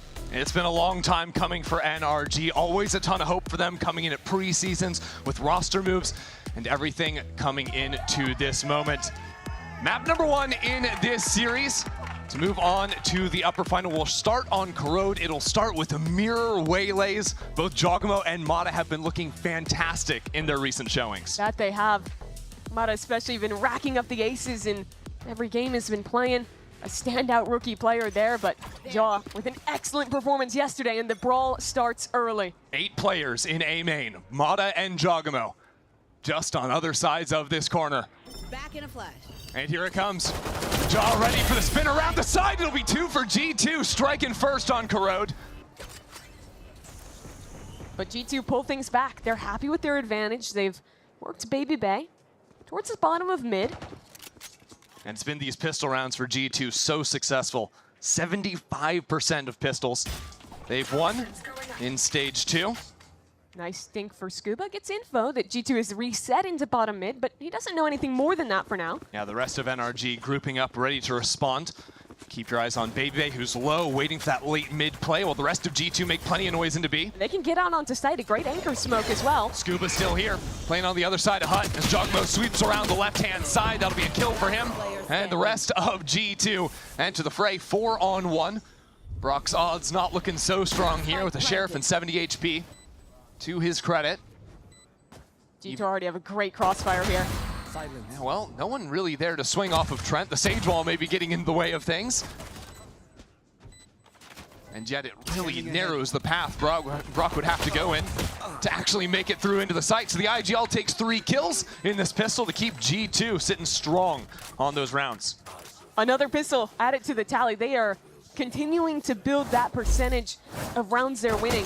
And I think it means so much for a G2 that when I'm thinking about them this stage, I feel like when I'm the most impressed with them is when they're playing on their defensive sides, how good their defensive rotates are, their protocols on the retake. I don't think they're always like a perfect attack side team that is going to completely snowball on that half. But because they win so many pistol rounds, they get that snowball rolling so early, so often, most of the time they're up big at the beginning of games. Now, Mimi, I also am just interested in the comps in general. I can't remember the last time I've ever seen Waylay versus Waylay. Right now, NRG just fighting down into mid. You can see some of the speed you can work with on rounds such as these. Although G2 kind of just mowing down the members of NRG. Jogmo doing some distraction on the Waylay as the rest of the team comes in. How do you think a comp really as unique as NRG's is going to operate here up against G2? I think what's cool about the Waylay is that on attack side of Corrode, it's the map in the pool that probably has the most angles that attackers have to clear. There's a lot of different boxes to tuck in on sites. Defenders love playing the kind of rolling retreat on this map where they have almost 3 different places where they can be holding. And Waylay helps solve a little bit of that by being able to dash in, get full info, and then draw back to get that first set of space, and then save a lot of your actual initiator utility to go for the latter stages of the hit. And on top of that, she also has that that C ability, which is basically another piece of initiator util as well to help in those faster executes on attack. Yeah, it gives you extra tools to play with there. Ethan can support with flashes. Got a lot, of course, to slow him down on the saturate. And you look at the defense and you get ideas around mid-round aggression, walking up if you're placing that refract to dash back away. But does come with the cost in this comp of not actually having the heavy stall towards the B site. No Vise in there for NRG, so Jogamo's already into the middle of it all. And these stingers at close range can operate nicely in a lot of these tighter angles. Right now, NRG taking their time. Yeah, full retake setup for NRG. They've walked a couple players down mid, but they're going to group and approach this one from 2 avenues, but with a ton of good initiator util. G2 want to fight on through. Trent has some util in hand and ready. Teleport behind just to distract Scuba. And 1-for-1 is all he's going to get. Now on the flank. Baby Bay holding it down, but Mata is there. And NRG continue their advance. The Odin up from heaven, and it's like maybe G2 could get a little bit funky with it. Jogamo has given his team a chance, but 2 will survive on the round for NRG, and they'll take their first. Those are the kind of protocols you're looking to see on a Corrode retake. You're trying to set up multiple avenues of approach to put pressure on the attackers, and G2, feeling that squeeze, decided to go for the fight into CT, which they weren't quite able to trade favorably out of. So it's NRG that stops that kind of G2 snowball of winning the bonus rounds that we've seen a lot in G2's recent games. There's that. I think NRG also showing some flank looks is going to make G2 a little bit more mindful of what's going down in the mid-rounds. And despite not using a ton of utility, Mata very early was walking into mid, maintained that space all round, so NRG had very fast rotations. Oh, Jogamo, ultimate online. Maybe looking to use that in the tighter choke point towards elbow of the A site. The ability not so wide, but there's certain areas of the map where it can absolutely carve a team apart. Here, just jumping over the paranoia and scaling into the site, and now lights up towards elbow. Sam gets the first kill and dodges on back, but that slowdown is brutal. Mata there good to hold his teammates out. And now G2 have been stunted towards elbow. They're stalled out here without great opportunities to pivot back. Look at how deep Ethan has walked up into mid as a contain. There's no way out for G2. They have to own this site, but with 3 players towards spawn, that'll be no easy task. NRG are very disciplined here. They're just holding together. They know G2 have to make the move. The G2 are really starting to take their time. Ethan continuing to creep into mid, now joined up by Scuba, so Trent has to turn around and watch G2's back. A main, a gap, a link question for G2. And the more NRG continue to deny information, the more anxious G2 will be of all these separate angles. First start broken, now wall to go down. Jonah P can't get the first kill, and that could be critical for G2. Baby Bay holds the line. And as NRG move in, it is just Jonah stuck behind this smoke without any real chance of playing into the round. NRG tie things up. NRG waits so long to go for any movement on that retake. Just sitting for 15 seconds in CT while their players in mid cleared everything out. And in doing so, G2 started to try and posture into these slightly forward positions, try and find a fight. That ended up not totally going their way. And they're just seeing that fight getting in front of the Waylay ultimate. And that's a downside of the Waylay ult versus something like Breach. It slows you down, but if you hit your one tap, you're still accurate. Yeah, and Sam can get that kill, teleport away. Always a guy that's confident to take those aggressive lines. As Waylay on this map, very often you are alone and you either get your kill or it goes very wrong. Ooh, well, this time maybe going a bit more wrong than right. Did get a shot with the Outlaw, but Jaw on 150 HP is only taken down to 10. Util cycle going up. And a quick dash in for Jaw. Yeah, a little double dash there, 10 HP, but manages to survive. There's a little spam there going in from top mid. All that pressure had pulled Ethan deeper into mid. He wanted to fast rotate. But check out B main. Scuba on the walk up. Trent holding for it. Already got the opener, but that is not the timing you want to see. Knife comes out. Scuba gets his. And that's a spike. G2 are going to have to take time. As in main, they deal with Jojimo and NRG are starting to close the walls in again. Yeah, we've seen this. Even back to the pistol, NRG taking a lot of liberties in space. Here, both mains they've just full contacted into and punished G2 with. Maybe they has a lurk, but he's going to be walking into 2 players here. And again, the guns are not favoring G2 in the slightest. Sometimes you can get punished making these moves that NRG did for just contacting up into a team, especially on an eco round. But I think just a good read from NRG. We've seen previous matches of G2s where they do a lot of regrouping into each other in the mid rounds. And these mains can sometimes be light. Lovely 4K for Scuba. He had a really great end of the season. I think a slower start for him and NRG as a whole, but towards those last couple of games, I think especially in their match against Crew, Scuba was truly lights out. Finding his form as that mid-season addition, that rookie who joined this roster, alongside them bringing back Coach Bonkar.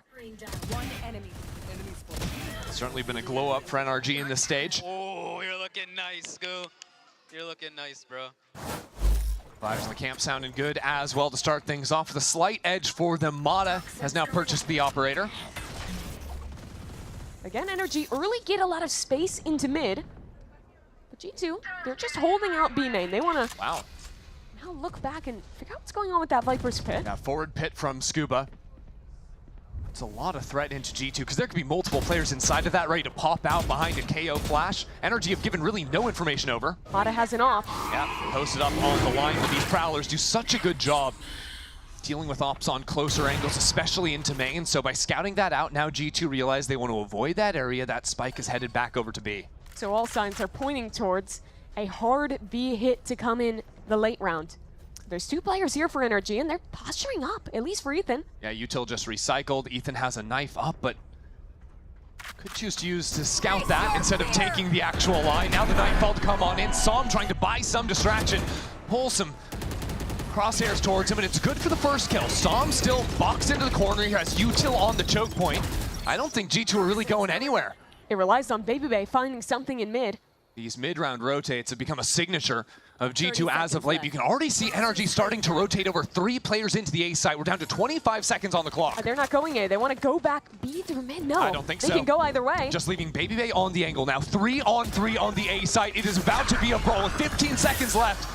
The lights come on from Mata. 10 seconds, and Brock with the Odin charges into his demise.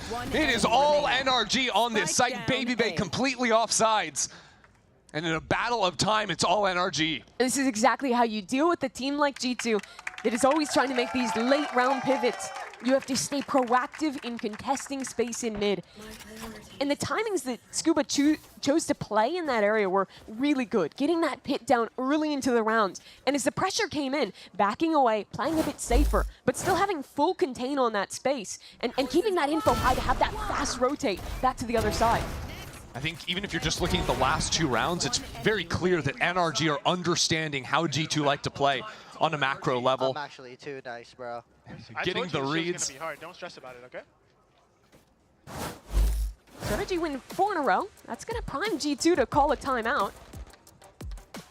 After they didn't even have to call one in their last series. Exactly. So now Josh RT has a chance to reset this half, round 6 to round 7, call a timeout. How did G2 move from here? I'm looking at simple stuff. Put a bit more of an emphasis onto mid. I think you have to help Baby Bay get deeper into that space, because right now NRG is having very quick rotations into the late round that are a step ahead in figuring out G2's pivot. Yeah, that started with the Pit dominating a lot of control down bot mid in the last round. Your other problem, though, is this AWP that Mata bought in 2 rounds ago. He doesn't get that initial shot. He was pushed off his line, but found impact at the end. So that's your other consideration if you're contacting around the map. You have to make sure you're not getting punished by that operator. Here, of course, it's just an eco for G2, so that conversation likely looking a bit further in time. And yet it is those G2 Stingers. The Baby Bay Hero Rifle is in play, Christy. Yeah, carried that over from the last round as the sole survivor for G2. And it'll be Som taking first contact. He was successful earlier in this half, holding down into elbow. This time, perched on the higher line. Smoked off. Yeah, Trent just waiting for all these prowlers to try and disrupt an op if it was going to be there. And the rest of G2 filter in behind Jogmo, ignoring elbow entirely, and instead playing towards yard, but there's still this Odin that has to be dealt with. This wall is going to be like Baker, but Brock down to so little HP, and now the utility to come online on top of the spam is already 2 kills for NRG. Good luck planting the spike. I don't think that's going to happen. No gimmicks allowed. You are not permitted to simply wall up and get the plant against NRG. Can't use your utility either. Yeah, taken away. They'll recover a gun. Maybe try and make a rotation back towards B and at least get a spike down here. Except Mata, with the operator, is snuck up into top mid. This is a gross angle, too. I would say less than 1% chance that G2 can turn around and deal with this player. They're hard clearing it. Okay. Not quite. Crazy, though. Trent is actually aware of that a little bit. And yeah, the less than 1% chance is looking accurate. A 2-piece for Mata. And a clean anti-eco there for NRG. NRG's defensive sides have looked great throughout the group stage. I've been very impressed with how they're calling these rotates. I think Ethan, especially when he's playing roles like the KO, does a great job of off of like 1 second round of his initiator utility, getting that information and figuring out exactly where he needs to rotate his players. I think that's where NRG have looked their best. And I think they've also just stayed super flexible in how they're responding in these mid-rounds too. You know, early on they were testing a lot. Me back off. I'm too nice at back off. You know, they're pushing the extremities, punishing the lack of an info senti from G2. Already in though. Gonna farm some utility. Slows go both ways. Hunter's Fury out from Brock though. 1 connection it looks like, and Mata dashes back into sight. It was a cute idea off the orb tap. Throw that slow, hope that you catch someone and kill him with the Sovalt. Didn't work out though. But now a reposition into mid from Mata. He actually won't be able to assist in the fight. Scuba just to stall things out, the snake bite into link. And Som coming in. NRG will regroup 3 players into back of sight. Great paranoia, that'll stall things for a moment. G2 are just brute forcing their way in here, and it's not working at all. 3 for Som. Just a little bit too much. And now Mata going all the way from B main to A elbow. Snipes away Baby May, who's trying to slowly work his way in, regroup with Jonah. Not the 360! Crazy. Okay, show me that one again. Was that actually a 360? I saw a spin. We're gonna need to fact check it, but I'm pretty sure. This would be some crazy propaganda out of you if it wasn't real. There was some flourish. All right, let's see it. First goal from Mata was pretty easy. Mimi, I think you might be a propagandist. I swear I saw the front turn. If I'm making it up, it's just because, you know, I'm really trying to sell the stocks of the rookie. Good shots either way out of Mata. Him and Som both sitting at 9 kills apiece. Lying a little bit is fun. Lying on the internet. No one's ever been punished for that before. No. G2 back to the Stingers this round. NRG again. They found great information with these forward contests into mid. And it's important too, because it's a G2 classic fake hit onto the A side. They like to send in Jogamo to his death oftentimes, while the QB sneak of 3 players slips towards B. Waylay as he fakes it completely, gets out, and now they have a free B site. Yeah, but again, Scuba just turns around, good awareness from him. They'll allow the spike plant to go down. It doesn't really look like there's the best ultimate to play with. Baby will get the pit. Yeah, and he's going to use it too. Walk down into mid. Jogamo is just playing the late contain, and he could be absolutely vital. 1 kill for him, and now 3 members of NRG turn around to deal with him. He's ripping this on Ethan. This is a little bit bizarre. A lot to be spent there, and It doesn't even look like Valen could play with that from main, so Valen tucks into the corner. Saw him to first clear, but will fall to that. Valen is there as well. Hold on, G2 Stingers are absolutely in play. And now Brock has to face first into the pit. That won't work. A disaster in the round for NRG. Scuba to try and hold things in. 2-on-1, but they're all around him. G2 have gotten away with murder. The G2 eco round fake. How often do you see that one? NRG fully bites. Part of the beauty of them having mid-control every round has been these fast rotates, getting ahead of G2. They try and head it off again. I think even using the double dash on the waylay to get into position, but it was all a perfect fake. Thing that alarms me somewhat from NRG's side is that yesterday we saw G2 run that exact same play on Sunset, and Jogmo be that late mid-contain, get a backstab against 100 Thieves. Here it's that same look, and those players, while they walk down, didn't actually deal with him. So now we get our look at the slower round for G2, where they're actually going to deal with the problem of mid. Mata's here with his operator. With quite a lot of smokes, he'd have to take a big risk if he wants to fight. This guy's crazy if he wants to peek through that smoke. Would have a flash from top mid, a drone, but he doesn't want to throw this gun away. A main is interesting as well. Baby Bay and Psalm on opposite ends of this smoke. Psalm looks to refresh that one as Jonah enters the fray.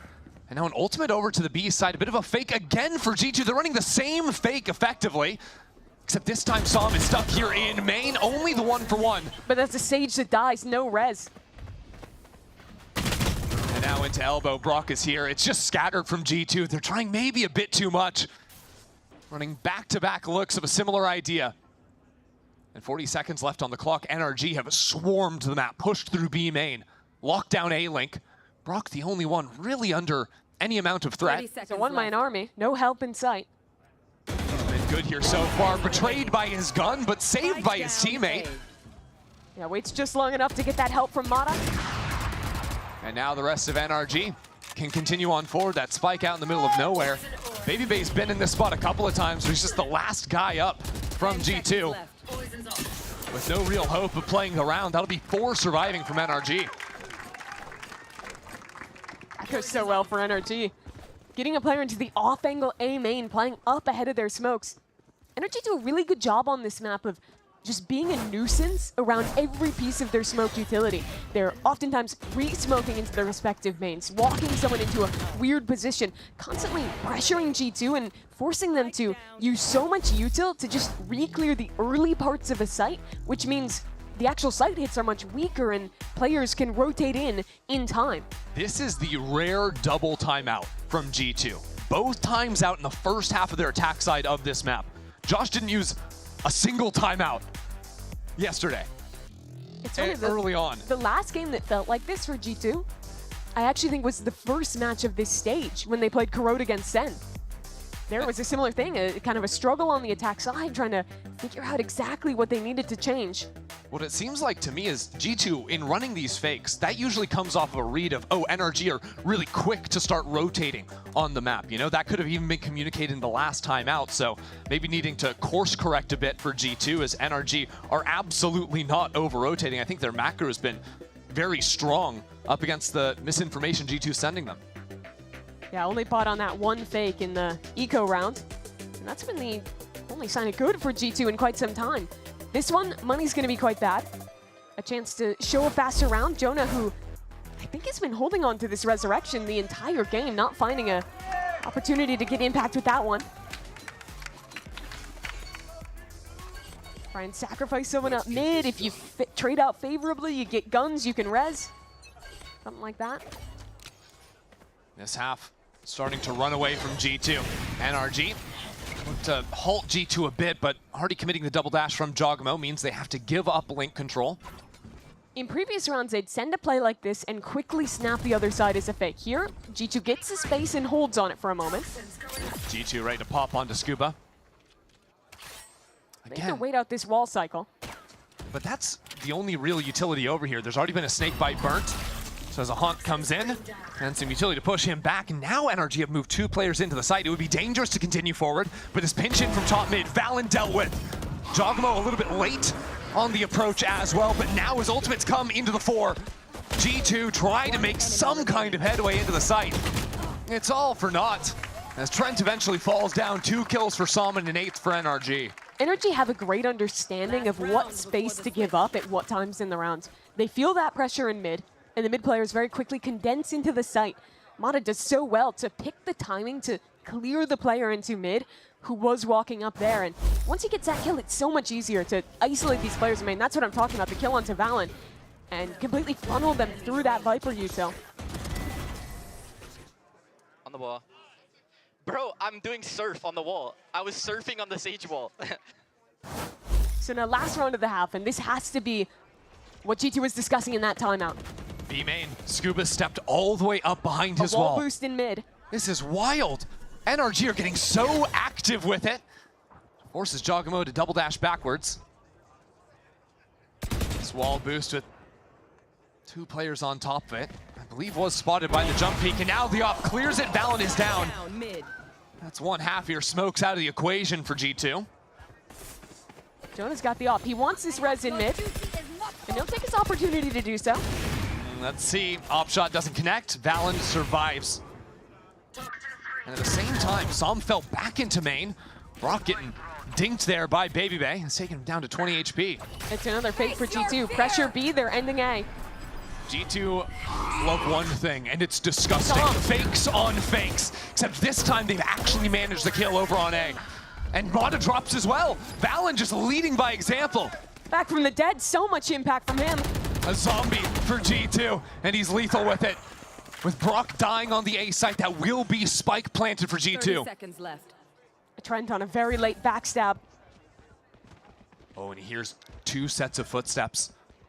So he takes his time. This allows G2 to look back into Link. Ethan waiting for him. Ethan still waiting for him. He's there. 2-on-2 now as the pit for Scuba slips him into the site. Right on the other side, and it's cornered with shoulder to shoulder. Scuba couldn't feel him. And now Ethan, whoa. Players on both angles can't make a breakthrough. Baby Bay tries to equalize here in the final hour of this first half, but it's NRG leading 8-4. Now the question of this game becomes, were the late round ideas for G2 enough? Getting that fake call on their eco, calling another fake here that could have gone wrong in a similar way, but the difference is Som trying to make that play forward, gets caught out, and G2 actually get into the site without losing anybody. Yeah, the previous fake there, Som had gotten the kill, had shut it down completely. This time it changes. There's so much more Valorant left to be played on the other side of this break.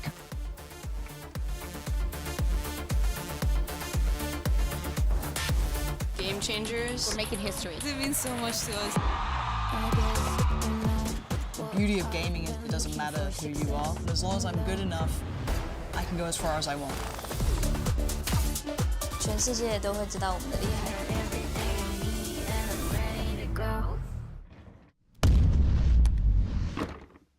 Red Bull gives you wings.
A great start to the series for NRG, but now as we move over to G2's defense, I want to ask you, Mimi, what are we expecting out of Jonah on the stage? Because it was so strong for them in yesterday's series. Yeah, they cooked 100 Thieves with this pick, and the greatest thing about that was when 100 Thieves was going for fast hits, having that slow orb to throw down, these late round walls, that totally ruined the Neon Yoru comp there. But the difference is that NRG have a Waylay, so they actually have a lot of opportunities to dive on that stage, throw down a slow, a flash, something like that. So a lot of this half comes down to ruining Jonah's life.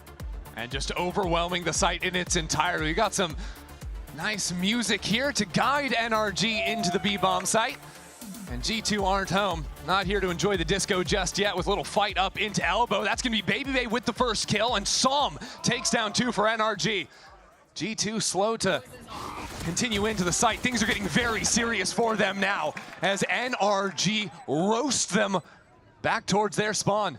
Jonah P. Sage, a highlight to lead the half now in a 1-on-4 with nowhere left to go. A nice right click from him, but it's 3 on the round for Psalm. NRG just ruined them there, showing the pace that you can play with this almost double dive composition, the TP in with the Waylay fighting forward. And it wasn't just taking that side, it was making the instant decision from pre-round that they were going to fight into CT and take that space in elbow. And that is the fight that goes so well. G2, I think, wasn't fully prepared how quickly and how many players were going to be here for NRG. And how could they be prepared, right? Together, boys. Win this round and let's send them home, bro. Oh my god, man. How are you going to be prepared when you're getting chilled out by the lo-fi hip-hop beats? G2 with a false sense of security. NRG choosing to group up for the most part. It'll be Scuba playing with that solo Sheriff into main while the rest of the team keeps things locked in here on the anti-eco. Gonna face together and work through Link. Since Bonka rejoined the team, NRG, I've noticed him loved having the set retake rounds, or sorry, I should say the set execute rounds. Find the site they like, they're so willing to send it, but that's a little silly. What? The What? Classics have 2 kills. The G2 Classics aren't also supposed to be a thing. They've already got Sheriffs, they've got Stingers, so yeah, okay, NRG, let's tighten things up. Let's knock these guys down. Scuba was trying to make it sound easy, like you just send them to the lower bracket, no problem, beat these Classics. Are actually putting some serious hurt onto G2. And Psalm is gonna steal the ace. Goofy round. Looked like it was Despicable. gonna be clean for NRG, then it turns into an Ethan near ace that gets yoinked by Psalm. He's laughing it off though. Well, of course he's laughing it off. Can we see Ethan? I doubt he's laughing. Just glaring at the monitor. Psalm's like, I gotta hit my 30. Your ace doesn't matter. I think he's just happy to have 10 rounds. I mean, NRG are crushing G2 right now. Ethan round. Another Ethan. He's happy. Okay. I think that's what that means. The at verdict least. in, he's feeling just We're fine. going quick again. It's an A-pop. NRG, they love the executes. G2 huddling away into back sight. Is Mata going? I don't really know. Jogmo and Valen have actually abandoned this entirely, waiting for Trent to join them back towards spawn. That drone only going to see the single player. And G2 making quick work, Paranoia into the site. NRG retreating away from the site. So this utility means nothing. Now snap back from Jogmo. Leaves Mata a little bit too far forward, so he dodges backwards. More utility to be traded out, but he's still taking these lines. G2 have maybe gone a little bit too quick, and they've been slowed down for now. Jonah P places the wall, instantly broken. As they move on forward, now BabyBay comes in from the back. 1 kill for him, make that 2. Here is G2 to take their round, but it's not without some casualties. That is a better reaction from G2 though, in comparison to something like the pistol round where they completely rushed in to get space in elbow. There's 3 players holding together backside, waiting for NRG to swing into them.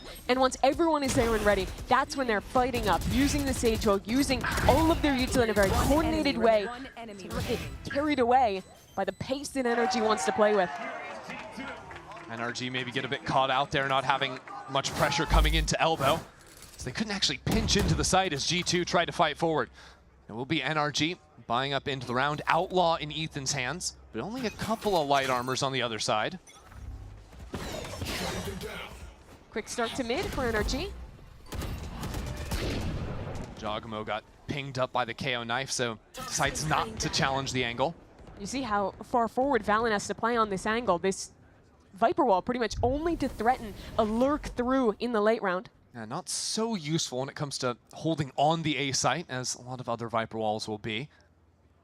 But in terms of demanding the attention of multiple players to defend the lurks like you're talking about, he's very especially effective. with a no info Sentinel comp. Yeah, punishes what G2 are rocking.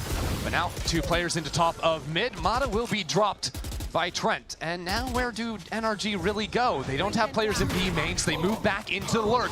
As previously mentioned, Scuba rejoins with the rest of the team. G2 don't really want to fight this one too far forward. I don't Haywalt know. still stunning them out. Valen just sitting in this smoke. Valen waiting for his opportunity here. Spike will be planted and now slips around the other side. Hearing the drone, that's 1 kill for the IGL. Make it 2. G2 already here. Into it all. Now the paranoia. G2 demolish NRG on the retake. And it's all through the eyes of Valen. And it's such a different round. In the previous retake on A, it was all about patience, taking their time to group up in spawn. In this one, it's Valen taking an opportunity in that attacking smoke. And the way that NRG wants to play their post plants is almost fully off-site. They want to get in quick with the waylay, get a plant, and play more so in courtyard than deep in the site. But you see that smoke to the right of Valen is getting those kills. It means that the gap between the attackers and the defenders is very small and gives that opportunity for Valen to make his play. And you've got a guy like Ethan there who assumes that he's fully safe because there's a drone going into that smoke, but Valen just takes the perfect timing to sneak on through that. So NRG are going to be calling a timeout to react. So far, they've seen multiple looks at the A retake, and in both rounds, Baby Bay has been cutting through mid to get that lurk through Link. So, 2 wolves for NRG. Do you want to keep slamming these executes and kind of reconsider how you're playing the post plant? Or do you want to show some of these slower rounds? I liked how they opened in that previous one, ripping up mid early, getting Mata set in a forward position there. I think that's good because G2's not generally a team that throws a lot of super early aggression in mid, and that's space that I think they can take in a lot of rounds. Yeah, they can get in there early. I think the issue in the slower rounds, or at least like the rounds where they're looking to execute around a minute, is, well, Jonah P is going to be dropping the wall down in B main, and he placed it in the last round, and that's what allowed G2 to start shifting over and get over there to support Valen early on. That's something they're going to have to start considering, especially the timing of when that wall goes down. This is kind of the story of their game against Crew too, when you look at like their Sunset, where they play a lot of 4-1. When they get into a site, can actually set up their post plant with these fast executes. It ends up going really well for them, but if that first idea gets stalled out, oftentimes they're left hoping for a bit more map control to pivot. Here's that mid open again. Yeah, and the ultimate into back spawn out of and Som. he's sticking it. He's going all the way through. Baby Bay has no idea this round really is on Som. Timing. To break open an opportunity. Som's not looking. He's not looking the right direction! So Baby Bay gets that kill. NRG just now breaking down a Sage while they have to go back into mid and deal with the potential flank. But G2 have swarmed the map in its entirety. And yeah, Jaw walking all the way out. They are encircled here for NRG. And they don't even have a path forward. Another slow, ready to go for Jonah. NRG, we're on the stingers. We're hoping to just get a quick plant and play a post from the close angles. Now I have to actually fall away. We're running through spawn straight into Jogamo. If you run into mid, well, Baby Bay is going to be there too. So Ethan's going to accept a unfortunate plant and try and play things out here, even with G2 already swarming into the site. Nade goes down, Brock gets the first, but here is Valen and the rest of G2. And that gap, which at the half was so big, is now starting to close down and down and down. G2 continue to show how good they are when they get to slow the game down, play their contain, and set up for the retake that they want to play. This timing in mid was really weird though. For some, you don't normally expect a team who's not playing, you know, someone like a Chamber who has a get out of jail, or even a Yoru, to play that hyper-committed angle. You fool, you don't understand that Baby Bay is still playing Chamber, even on the Viper. He'll take all the off angles. Yeah, just creating caster on co-streamer violence there. You know, Baby Bay, I caught up with him last night, and he was saying that he doesn't know if he'll be able to show his face if he beats NRG. He was doing the pod with them all year long. Really it's a fast A rip again, though. Mod up into it. Baby Bay strikes first again. The mid lurk dealt with. But it's like when you're losing your mid lurk, it's so hard to get anything done. G2 is just facing them and containing them for all of this round. And now a Hunter's Fury sent out from Brock in main, not connecting onto anything. Every single shot threads the needle. Look at this Sage wall. This is a perfect funnel. 4-player crossfire CT. And look at the flank from Jogamo as well. He sprinted through B. He's now in A. And Brock with a reload. Short-lived. NRG, nowhere to go. They can't go back to main. They have to hold their ground on site. Trying to waste some time for Mata to go on the flank, but it's too little too late. G2 are still moving forward. Some would need multiple kills, and not even the one. Means that a spike not even remotely planted for Mata forces him into the operator. And again, it's around for G2. Time for a pivot for NRG. They've been trying the same A exec multiple rounds in a row. But the issue with the way that they're playing is they never actually take elbow control. They're on Jonas. Oh my. That's like the third time in a row NRG have just been killed in mid. It was a Trent spam shot through mid 3 rounds ago. The round before it was Baby Bay seeing the gun and shooting the side. And then there it's spam. Hey! What are we doing, Scuba Steve? Yeah. Honestly, similar thoughts over here. If you lose your mid lurk, you run out of options. That's 4 A retakes pretty much chaining together.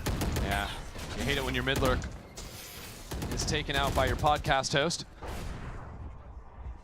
And now it'll actually be Mata challenged to get so into the aggro space walking early. down B. I mean, he's been unchallenged here so many times in a row. Finally, Mata's holding the line, and that'll shut it down. But NRG quickly playing off of that to zip over into A. Not seeing a player in elbow. Maybe heard a Sage Wall go down. Joan has been loving these deep Sage Walls to A. Late pit in B main should force NRG to change their mind about heading that way. They are making plenty of noise. Valen hears it all. He can call exactly what he wants, and he wants assistance from Jonah P. Up in the smoke, top mid, lines him up! Valen! Eviscerates NRG. Claims ownership of the spike. NRG have nowhere to go. Som alone in main, Scuba overwhelmed in mid. Trying to find some kind of pick, but there's too many players watching this angle. So much damage already taken. Tough. Scuba slicing his angles nicely there. Gets a headshot through the wall, but it's not a kill. Just barely misses against Jonah. Any of those go his way, maybe he has a chance, but it'll just be a save for Som. He's had a great map, but knows this one's impossible. So yet again, G2 just win out completely in getting a pick in mid. That round it's not picking the lurk, but it's Valen getting so much information on that forward angle and finding the multi-kill himself. And we know that G2 are always so good on their defensive sides, but I can't help but feel like this feels very similar to NRG versus Crew last week, where their defense absolutely lights out, but they couldn't win a round on attack. And it was the same issue, right? They have a great read to start, ripping these 4 hits, having their lurk get a ton of space in mid, but then your lurk starts to get flushed. Your opponents start to figure out how to play the retake, and now we're searching for a plan B. And the plan B is going to come around. A couple of hero guns on Som and Mata. I will say, to NRG's credit, I genuinely think they have just gotten unfairly unlucky in mid. That last round they got owned by Valen, but there were 3 before that. Crazy spam. They're just going to rip an ult here. Execute onto B, try and get a Viper spit in the post. We'll see how much they want to spend to stop this from being just a tie for them. Mata blinded up into sight, taken down. Doesn't even have the chance to snap back. This is not going well for NRG. Finally, the supporting staff shows up. Okay, Scuba. Making a play out of this yet. And Trent knows he needs to go in. Jonah P's got an operator. Yes, he has a res, but Trent has to open this side up. This timing is really fast, though. He's walking all the way around. The main player isn't looking at him. But Brock has a high angle on site. Now the res to distract NRG. As Trent into the side, that's a kill for him. Brock couldn't see it either. A Nightfall too. So Ethan tries to hold things down for main. Still in a good position for him. Still the pit to distract, to delay G2. But with Ethan falling into main, without a pit for Scuba to play on, 12 bullets left in the chamber. Down to a classic, Jonah P sticking. Jonah P sticking all the way. Scuba, you have to get in there. And he misses the first shot, takes the second. It is down to the wire, but NRG win the round. Just in the nick of time. Ooh, that right click betraying him for a moment. Had a heady, but that not the second double. shot, it could not have come any sooner. He lost that fight in mid for so many rounds. Now gets to be with the team on an execute. And what incredible impact he had. I think Jonah's just Iron Man here, tanking. It wasn't even a miss. I think just took 2 dinks. Crazy. Josh not too happy with that one. It's a thrifty round to switch this momentum up. And it was just the Viper's pit spent. G2 play passive in mid, pick up the operator on Jonah. And this time, Valen doesn't get a lucky shot. So he'll have to come down to his marksmanship again. Blinded up, and he gets them again! Valen dominates the mid space. Always good for 2. And that spike is alone. Scuba has to charge forward by himself. So his teammates in main will open it up with the teleport in. Smoke for heaven, G2 playing numbers. But this is a round we've seen before. G2 play back, they're up a man in a retake.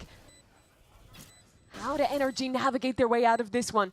Some on an off angle. They have to stop them at the choke. It's all together for NRG. Som and Brock, util out in hand, that could be everything. Jogma waiting for the utility to come on through, and Jonah from above. No blessing from heaven, it's G2 with the round. How does Valen keep doing this? Round after round. Crazy. He's full blinded there, by the way. Yeah. We gotta see that one again.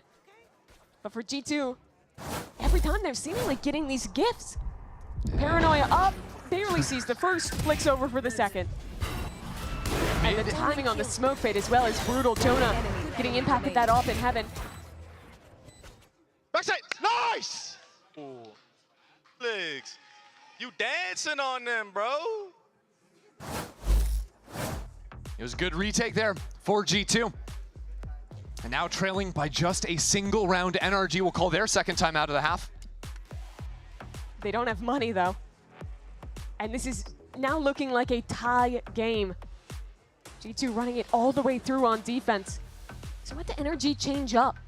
All their success early on, winning the pistol, came off these hard executes. They've consistently managed to get into a post plant. The issue is every round they are losing either their lurker or players in transition into mid. Yeah, so Mimi, NRG will give you a paycheck if you tell them how do they solve the mid problem. They've never been able to come up numbers out of mid. Honestly, I wouldn't hate to see them run back to just like a faster exec off the rip of a round. I think so ignore mid. Yeah, That's it doesn't exist. Not real can't hurt you. Can't hurt. I don't know how sustainable that is for every round, but I think especially as you start to get ults online, you can at least get to 12 off of that. Well, maybe check your PayPal because NRG have 5 players headed into main. It will be light from them. Scuba, the sole rifle for the team. 3 players here for G2. A lot of this round just matters on who Mata can hit with the ult and if he can get an opener. He's had that ult for the last 2 rounds, hasn't decided to use it just yet. And, well, Jaw is synonymous with the shorty. Tucked into elbow as Mata dives on into the site. Hasn't found anything just yet. Valen just playing on the other side of it now. That ulti unlocks. Valen tries to dodge away. Jogma the first victim from NRG side. NRG are rolling over the site. What just happened? I'm submitting my invoice. They're running it down, and now this is an AWP on the retake for G2. It's time to collect. NRG pick up some guns. In a similar situation with the AWP here. It'll be the other player next to Jonah that has to get something done. Baby Bay to lead this retake effort. G2 already lost 1 eco round. Now they've lost a second. This would be a 12-10 game for G2 if not for these thrifties. And it's NRG that bring themselves to map point. Excellent work out of them. Again, choosing not to use the ult off the rip, Mata instead using it to fight forward into CT. And that's a difference maker. In the past, they've only fought for the first part of this site. Here, they save enough util to have a strong fight for backside and kill the players who are staging to go into a retake. Josh is not happy with that outcome.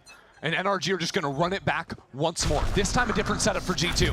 Jonah on this side of the map, and that is a ult just straight where he started from Som to create the threat. All these G2 players are turning around to deal with spawn, and it's at that time that Mata sprints forward into the A site. The wall and yard already broken. NRG are here. Good slow orb though, that gives G2 a bit of space. They've got 3 players. ready to get into the site. But Jogmo a mile away with the ultimate in hand. It's going to be a 5-on-5 through CT for this game. It will be a mess. Brock unlocks the Hunter's Fury with the spike plant, and NRG are fighting forward. Distraction and teleports all around the opposite sides. A 1-for-1 to start it off, and NRG aren't backing away. Som has been crushing all day long, and now he's right up into the thick of it. G2 are reloading guns while their teammates are going out and dying. They are stopped at the pass. And Som on the other side. It is now a one-on-one. The Vipers, Baby Bay and Scuba. Baby Bay, to try and keep his team in it, hasn't stuck the spike. That's not enough time, my friend. It's way too late. He tries to get on, but it's just not going to be there.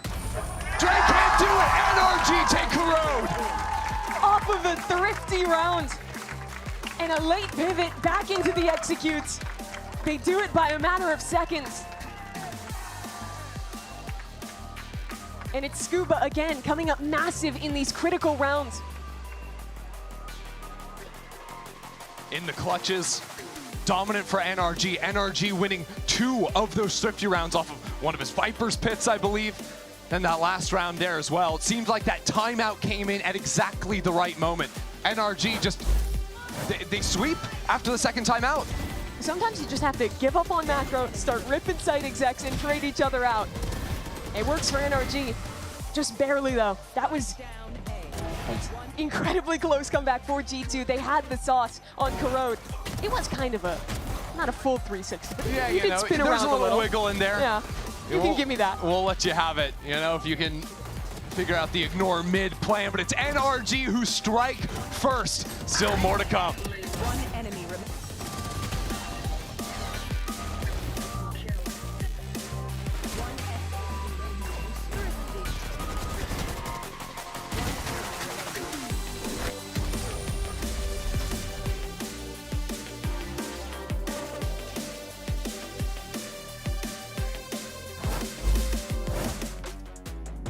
Waiting around the corner, clears the first.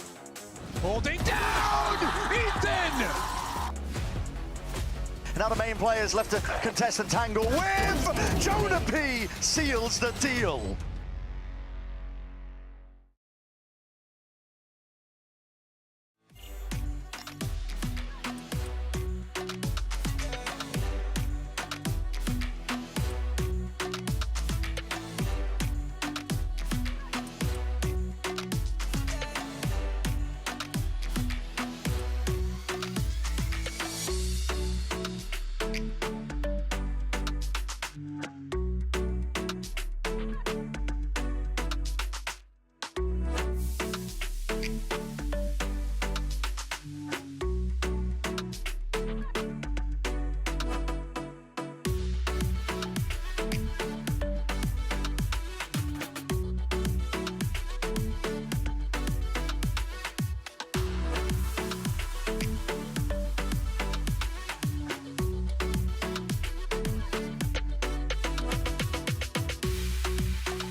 Oh.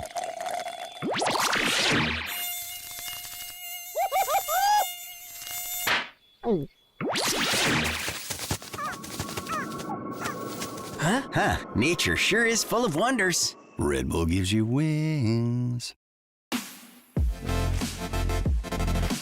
The new Red Bull Zero is here. 100% wings with monk fruit extract.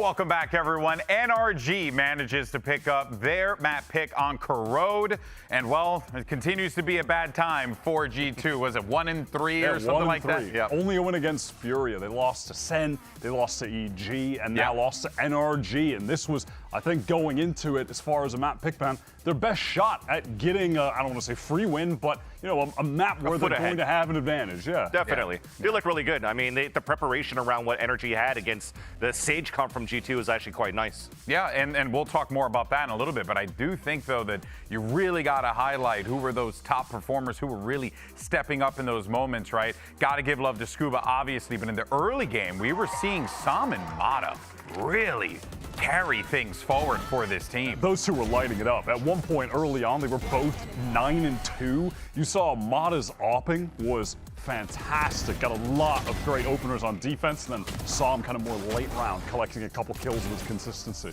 And then it was also with a little great assist coming out from Brock. The way that he was also able to anchor up that A site quite quickly and not give a chance really for G2 to really set up into the plants. It allowed here for players like Sam and Mata to get open lanes, moving around the site, and just win their fights against G2. My guy was doing a 360 flick no scope shot. I gotta respect it, man. An official game. Again, Mata has told us many times before he is him, so this does make a lot of sense. You know, it goes without saying. But yeah, I think that there is certainly a lot to say about Mata and what this team is capable of doing as they picked up that pivotal first map to be ahead in this series. But for now, though, let's actually send it over to Coach Bonkar and hear what he has to say ahead of that win. Here with the coach of NRG, Bonkar. Now, that was an 8-4 half.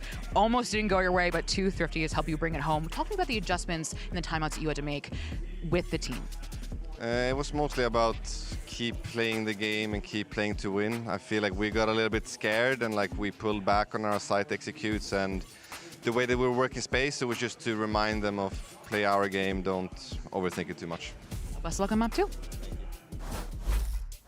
Well, we'll see, of course, how all that pans out for the squad as we get ready for map 2. But there is something that we have to highlight, because one of the things that caught our attention was seeing Jonah P on the Sage. And we have seen the Sage before. This is not a new thing for them. You were seeing these unique ideas. But guys, what we were seeing this time was the Sage being punished. On that attack side, it just wasn't finding enough value. In these situations like the post plants, the Sage wall is going down and immediately broken, especially considering you're going up against Brock on Corrode. That dude's going to have an Odin every single round he can afford it. Your wall is never actually going to survive. Jono is just being pelted by bullets. There's shock darts going past it. It's going down here. They're trying to get a cheeky plant, but killed by shocks. They have no control of the map. This Sage stuff was just unfortunately not working at all for them. And that's what I was mentioning too, whenever Brock was playing quite well to break the wall, but if he wasn't there, there was always already 2 or 3 players of NRG waiting behind the Sage wall to come up so they could break it instantly. That's what I was talking about in terms of the preparation for NRG. They were just ready for these full executions coming out from G2, and they were able to stop that Sage wall plan right away. And the plan couldn't have gone more perfect, without a doubt. But now let's see what's going on over on the G2 side of things. Josh RT is standing by ahead of map 2. You're the coach of G2 Esports, Josh RT. You almost stole their map pick of Corrode. Unfortunately, did not go your way. We're going to your map pick of Sunset. What does G2 have to do to defeat NRG on Sunset and bring it to a map 3? Honestly, we just got to believe that we can do it, you know? I mean, we knew this was going to be a hard map. It's their map pick. They had the benefit of like watching us a little bit. We showed a lot of Corrode throughout this stage, so it's a little bit hard to like try to iterate on that. Fortunately, Sunset's something that we've been keeping it's a little bit of a secret. We're just like, we've been wanting to show this, but like finally we got a chance, and I think we'll have a good map 2. Best luck on map 2. Honestly, I'm surprised at the first thing Josh says there, that they have to believe they've got to do it. G2 have to believe that they can win a map in VCT Americas. I mean, I don't want to overreact to one little quote, but it's just not something you ever expect to hear from Josh on G2 Actually, in America. Even the IGL said that. There was at some point when they were fighting in the first half, I think, and we got into a reaction shot of Val, and he said, guys, we knew this was going to be hard going into this, so let's not worry about it too much. So I think just the confidence that they had potentially with this composition to play against NRG, maybe themselves weren't too confident with it, but you have such a quick turnaround that you have to prepare for. It's just like, okay, well, if we could do it, we'll do it, and then we could secure it 2-0. If not Sunset, they still have it. Real quick before we go to break, I know we were talking before about what was going on with the Sage compositions. We should be expecting that here as well as we get ready for map 2. They ran it on Sunset just the other day against 100 Thieves, and they absolutely destroyed them with it. 100 Thieves had no answer to the map control game that involved the chamber as well from Baby Bay. It was that Sage and chamber both showing presence to control the map that was so powerful. So we'll see if NRG can take anything away from the game yesterday and use it to adapt in ways 100 Thieves couldn't. A lot of things to look out for as we get ready for map 2. How does it all shake out? Ender and Mimi will catch you on the other side, and we'll see you in a few.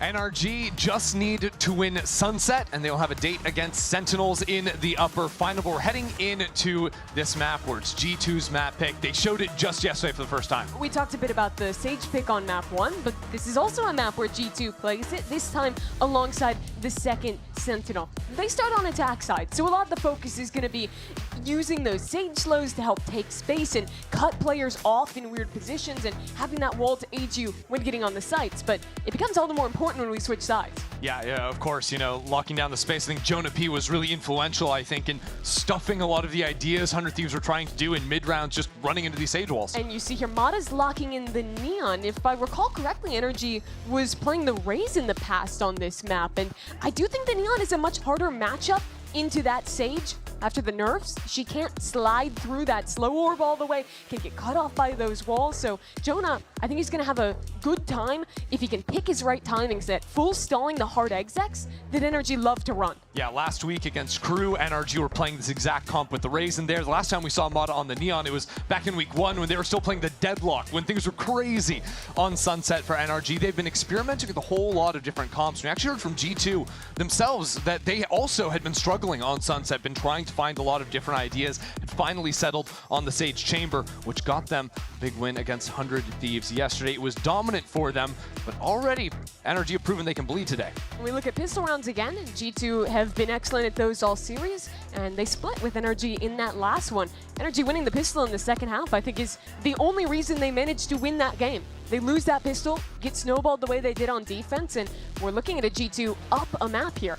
Yeah, it was that pistol and those thrifty rounds from NRG, something we're accustomed to saying. G2 winning games based off that. It's funny because G2 is losing a lot of thrifties to, I think, 100 Thieves as well in that previous game, so they've got to shore that up.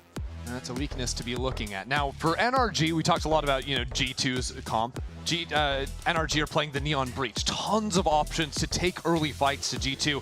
I feel like they've got more fighting utility even just up front than G2 have. For sure. You have 2 line control abilities to set Mata up with the Paranoia on Sam and the Stun on Ethan. Those are fantastic at locking down either mains, building up trap plays, going for hits into the mid rounds. You get some of the most creativity for defensive aggression when you're running this exact comp. So opening Gambit, something we'll be taking a close look at here as we move on into Sunset. NRG leading this series. And really, to me, it was Psalm that dominated throughout the first map, especially in the first half on NRG's defense. Was so consistent, stuffing G2's plays. G2 start their slower A main take. And just breaking through the one-way. NRG aren't really playing off of it. Instead, sending 3 players into a walk-in mid where Baby Bay is waiting for him. First kill for him, and now G2 start to heat up into the Cypher, expecting it to be light on this side. But Ethan is here, and NRG have rotated quickly on forward. And Scuba getting this first kill has given his team a lifeline into the round. A second kill for Ethan. As more and more NRG jerseys move into the site. BabyBay still fairly isolated away from his teammate. They're canceling. G2 have time to slow things down. You can either re-hit or threaten to pivot away, but NRG want to walk up and get info here. NRG so consistently stepping into the empty space, but this time Trent is waiting for it. He whiffs in rare fashion. So NRG take the pistol. That is a heartbreaker for Trent to lose out on that one. Such a rare whiff from him. And it's been a tough start to the day for him. I think a poor performance by his standards back on Corrode. And now that pistol going to be living in his mind. And that's after BabyBay gets that lovely opener into mid. NRG are just so fast on these rotations, buying just enough time from their side anchors that there were 3 players that started on the whole other side of the map, running over in position to trade out and win that one. Bit of a blow to the confidence of G2. As NRG now get to buy up into the round, using full Cypher utility in mid, even a camera that was just broken out in the opening there. You know that G2 like to play for the early mid space, try and hunt down a lot of these trips, and it allows NRG to maybe even set up some traps off of them when Ethan's stun comes back off cooldown. BabyBay pretty quick up here, walking all the way out into top mid. Just waiting for NRG to come back onto the angle. I think good ante from NRG so far. Ethan getting into smoke, that's a bit too much. Wasn't expecting BabyBay to be there already, and now with a jump to get across and the stun, here comes Jogmo playing beautifully off of the paranoia. It is just Scuba and Psalm on site. And now with pressure coming in from Boba, 3 players into market. These 2 players have to hold the line for the flank to come in. Mata there, 2 players swing across him, and he only gets the 2. That does leave NRG up a man. But Jonas found a gun. Seconds left. But he's so low. Love the heal in 15, but that doesn't bring you that much. And these are 2 healthy NRG players, ready to just play this one together and overwhelm him. He needs perfection. 2 one-taps if he wants to win. It would have to be precise. Already giving him a spot, what a shot! He walks away. Calm.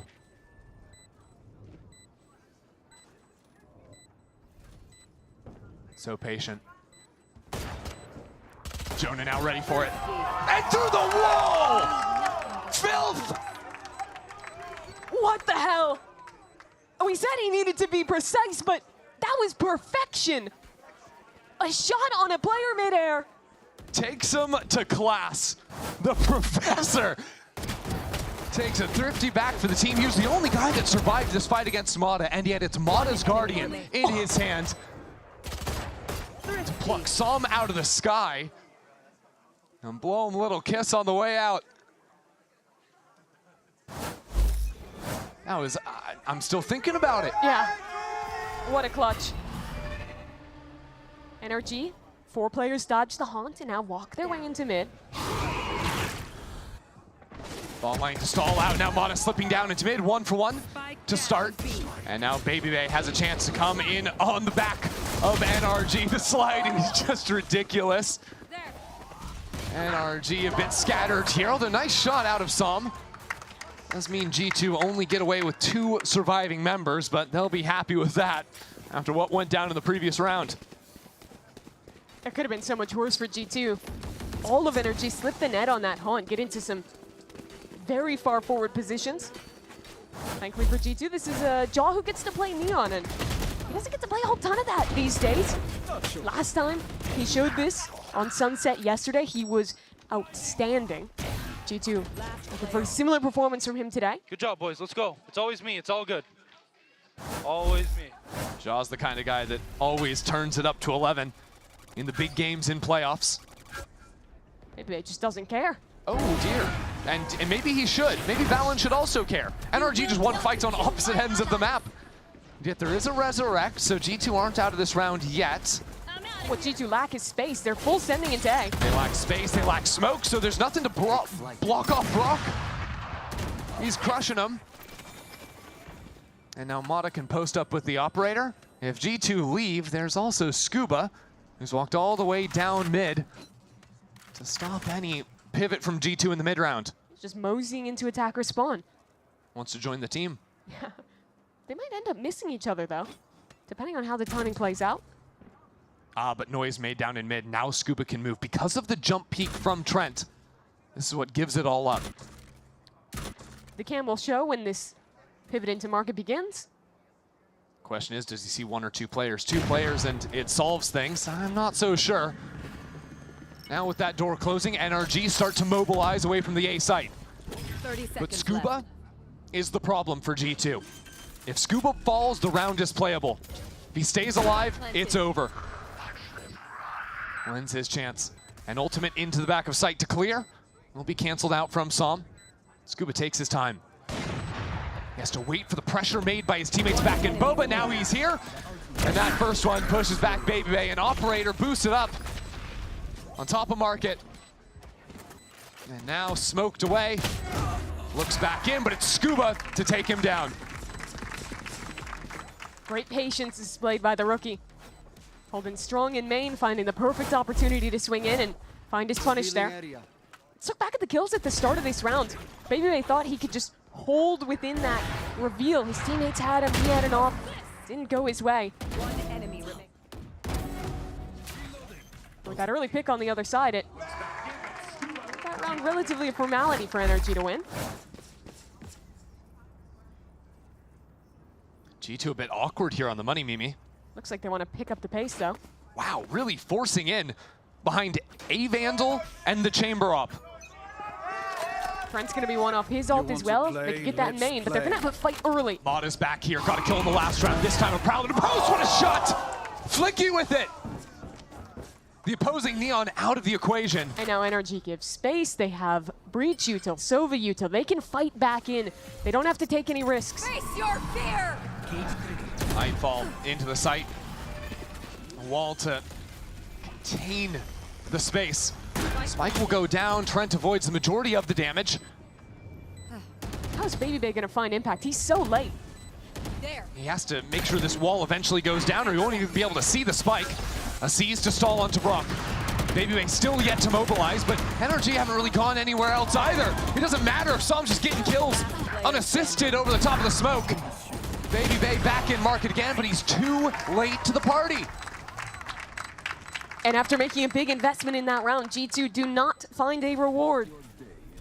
It's NRG who are rewarded another opening pick from Mata and play another man-up retake very well. And it's even with a Prowler tracking Mata, so John knows exactly what he's swinging into. They saw this the last round, but look at this. Boom. That's beautiful. Scuba broke the Prowler for his teammate. And no one broke the dart on G2. I'm actually aimbotting. That's right. The last round as well. Remember, Baby Bay spotted by a dart in main. He fell to that. G2 need to start dealing with this utility, as they again are half in, half out on the round on the buy. This time they use the Sage Slow to make sure they shoo Mata away. They're scared, and with good reason. That's an attacker smoke as well. They want to make sure Jaw gets this ultimate. Maybe can look to chuck that gun to someone else. Exec in the site with just the ulti. So G2 will go back to playing for the mid space. Been a little cautious of it as of late. That market door is open. Had a deep trademark on A. Can make that their problem a bit later in the round to re-clear. You can see with Ethan playing over on the A side, he's got a fault line to play off of, so Som can stay posted on the one-way. Still hasn't ripped the fault line, so patience on that for the fight. The fault line comes in for the re-clear. But it's Som, so there'll be a paranoia here as well, and G2 are going to look elsewhere. So we're down to 40 seconds left on the clock. And they're going to explore top mid. Put some threat down there with the wall. This is more than exploration. This is a commitment. Yeah, the Sage wall put down to stop the rotates. Here goes Jaw, trying to get into it. Still has the Guardian. Still advancing. That stun is crisp. And now heating into the site. G2 with 2 kills found. Scuba still in there. Has not been forced away just yet. Finally falls. So G2 on site, up 4-on-2. This is a half-buy round for them. Spike planted. Ethan on Som is down already. And so just Som in the clutch. Baby Bay facing, and that's a free first kill. Cover going out. Fallon's way for the rest of the team too. Moving back into market. Time Som is taking to get back onto the site. He's being patient. That's allowed G2 to get ready for it once again. The paranoia into it. There's Som with first kill, traded out by Val, and G2 keep it clean on the Thrifty. Looked like G2 were going to be out of options that round. They get shoot away from A main. They can't find anything towards market. They make the last second decision to rip top mid. But the beauty of that Sage is she, more than any other agent, is so good at cutting cross-map rotations, and it allows Ja to isolate that fight and get the key opener he found. Hey, I'm feeling it, bro. Shit. All right, I'll tell you what, I'm not going to push again. The duality of Dre. And how important is that G2 were able to bait out the breach stun? If that stun's up, there's no way they can keep advancing into market. For sure. So G2 will keep considering their options around that ability and the timings they can fast forward into a site. Very similar open for G2. Take their space in B main, grab an ult orb, and look elsewhere. This time, Ethan's positioning on the map is different. He's playing into market, so A is much softer. Yeah, there's an AWP holding for Babybay's lurk in mid. That's in the hands of Mata, but it's Som pretty far forward here on A. Som has just been recycling these one-ways. This will be his last one, and now Jump Peaks Prowlers breaks it, and he's gone. It's actually the assistance of the Hunter's Fury. A different idea, a bit unconventional. G2 are gone though, they've already reset, but now they're walking into this AWP. Here it is, the forward fight, nice shot out of Mata. Spike down. Trent out of the picture, and still 3 players stacked behind the Cypher utility on to B. So G2, consider their options. Jogamo has walked all the way through lane onto A. Ethan's also getting ready to step back into mid, maybe not. NRG with a quiet rotate through their spawn. And yet I think Baby may have heard them. Now that they're running all the way back in their spawn, G2 move into this A site. They know it's gonna be light. A wall back towards spawn. Spike now to be planted, but keep your eyes on Baby Bay. He is so far forward. Now the flash pushes him off the line. NRG trying to reclaim the space, but Jaw rips Mata's head off. NRG have gone nowhere. The shots to dissuade them from coming back in.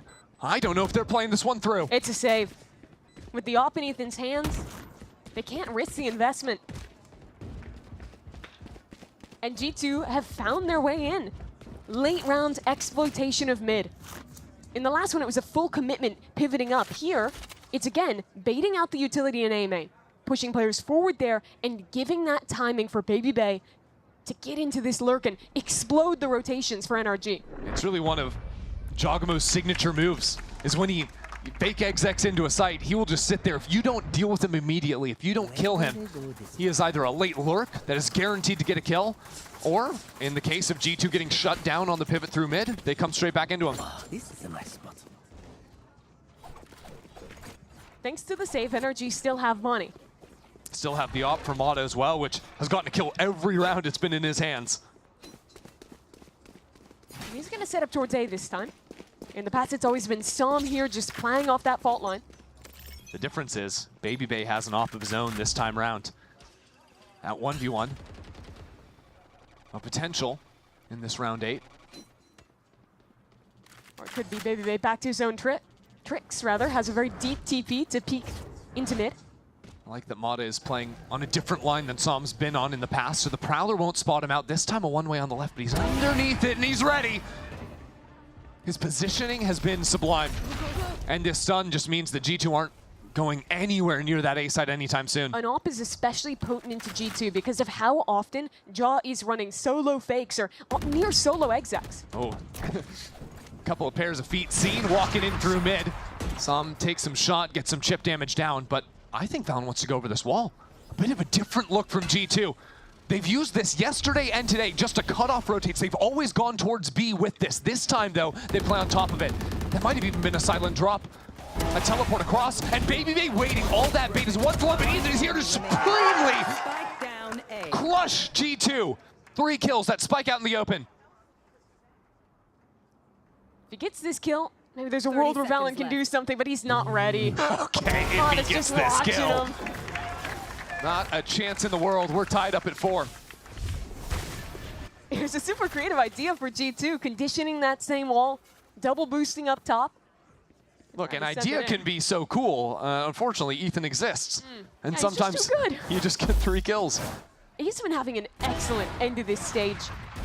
Like Mono was talking about in that opening interview, it was a slow start for NRG, but they've heated up throughout the season, and I think that's more true for anyone than Ethan. Not just in the leadership, but in the fragging as well.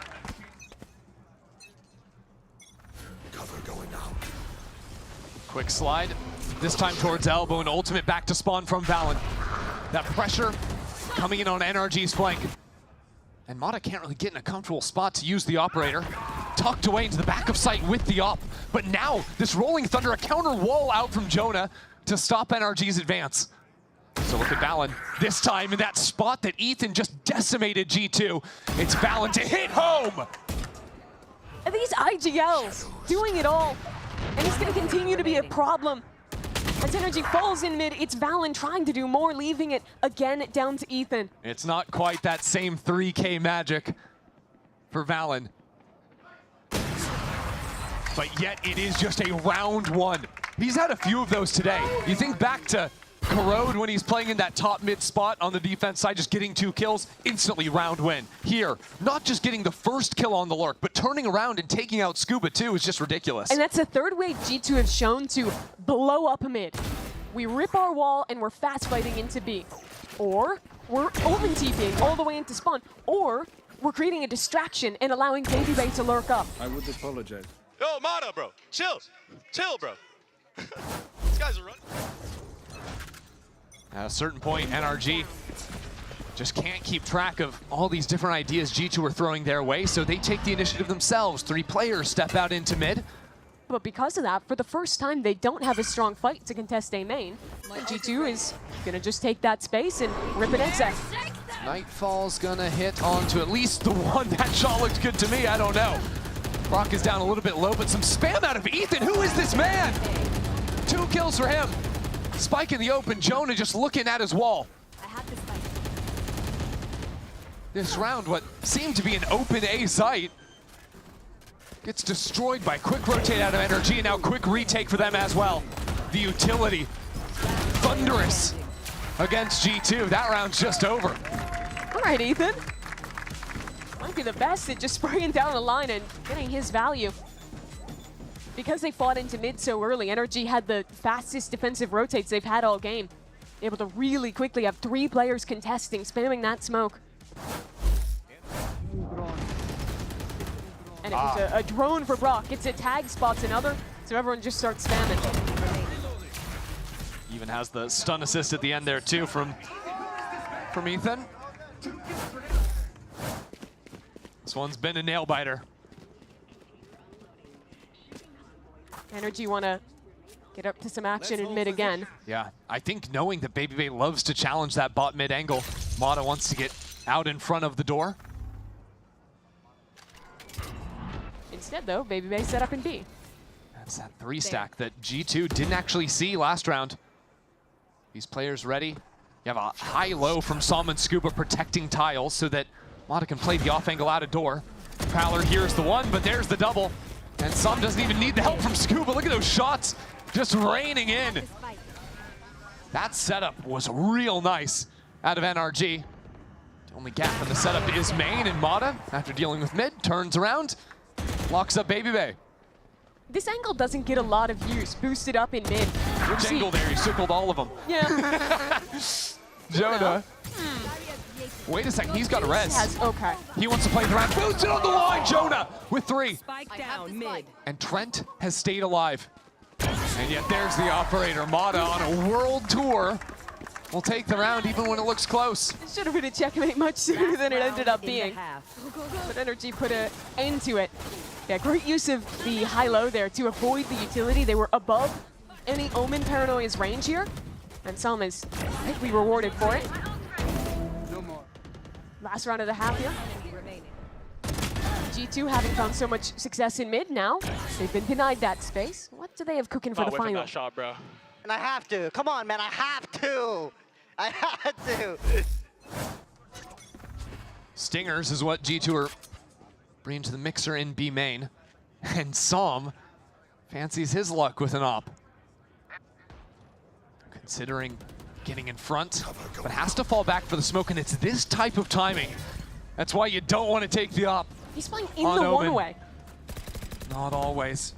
Hunting down Baby Bay, and he finds it. Now with no other pressure coming in, Scuba can turn around for the backstab. There's no chance for G2 here, surely not. Not with a stinger on Trent, not with NRG continuing to close in.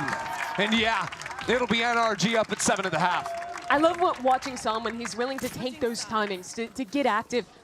When he first came into the league in 2023, he was so hyped as that kind of fresh player who's super aggressive, who's so good at holding things down alone. Yeah, and he's grown a lot since then, and I think had a slower 2025 as a whole. But showing up in these latter games for NRG and having his impact here in the playoffs as well. Beautiful stuff from NRG here, but they got to keep it going on the attack after this.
NRG loves fast executes. Last time they played this map, their read was sending it on B in quite a few of their opening rounds. But G2 have brought a Sage to the ball, and that forces you to slow things down, can completely nullify that util you're sending in, force you to go on that second wave instead.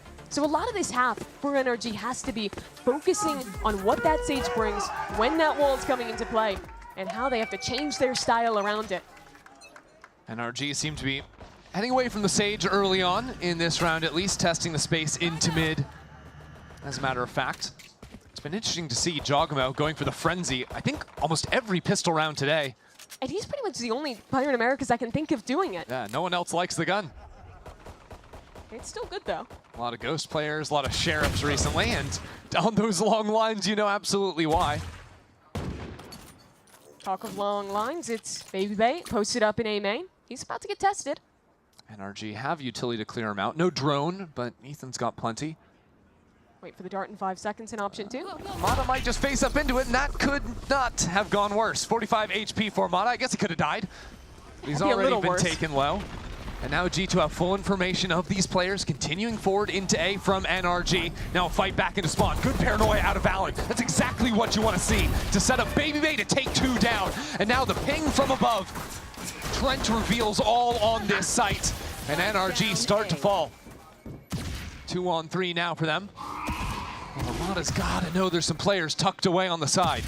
30 seconds left. That spike still has to be recovered. And time isn't exactly playing favors for NRG. So a tap to bait some swings on through. Brock takes an opportunity, but he's down on 1. It's just starting to get worse and worse and worse. G2's pistols, which have been so good all year long, continue here with some great utility out of VALORANT and Trent to lock down the site. It's great from them. For NRG, I think they did things a bit there. They had a great start to the round without investing too much, force BabyBay off the angle, hear him TP back, but that he thought that that was going to be the weak side, that BabyBay would be alone and they could overwhelm into CT.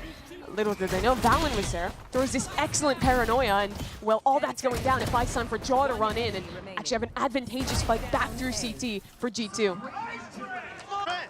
I told you, your time's coming, bro. Let's go. I really hope 100 Thieves weren't watching the Fade Haunt hit there, getting some trauma for yesterday. Remember those 8 retakes? Trent's utility was never broken. It was super effective at getting G2 back onto sites. Quad is so alone here. Just a stun ripped early into A. He runs up as Jaw going out for a walk on the promenade. It's a bit bold, especially when G2's anti-ecos have been, dare I say, sloppy so far today. Chance to donate a gun over. No donation made in this round. He gets out safely, leaves the BabyBay to contain the space. It's a little tough for BabyBay to play here too. You can see he's trying to kind of use the box in mid as a little bit of cover. G2 just prowled A main, so they're heading back to rotate heavier towards mid and B. But without an imminent hit coming, they're going to keep trying to round who has another piece of util that's missed. Yeah, Haunt didn't see anything in main either. Valen is in CT spawn, just waiting for any indication to rotate. Odds are NRG are going to be able to plant the spike. Very likely, depending on how aggro Trent wants to play here. Then the question is, how far forward do they fight? You can't really sit on your laurels in a post plant like this, down in numbers, down in guns. So keep your eyes on shop. Fault line prepared, not going to connect. Good anti-play from G2, dodged away from the ability, and can now slide on into the side shot with the movement. He's just silly on that agent. Jaws, Shorty, what's the story of yesterday, I think, especially on Haven. It got too many kills. Shorty really is a melody. Yeah. In my heart. That's horrible. Well, continue your point, please. Top 40 hits of 2012. Loving that one. Someone gets it. I don't know what that is. But now NRG, look, NRG, they're going to reset into this round. They're going to have the rifles. Oh, yeah. Oh, yeah. Up against G2. And the real challenge for them is going to be solving some of these A post plants, which 100 Thieves never really could against G2 yesterday. No. G2 are really happy to fall back, play their set retakes. Almost always going heavy through CT. NRG takes some space in mid as BabyBay. No one breaks the dart for him, so he's got to leave. No one's breaking haunts, no one's breaking darts. He's off that line. John has walked up alone here. Yeah. BabyBay's coming to help, and with the Sage wall, it's a fake. The worst fake wall of all time. It doesn't even block the line. Silliness. You hear that noise, though, and maybe you think we want to walk back in and exact when it falls, and then maybe you don't clear this corner. But then he has a stinger, and surely he doesn't get more than there's one. not 5 people. The other thing about the wall missing is that NRG could just run through. If they do kill him, then there's nothing to actually block down the site. At least usually these fake walls come with some extra layer of stall once Jonah you're cold on the floor. turns into the worst magician there. Spends 400 credits to just die in main all the same. That wall is just an illusion, Mimi. Not a trick. Never call it a trick. Okay, well, the trick wall's gone. Sorry, the illusion wall. Yeah. NRG are still a little bit spread out. I think they almost feel like this is a stack behind the ridiculous Sage play in B main, so they're going to use all their util, stuns out of the Neon, and the Breach to get into the site. Now realize nobody's home. Maybe even leave Mata posted up in backside here. And they'll do just that. G2 retaking heavy through mid. And not trying to obscure it at all either. Just full sprint in, full util. See what Jog can do. But that counter utility, especially when that all your util was used on the first wave. Okay. Can be tough. I don't know about this. I like how Mata's played around the side of this smoke. 2 kills for him, just lining it up. Dodges back 2. Now really Trent with the best chance to get into the round. The wall bang will work for him, but that clock is ticking away. And BabyBay will eventually fall. Takes them a while to figure out just what was happening with the Sage wall, but once they do, NRG throw a nice execute and manage to get out of that anti-bonus very clean.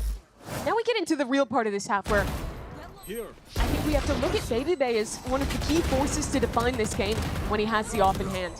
Him with that weapon, they'll be able to post him into mains, have him walk into mid in that mid round, and with him posted forward, a lot of the times you're more willing to save that Sage util and rotate a bit earlier, have those tools on standby. Well, BabyBay top fragging for G2 this game, now with a glass op in his hands. Fancying that same angle Mata was playing back in the first half. And that angle carves on the slow mid re-clears, which is really what NRG seem primed for. They walk their way up, leaving their Neon in main. Good coverage there with the cage. Threaten the cross. But with the player top mid, BabyBay is fine to hold the same line. Doesn't feel too much pressure from that. All right, Brock coming back in through spawn. Drone in hand. Try and get in front of this one-way.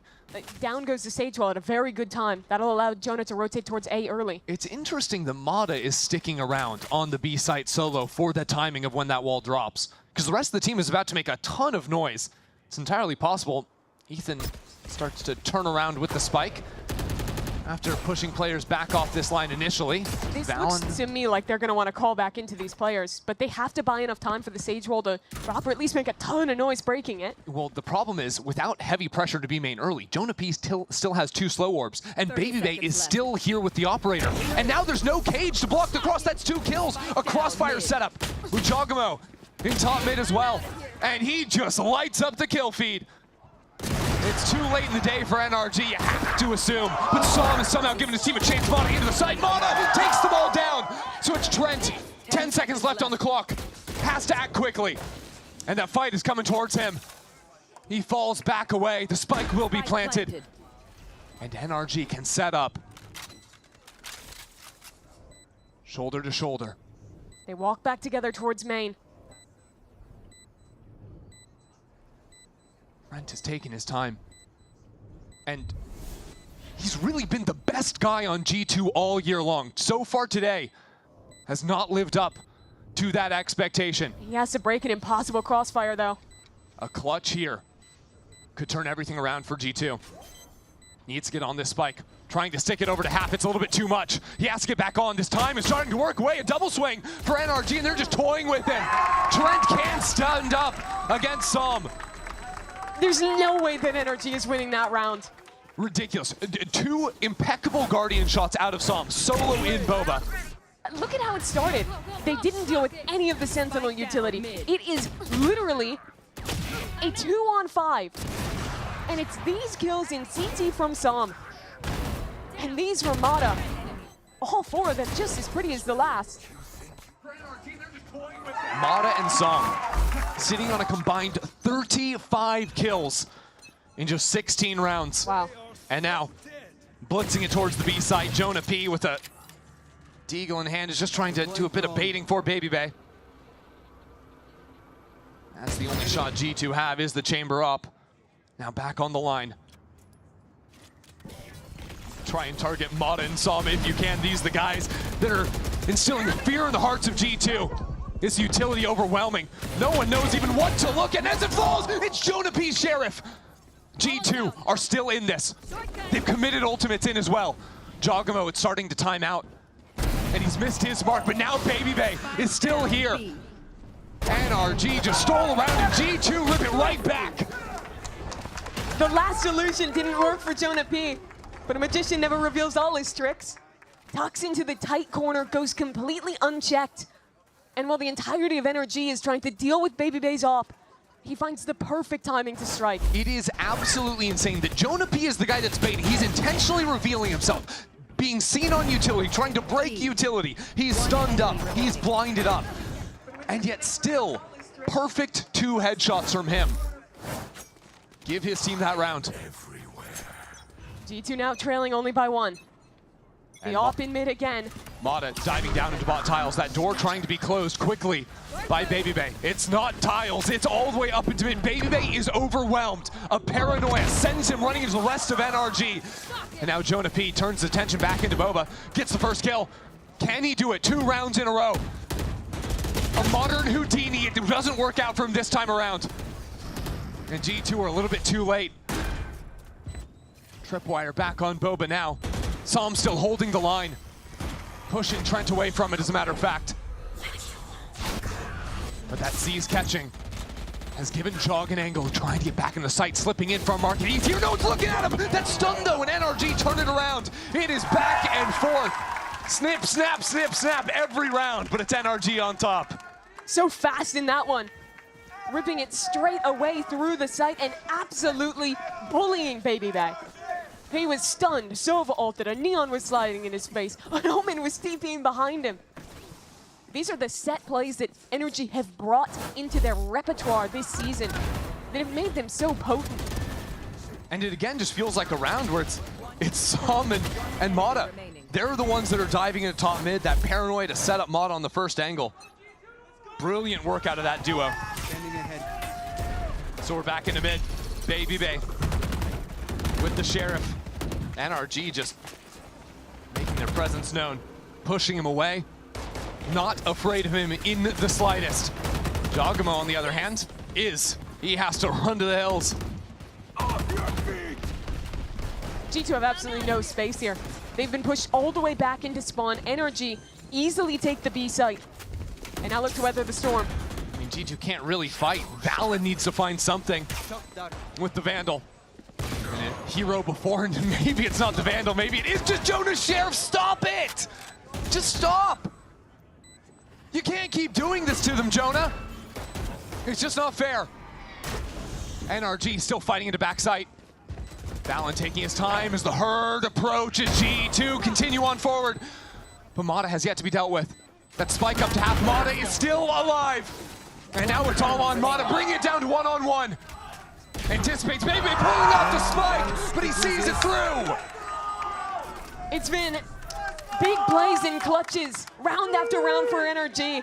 Here it's Baby Bay with 20 kills to keep G2 in control of that round.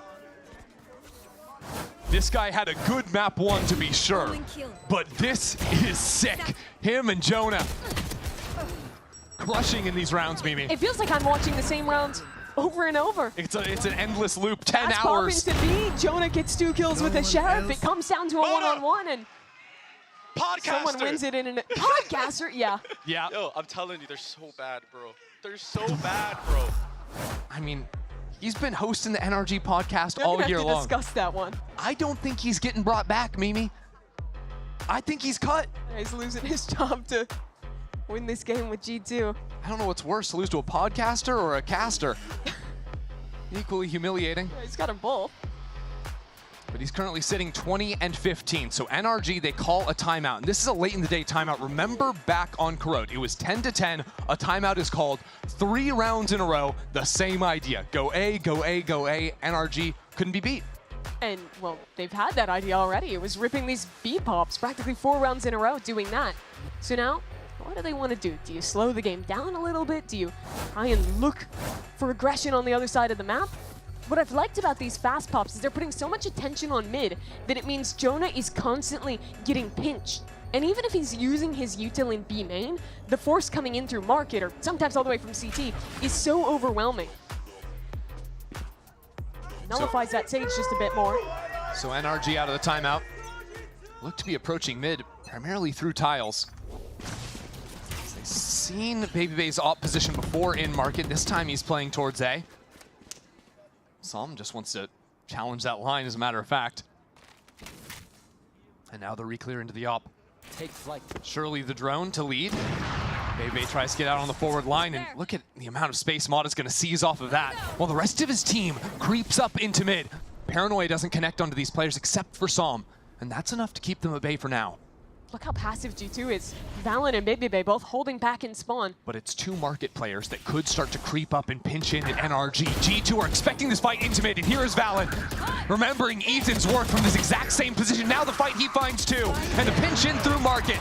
G2 down to just 2 members as NRG weather the storm. It's Jogamo. What? And suddenly this round is flipped on its head.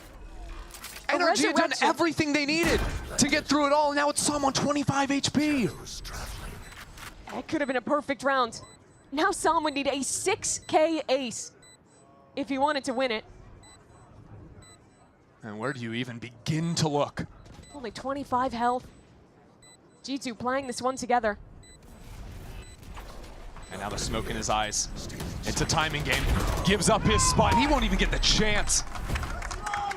It is back even, 10-10. This game has been so high tempo. But in that round, it is Jaw, the driving force.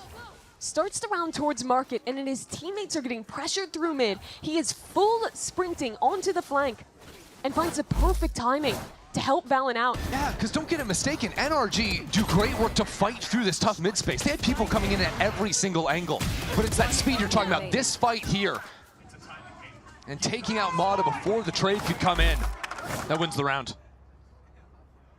NRG, economy broken. But this is exactly what it was round 21 on Corrode. It was 10-10, NRG on an eco. They won that round and kept moving forward.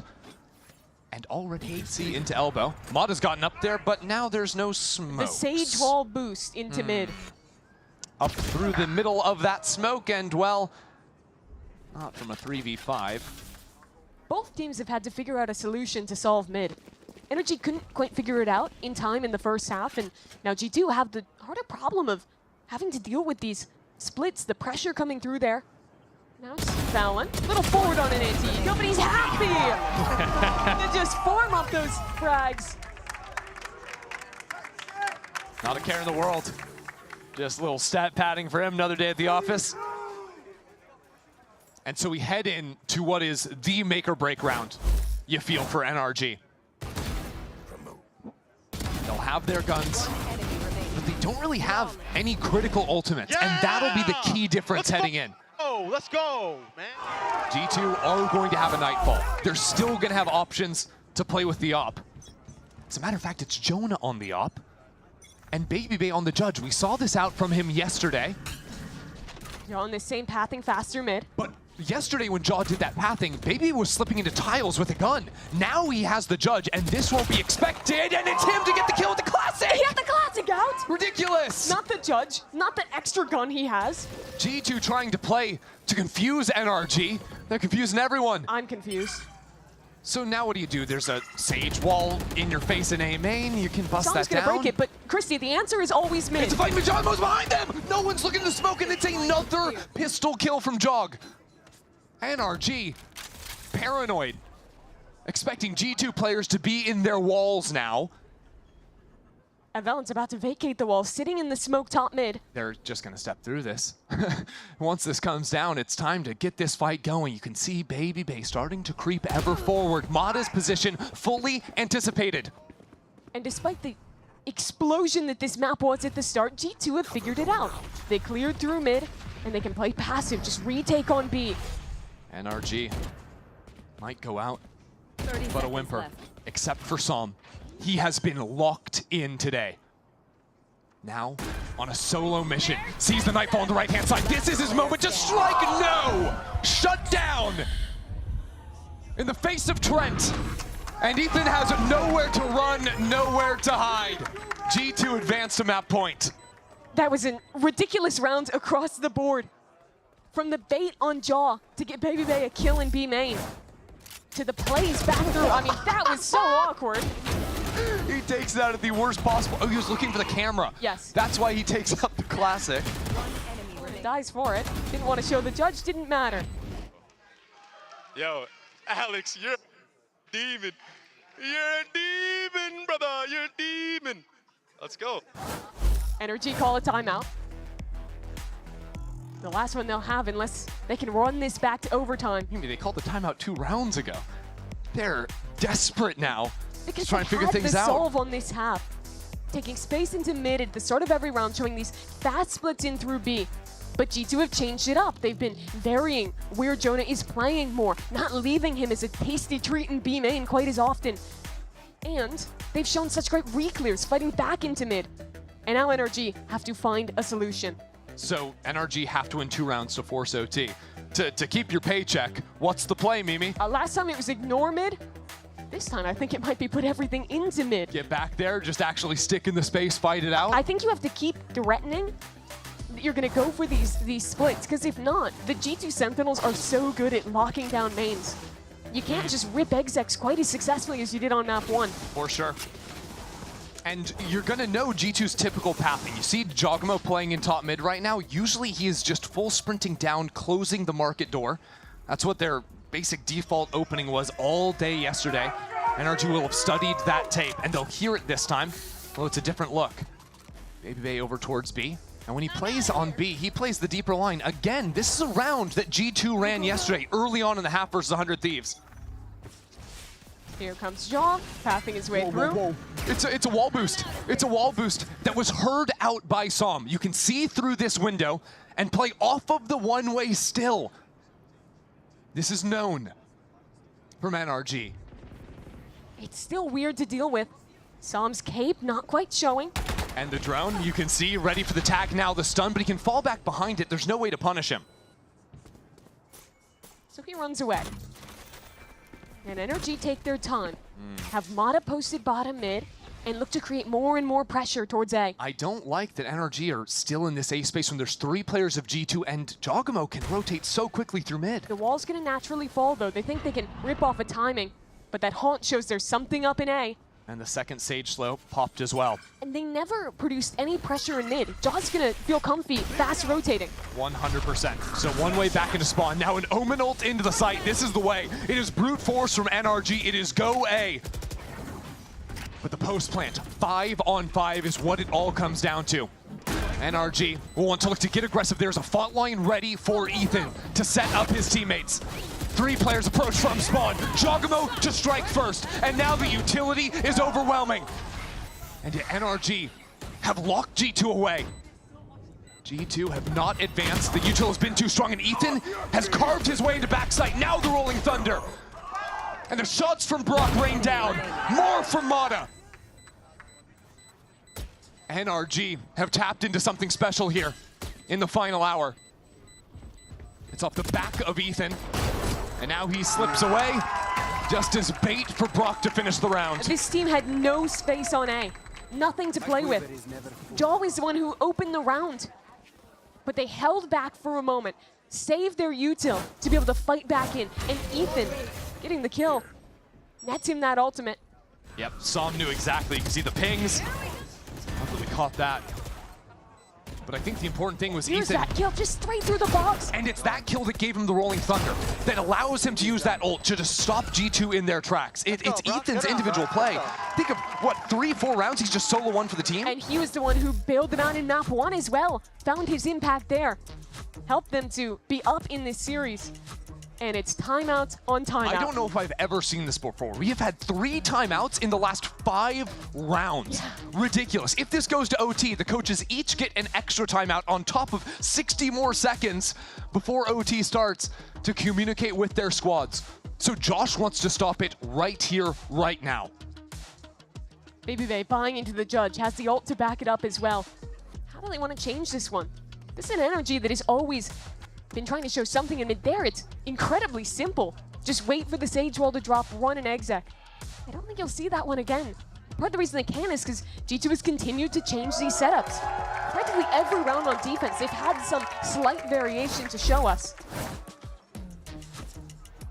When Josh is calling these timeouts, usually it's to signal a shift in approach for the rest of the half.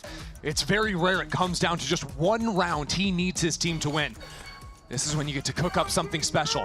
But the opening is to mask and look very similar to other rounds. Jonah P in B main. And early util to push him away. Just the slow orb invested. This is a fake though. NRG put their pressure on B, hope to draw some rotates and run back towards A. But G2 haven't budged by that whatsoever. We haven't seen G2 play 2 players up on this smoke really off in this half. And Jaw's always in mid. He's never really in a position to fight up A main. And potentially even to rip a quick flank if NRG were to overcommit into the mid space. Sage wall goes up B main. NRG are going to come back in. Drone out the ready. No one there to actually break this just yet. Right sees, that'll stall this out. Yeah, and Jogmo right up on the other side of it. Shows a shot too. To try and get NRG to spend more utility, although it might actually come at the cost of Alan. Double stun, and he'll teleport away. He is still alive, revealed, but hanging in there, even if by a thread. And NRG don't want any piece of this. They're back to mid. They had the Cypher camps. They know no one's walked into that space, but still, Jonah's in the close corner. Jonah P has been the problem, and it's first kill from Trent in top mid. 40 seconds to force OT, and it's Som through the smoke, stunned up by the tripwire. This is G2's round through and through. With 30 seconds left, NRG are stranded in mid. Where do you go? Where do you find some salvation? It is not in the face of Baby Bay. He has had an unreal map and taken down at the final moment. But it will still be G2 forcing us onto a decider. What a game this has been. G2 in the final hour find their adjustments and keep control of Sunset. So many different ideas they had to show on defense, constantly changing around their setup. But one common thread was Baby Bay, off in hand, finding impact in so many of those key rounds. Jonah as well. What an outstanding performance from him. You think about those Sheriff rounds. He had 2 of them. 2 rounds where G2 are on a Thrifty, and he just gets a 2K completely unassisted. That gives them the game. Map 1 and 2 are mirrors of each other. A late stage comeback thanks to 2 Thrifty round wins for our 2 respective teams. It could not be closer. Here at the Riot Games Arena between NRG and G2. A 13-10 to start it, and a 13-11 for G2 to fight back. There is one more game to decide who is going to the upper final, and we're going to decide that right after this.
Waiting around the corner, clears the first. Holding down, Ethan! Now the main players left to contest and tangle with Jonah P seals the deal. Man, I think if there's anything that I want people to take out of the fact that I went from being a caster or like a pro player to a caster to a pro player again, is to basically just like never give up on what you truly believe in, man. I always said from the start of VALORANT, like I want to play on a stage. I was always so close, like one match away multiple times, multiple teams. And finally, you know, I make it with G2 of all teams to play on stage, man. And at a time in my life where I truly was like going to pivot, like I've been saying this on other interviews as well. So life just has a funny way of making you believe that you can achieve anything that you set your mind to. And I think that I'm living proof of that right now. Oh man, we are going to map 3, and you can see the players as they're getting that quality sustenance. Yeah. And And of GB, course- I'm, you know what? I'm much like Baby Bay. I'm setting my mind to something, which is taking over this desk, hijacking, and doing a telestrator right now. He didn't even let you finish the sentence. I was talking about quality enough sustenance. from the curved wall. Okay. All right, enough. I'm over here at the AD stand because I want to do a telestrator. I want to talk about something with G2 that was massively influential throughout this entire game. And that was the fact that they were winning a lot of thrifties. And it started on the attack side with this really cool round in which you can see here they're starting grouped up with the pack over towards B main. And then they have Baby Bay lone over on that A side. Now on the prior round, Mata was able to get a kill with the AWP here in main. So you can see how G2 want to handle it this time. Look at this from Mata's point of view. Right in front of him, you've got the slow orb coming down. There's a haunt that's being thrown over in main right here as well, and he's smoked off. So there's just zero chance of him getting an opening pick this time. So we're right into the top of the round, and G2 have already got control of B main. They have that passive trip thrown down by Dre towards A main as well, just in case anyone over pushes. So as we move along now, G2 in the mid round, they're going to go all the way back to A, and they're going to start applying some pressure with their initiator. Here's Trent, pretty standard stuff. Going to just throw out this Prowler now, clear up towards main, broken by Som. But they're trying to just work different areas of the map, and this is where things get really interesting from them, and they go for a very cool execute into this B site. You can see there's a lot of trips from Scuba, but honestly, they're not even going to matter because it's just going to be an effort to go from tiles all the way crunching while you have Baby Bay going through market and you have VALORANT going in through main. That's going to be a nightmare to defend against, and the utility that's about to be used is really cool. You have the fast lane to get up safely, and then on top of that, look at this from Jonah. Wall thrown down up here, so even if someone was playing up top mid from NRG, they can't kill these players from G2 coming through. Jaw hits a great stun to get this first kill onto Brock. And now look at the situation that the anchors are in. They're just overwhelmed from multiple different angles. Scuba gets one, sure, but he's already, being pressured by the backside. He is done for. And this round really served to get G2 back into this first half, get their economy rolling. And this was just the first of many thrifties that they were able to win in this game. And that was just such a tide turner for them. Yeah, it also just shows you how pivotal and how important those thrifties have been for G2. They've prioritized that for a super long time. I mean, the stingers and the way that they play around that, I think really does go to show you, like, each one of these rounds, G2 is going to do everything they can to take what they can. I think it was the same thing for NRG too. If you're looking at the matchup between these two teams, it was almost like a chess match because on the attack side, you'd think like if you're playing a Neon, things should be very quick, but instead, everything was super slow. They're just trying to find gaps, they're working the map, and then you're just finding the openings, and that's why this game was so close. Yeah. I think both teams looked very, very prepared for this map, and it was fun. But fellas, we're now taking a trip over to Bind. And this is interesting, right? Because, this isn't something that we've seen from G2 in a while, right? A long while. In a hot minute. Right. That feels a bit more indicative of how long it's actually been. A hot minute. Yeah, really emphasis on the H. Yeah, really dig in there. Yeah, but the thing is, though, we haven't seen that for a while now. What the hell are we even going to get here? It's kind of an unknown commodity. Some agents, some players. Yeah, some agents, some players, some decisions will be made. And we only needed a three-man desk. Turns out, that's the insight that's going to be brought right now for a playoff game. Valorant just got knocked out by the cameraman. Oh my God, everything's going on out there. I do think you raise a really good question because G2 have shown that they like to cook stuff up. They've shown a couple of different looks. Yes, they have. Even in maps that they've been holding on for a while, they've had this essentially fake comp that they were using to conceal the real one. And so with Bind being a map that they haven't shown since forever, I mean, who knows? This is just on a personal level. I want to see, because it's been so long. Right, and the show's for you. Jaw playing Raze. Give me some Jaw playing Raze on this map. He hasn't played Yoru once in this series. Let's just go for the three-peat. No Yoru for Jaw in what if he does play Yoru? And it's fine, he can. It's very good on Bind. Can we It's a great agent on the map, and that's totally acceptable. Yeah. But I would just love to see him play Raze because, I Mm-hmm. mean, that's just his agent. I mean, it was his agent. Now I guess it's yours. But I'd love to see it, man. And this head-to-head, if that is the case, a Raze v Raze of him and Mata is going to be sick. The last time we saw Mata on this map, he had 2 aces, man. Yeah, he had one hell of a game. So, of course, this is going to feel pretty good if you're an NRG fan. If you're a G2 fan, oh boy, you're going to be at the edge of your seat. But don't worry, folks, because Ender and Mimi are going to see you guys on the other side of this one. And we're going to settle the score. Who wants it more? We'll find out after this.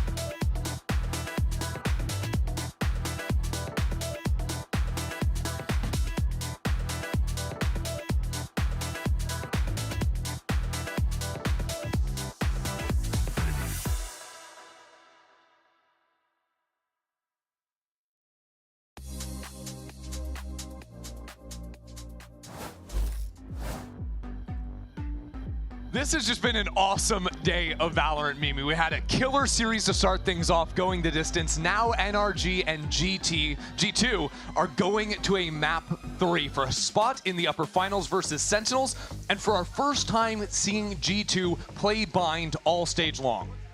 The last time they played this was in Bangkok. They were running a Teo comp back then.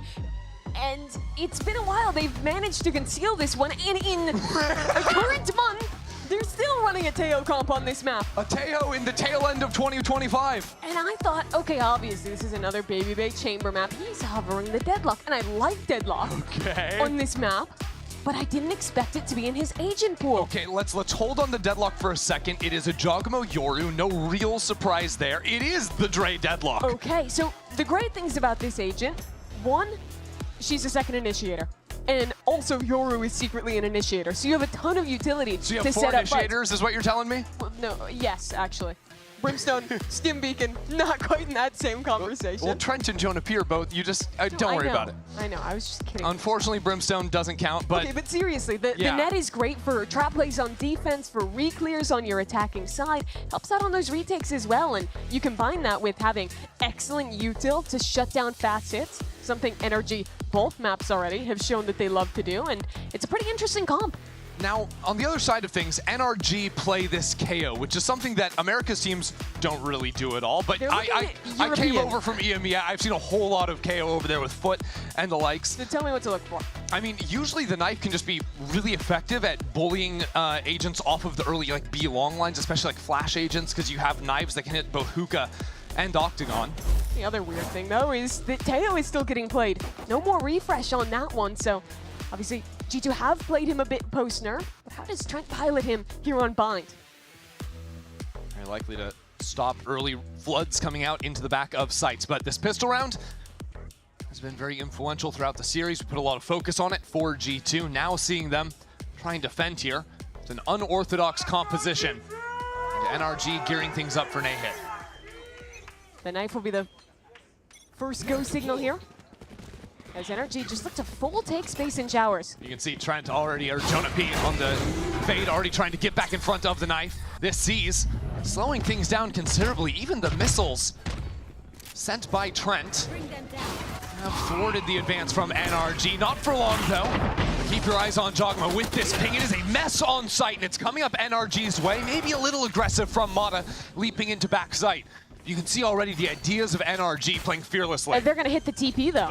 Tap the spike again, fake this one out, and they're going to pivot into this lurk who is so deep in CT. Scuba waiting for it, Sheriff in hand. The jump peak is eliminated, and they keep on coming towards him. Scuba, lighten it up, and it's given his teammates a 2-on-1. The Baby Bay 1v2. The top performer on Sunset for G2, the top performer in this series for the team. The frenzy in hand. There's no idea where these players can be. He blocks off one avenue. I like this approach from him, but he still has to take the fight. First shots can't quite get the kill. And he's running out of time. Those aren't going the right direction. So it'll be Som taking the pistol for NRG. Non-stop for NRG.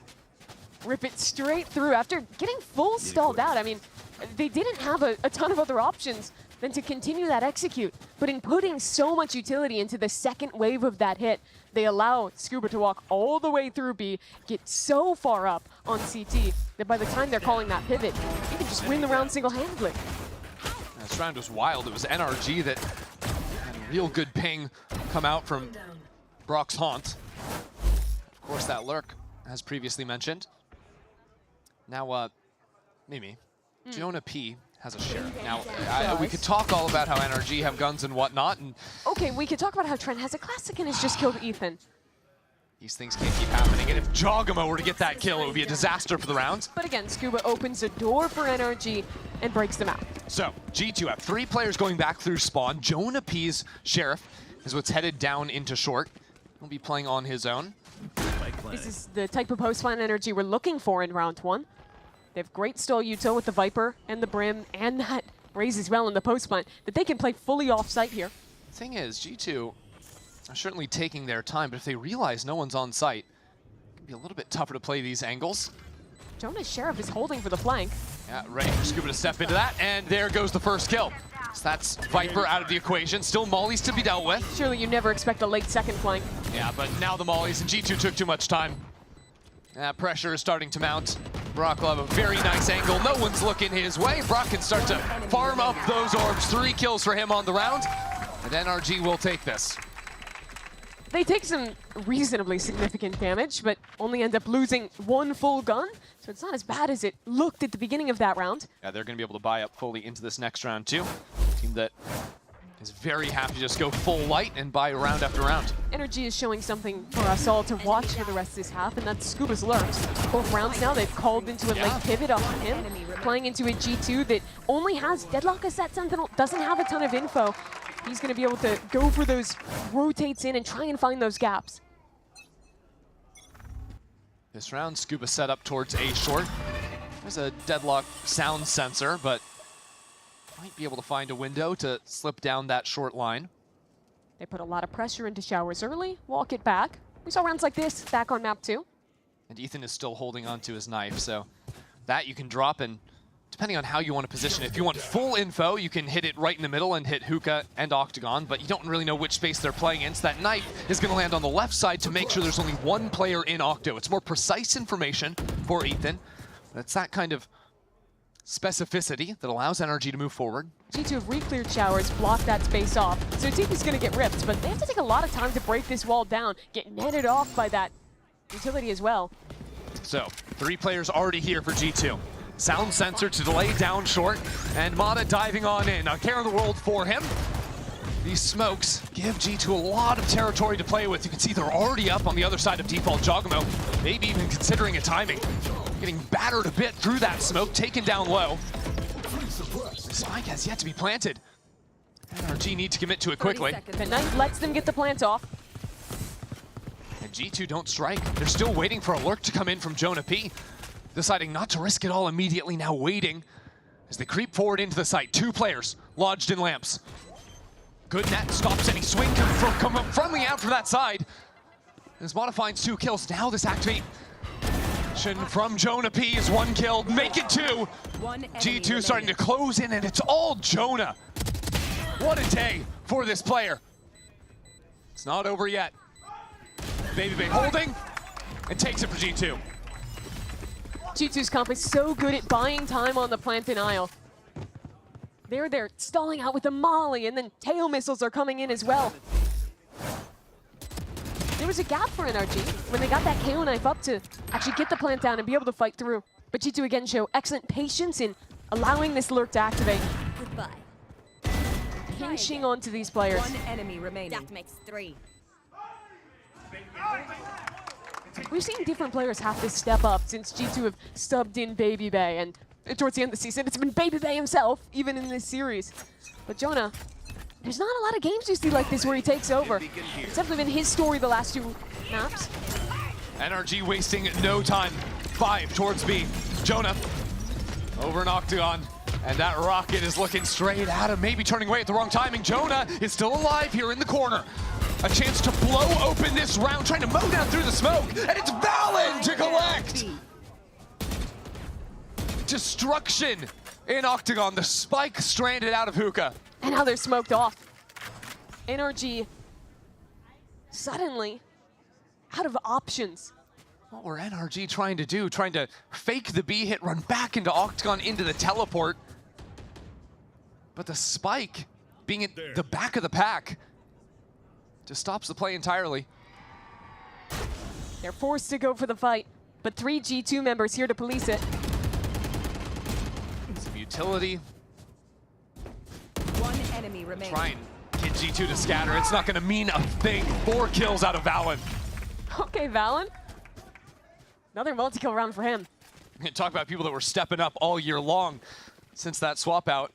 I think Valen has been a consistent force for the team. We were arguing him as America's MVP at the end of last year. But since Jaw joined the roster, he's been overshadowed a little more. I think conversation has moved to other members like Trent and like Leaf, who have been so excellent in 25. But Valen still has those rounds. Still shows how talented he is individually. Stack top to bottom. Now NRG coming into the round. Scuba on the hero. What can Mata do with the Bucky? He's slow contacting up. He's going to walk past all this util. Break the first one. Get real up close to Valen, but look at that. Just melted by the Brimstone. Get on the other side. Nightfall's traded out. No one can hear a thing. Deafened. Confused. Trying to stick this plant in. G2 have been pushed on back, and Mata is still lodged up into lamps. The Viper's pit onto the ground as well. NRG have some time to play with. Inside this pit, NRG can wait. G2 need to fight their way through and deal with lamps. The Molly, there's a little space for Mata to play with. But knowing the Bucky is there, Valen doesn't want to go in. Not without the flash, not without the shorting. Jogamo enters. And that'll be the first step cleared for G2. Another one right on behind it. A spike only just planted now. So I'm stuck in the open. Still a little bit complicated, but not when Valen continues. Just get kill after kill after kill. So Scuba in a 1-on-2. Had the rifle stepping into it. Gets the first kill, trying to spin it around. It was close. But it is Jonah narrowly to give G2 the lead. A different roll of the die and a bullet is in Jonah's head. Just traded out with the run and gun Vandals. But it's G2 coming out on top. And again, it's a showcase of how strong the util that this comp has, right? Look at how many different layers there are to stall at the plant. We're pretty much 40 seconds into all 10 players being on A, and the spike was not allowed to be planted. It was a stalemate throughout. And by the time G2 are finally actually trying to go for that retake, they have exhausted everything from NRG. Valen getting up out of his seat.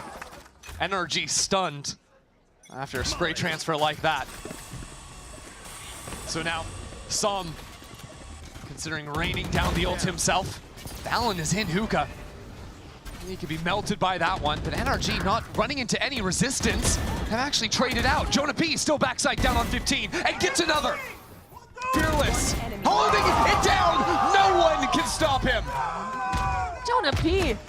The previous round's about the utility. This one just straight up about the aim. NRG have tried to just go quick into these sites. Last 3 rounds, it's just been execs, and they've really struggled. But it hasn't just been this map, Chris. You look at this team as a whole, and since their mid-season changes, going into stage 2, so much of their success has been around the fast execs about overwhelming. What are you guys doing? Yo, on the keep attack running side. it down. You don't know how to call for. And I mean, they've got to prove that they can now, because it has just been fast hits with not a ton of macro outside of those first couple rotates in round 1 and 2. I don't think G2's IGL approves of the calling. He wants to do things a little different on the other side, and quite frankly, I don't blame him. Sitting 10-4 currently. So NRG, who came into that round with a Brim ultimate, they did not end up using it. End up faltering in the site hit now, also have the null command out of Ethan to play on. Yeah, and you think that this is where they slow things down. I don't think they will. This is a rip your null command and send it on an exec round again, I think. The KO is a great match into this util heavy comp G2 are playing. In a way, yes, but Baby can also play away from his sound Yeah, go sensors. That's not cross get them shot up. He can drop down the wall if he has it in hand as he hears that null command being cast. So there's But at certainly least options. There's not going to be 18 mollies and Sure. missiles coming at you when you're trying to plant the spike. That certainly simplifies, but you can see already Baby is doing exactly that. Double sensors, now he plays on A side, so his util will stay up. NRG love hitting A though. Yeah, and he'll even play back trucks that if he hears that ult being cast, he can just chuck a wall from over behind it. So here, NRG come. That's the wall, down onto the site. And it's an easy plan for him, that ultimate not finding anything either. So NRG fully selling their hand. There's even a drone into showers that Valen sees is nothing. so fast back into lamps. This ultimate means nothing. Valen is here, 1 kill. And now a second challenger approaches, Baby. Put pressure onto the planter. G2 are peeking every angle. They are completely without fear. Swinging in, one after another. And NRG are startled by it. Unable to anticipate. Psalm unable to even take his gun out. He is sat down for another round. A complete disrespect by Valen. NRG think they've finally given themselves an opportunity to breathe with that KO ult. But instead, the moment the Brim ult is gone, Valen, like water, is reabsorbing that space and fighting on a timing that NRG didn't expect. And it's because NRG guessed wrong. They assumed that the fight is going to be coming out of the smokes that are on site after those G2 players are pushed out by the ultimate. Surely they can't get back into lamps, right? The distraction of the wall, they have to deal with breaking that and planting. Sam, what the is that? And they're giving it to him. Valen and Baby standing up every round. NRG's money is broken. They've lost 5 rounds in a row. Advice from KO. Dig deep and find something with the light buy. This sees just to try and push players off of the orb for now. Put Jogma back on the line, and he is there. And that's your smokes dead.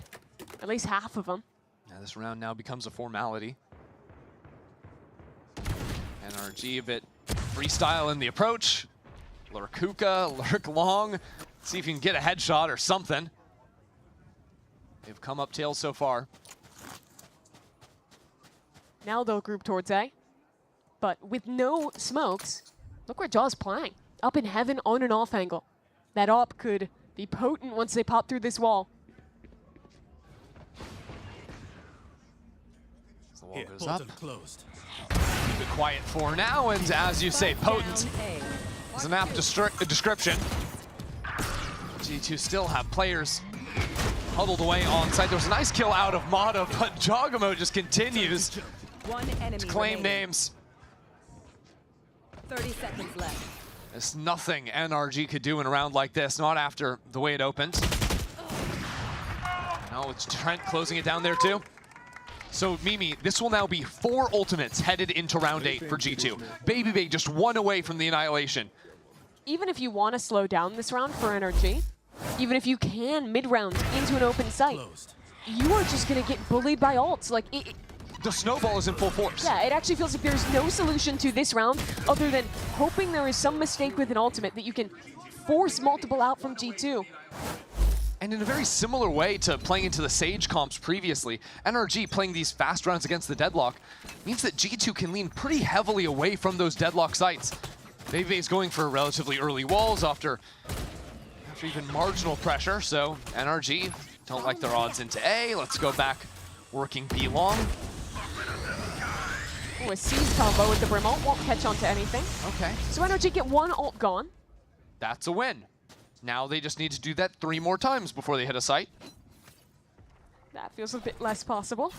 It's tough. That wall has been placed into showers, and this closes off a lot of the lurk angles. Remember, Scuba, in the rounds that NRG was threatening early on, it was his lurks that they kept calling back into, but he has been locked up with the rest of the team as of late. Eyes on Valen in this smoke. Ready for the showstopper. It'll be a 1-for-1. That would be a good enough trade for Valen, though. Now Jonah P down long, getting wrapped around behind. Surely he can't get a kill from here. What is happening? Jonah P is remarkable. He gets 3. I'm flabbergasted. He shouldn't have had 1. It is not possible in that position. A full 180. He is being wrapped from behind, from the front. Not just that, he 180s a second time for the third kill. It just can't be happening. And bad news, that 3K. Worse, you only got 1 ult out of G2. They still have 3 for the next round. Unless Sam can, you know, pull another out in this 1v3. Yeah, sees Brim ult down B long, gets 0 value. One guy with a gun gets 3. Oh, he's netted. He's named Jonah P. Sam trying to pull it out. Hold on. 5 HP though. Has finally freed the movement. It'll just be more spam, more bullying from G2. All killing Baby Bay does is gives him the annihilation next round. Right. This is a G2. Okay, wait. So you're telling me we came into that round with 4 ults for G2. Yeah. NRG bait out. Okay, let's watch this for a second. I'm going to interrupt you because, my God, it was Jonah good Insane. there. You can continue. Jonah, what was that? I feel like he could have reacted more strongly to the play that just happened. You should give him that feedback. Yeah, let's let him know afterwards. So NRG bait out the 1 ult. Now they still face 4 ults in this next round. They still have 0 of their own to work with. Because NRG on the first ult cycle got no real value. Okay, so solution, send it A short. What can we do? Back to the A hits where there's a 3 stack, where there's deadlock utility. This wall already placed down. I mean, look at short. It's a minefield of utility.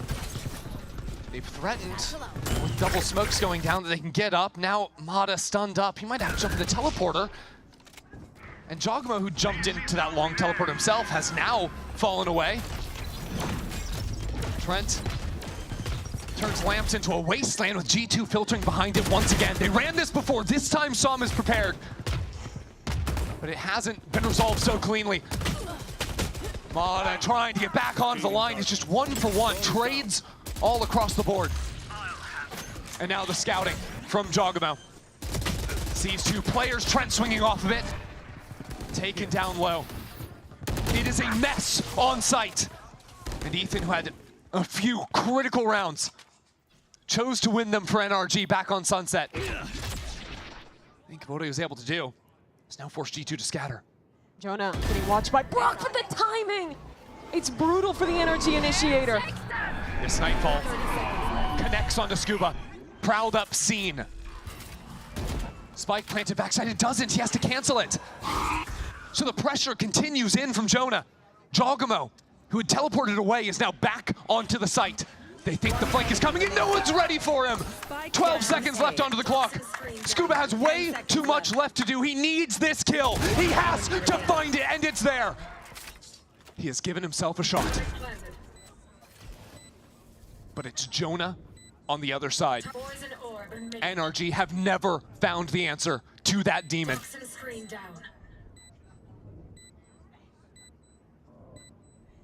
And Scuba waits.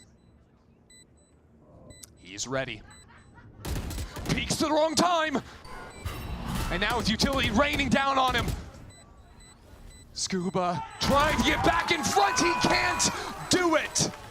Jonah P is unstoppable. 15 and 5 for Jonah. And he rips the opportunity that NRG had out of their hands. That was the best chance we've seen all game for NRG to win another round. And again, they fall short. No more. Just the 1v1, it's that kill earlier. Jaw causing the misdirection, showing himself in that 1 round from 3 different angles. See that? He's nervous. He's nervous. Valen, upon realizing that NRG are refusing to engage with the trash talk, they're locked straight into the computers. He's doing crowd work in the middle of a match. That's who he's talking to in there. Letting everyone in the building know that NRG are quaking. Now Scuba, who was on the one-on-one, couldn't get it done in the last round, might be headed straight towards Jog here. Jog's never opt up like this. Teleport primed. And you know Jog's ready. Spike down A. Disaster. NRG wanted to walk up behind the wall, wanted to play the map a little bit with Ethan towards B. And that's what I said. Jonah's just contesting? Fearless. They're just poking and prodding at every angle. When it's not in game, it's screaming at them out of game. And now NRG, they will be nervous. Nervous of a flank. Nervous of people stepping up down B long. G2 are challenging on every single angle. Baby Bay as well. Up in hookah. Has the sensors to play with. And he's having a little bit too much fun with it. These forward lines being held. Maybe Mata can break one of them. Perhaps. We can hope. Worm smokes onto the site. What is that? Valen gets a molly kill. G2 are on 9. And Mimi, this is a map we have not seen G2 play with this iteration of the team. Not in stage 2. They are crushing. That's the brilliance of their regular season. They only played 4 maps. Came into playoffs, debut as their bind, which they haven't played since Bangkok. And let's check in. What, they've won 9 rounds in a row on defense? They lost a pistol round and a round 2. That's it. 30 seconds left. This has been utter domination. Oh no! And Val just continuing to give it to him. This G2 team. Bring them down. Trash talk to the max. Mata up to B long. No! No! They can't catch a break. My ult's ready. Even Luck is on G2's side. And that, just as Scuba's death last round, Usually means an ult is gone. Usually when you max out all your base stats, Luck is the one you leave low. G2 are 100 on everything, and they're flooding out into backside already. Good flash out from Ethan. But they haven't been able to get into sight at all. Still walked away. And now with G2 challenging into the smoke, Valen is still here. 2 kills for him. Oh no! Valen has rinsed them. This entire half, the IGL, is 17-8. He spent more time standing up than sitting down. And for NRG, this team with 3 of North America's most highly awaited rookies is getting dismissed by America's Ascension team. I've never seen G2 act like this. It is stunning, but there's still work to be done.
G2 started this stage with a substitute player in a caster that hadn't played for almost 3 years in Tier 1 with a loss to Sentinels.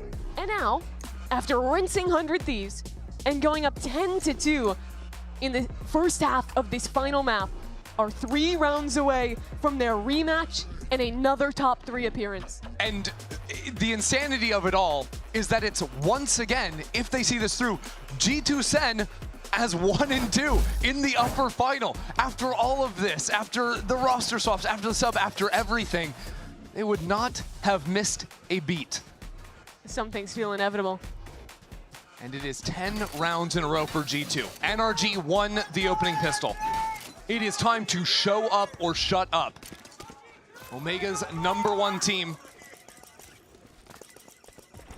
have to react to this hit from G2. They are moving 3 players quickly to get back into the rest of the site, but it will be Jogamo headed into the shorty. Good start for Som.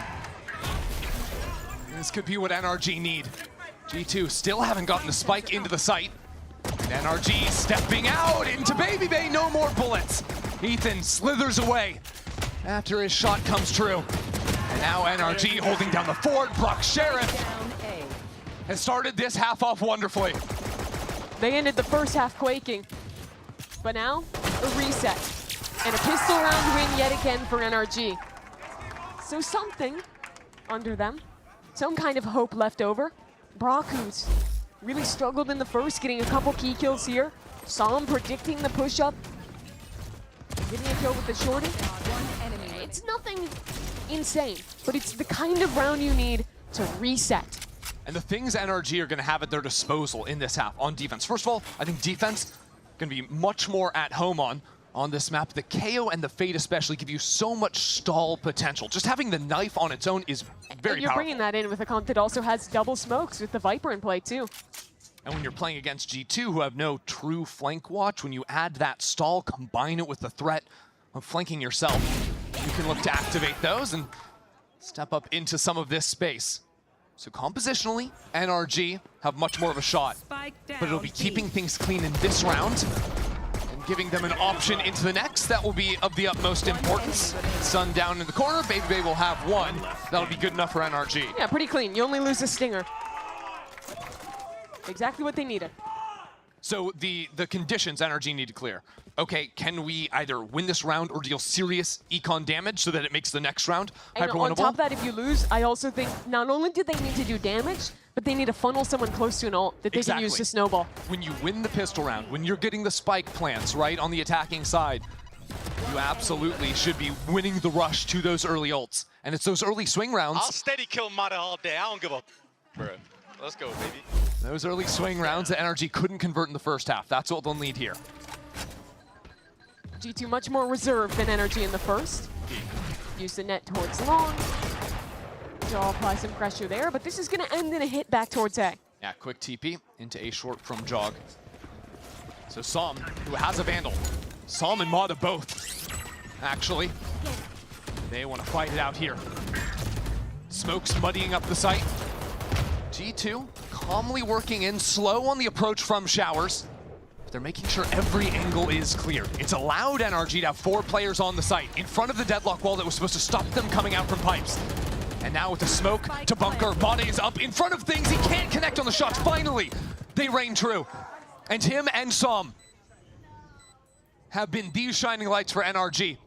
This is a round to start a snowball, to get it coming back for NRG. This is a round that shuts G2 up on the other side of the stage if they can see it to the end.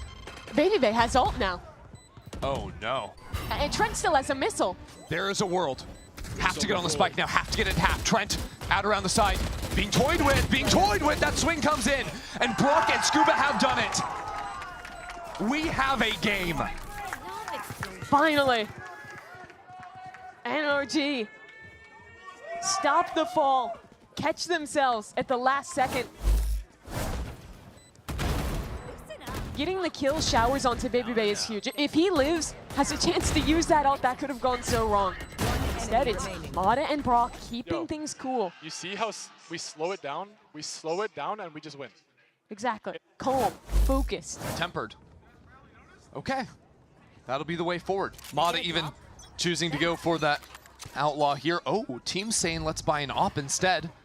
The risk of G2 buying some heavy armors. Jogamo's got that. And it could just pay off. That is a missed shot. You can't miss that shot. Because G2, even though they're on the eco, they have Baby Bay's ultimate. There is a world where a pick or two can slingshot this round. Still a cross-map knife from the KO towards long. Helps That's cool. to shoo people away from Showers. G2 are going to go to re-clear that side of the map. Actually, the jump peeking here may be enough to keep NRG sticky feet. 3 players towards A. He's keeping the pressure, leaving an option to late TP back into A. So Ethan on the jiggle, spots that out. Takes a little bit of damage, but should be able to retreat. And NRG have some options, especially with Som finding the opener. Could even quick TP over from Scuba, but Ethan's still challenging on the line. He gets cut down. Now it's just 1 player on B. It is Som, and he can't afford to give up the site. That would be rifles He's into the fake hands cloning. of G2. Fake clone is a bit silly. And the lurk likely to be called into. Baby Bay wants to play that route, but he's trying to kidnap himself. That was a podcaster ult. It's all right. Yep. G2 have 25 seconds. Baby Bay is running back to Going back spawn B. in shame. Som's alone. Valen has utility in his hands, but it still requires Som to win these fights, and he's falling away so low. Literally 1 HP. And to teleport with an op here, Baby Bay is holding him back in market. This round is a disaster for NRG. It's a 3-on-3, but they're all scattered apart. It could not be worse looking for them. Good paint shells. Takes Trent low. But Mata can't go anywhere. The op is the worst possible gun in this position. NRG needs someone to swing into him, and Trent just cuts him down anyways. Som on one is gone. G2 are making this happen. We're losing time, we're losing rounds. G2 have stolen another. It's a disaster. In the round where Baby Bay ults himself on Deadlock, a G2 win. Find some critical picks at the end, isolate Som on the site. And NRG just scattered to the wind. John's trying to fake clone as well. Yeah, they won a round on an eco where they're fake cloning and getting punished for it. Yes. Okay. Oh, Alex, no, bro. Alex, I'm telling you. They're gonna put a stop to that. No All more right. fake clones. I mean, now NRG have just lost one of their chances. It's a tough have to be playing anyways for a win. Now Jogamo flashed into Hookah. That catches himself. G2's own worst enemy may actually be their utility. 2 rounds in a row. Headed the wrong direction. They'll walk back towards A. NRG have a good read on this. They've rotated 3 strong on this side of the map. Options for C's Grimmold combos as well. Brock's gonna fall back into that. Smokes come down for the stall. Let's see how NRG can play it. Right now, Som has his gun out. His team all pushed back, so he can't be a util bot. He's got to fight his way through. Now a smoke onto site. Let's put some pressure onto the planter. They're letting him plant? Oh my word, fighting into backside is an overcommitment. The ultimate not connecting onto anything. NRG stuck in backside. Perhaps Scuba on the flank could bring things back their way, but he's not headed the right way. Baby Bay has slowed him down, has called in reinforcements. And NRG have made no headway back onto site. Valen is still entrenched in lamps, but Som is defusing. Hold on, Som is full sticking. G2 are playing the round. What is going on? Som just casually holds 4 and brings it home for NRG. G2 thought no one in their right mind would full stick. G2 have, what, 3-4 players alive? Yep. That's an insane full stick. But he does it. A little bit of insanity goes a long way. And even while the full stick is happening, they're holding all the angles. They know where Valen is. Scuba has 2 players turned around to deal with him. Just his presence alone is enough to allow NRG to scale forward. Bit quieter now. Yeah. So a better one for NRG there. But this is a little quick start for G2. Oh Mata's in my trouble. word. Mata has to run on out. And now more utility.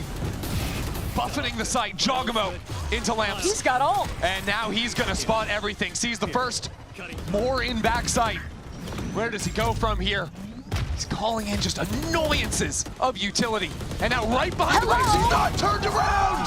Jogamo gets in, pops out, and G2 don't even have to commit into the site. Jogamo will though, good flash from him, continues to fight all on his own. NRG have no hope. No hope except for Scuba. Down to 2 players on the other side. He remembers this spot, and he doesn't remember it fondly. G2 are 1 away. That play from Jaw. Ridiculous. It's wild. It is all him there. Fights up into the smoke. It's the opener on Som, and then rips the ult in. It's just weird with Mata. I think just overwhelmed with the amount of utility, the amount of noises, the amount of things all happening in his face. Nice! That he doesn't turn to deal with Jaw. And Jaw just keeps that train rolling. So it will be another last-ditch effort timeout from NRG. Need 6 in a row. They found answers before, but it just feels like even outside of a macro sense, they are just getting outplayed by individuals. Absolutely. If the prior maps were about this back and forth macro game. This has just been a G2 whose individuals have been hitting, who have had great util setups in every round and have just decimated. They're feeling it. Yeah, and both these teams, like NRG on their attack, G2 even in the last couple rounds, have just been running exec plays. Yes. So the round is just coming down to these brawly scraps on site, 4v4s, 5v5s, some threats of the flank coming in. And G2 excels at bringing calm to that chaos of thriving in it. Jaw making the plays like he did in that last round.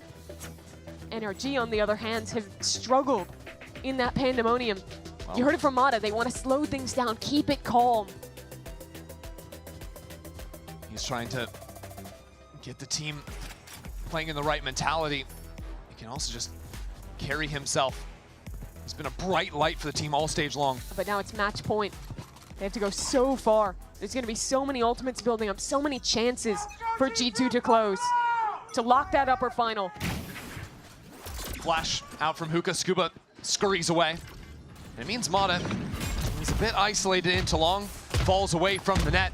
He'll bunker back into sight next to his teammate. The G2 have already swarmed forward. They're not slowing down. It's a one-phase exec. Scuba's alone.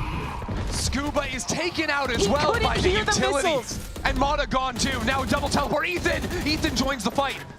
And it pushes G2 back. G2 might just want to jump in the teleport themselves. They heard 2 players come through. And they're beating this race. Running desperately is Brock. But keep your eyes on Jogamo. Jogamo stayed on site. He's in elbow. He hears these bullets going into the wall.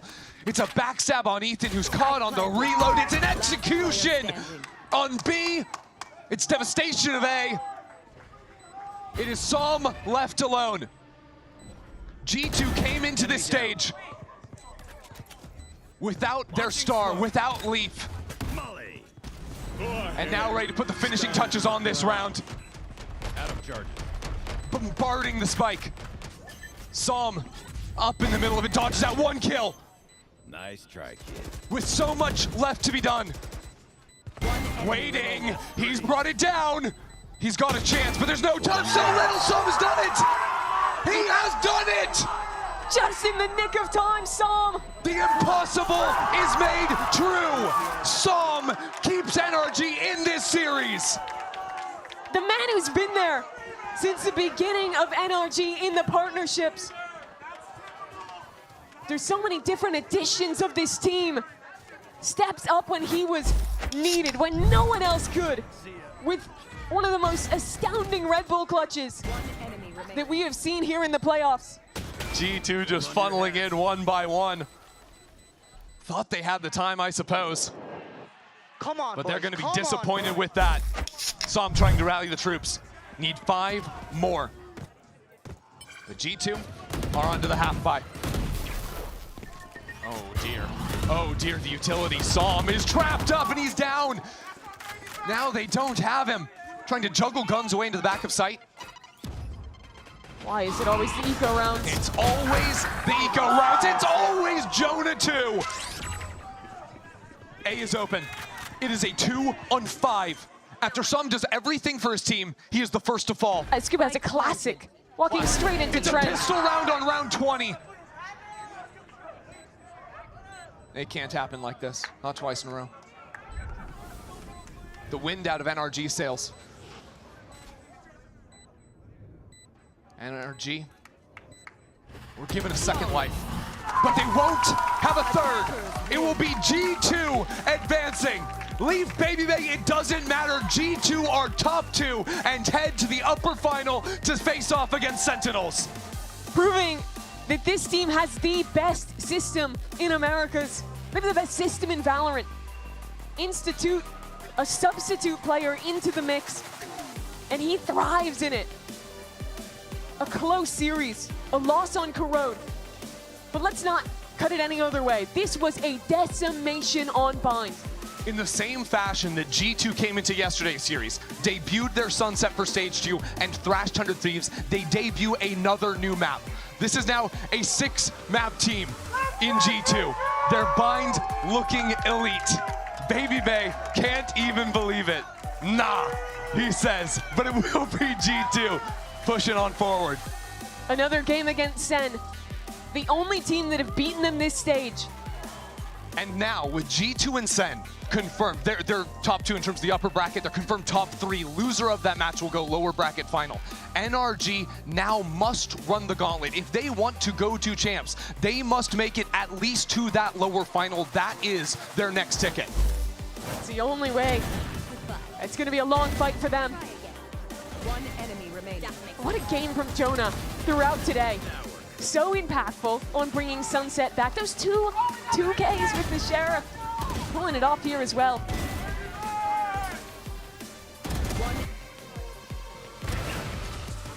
One of the most impressive performances I've seen from Jonah.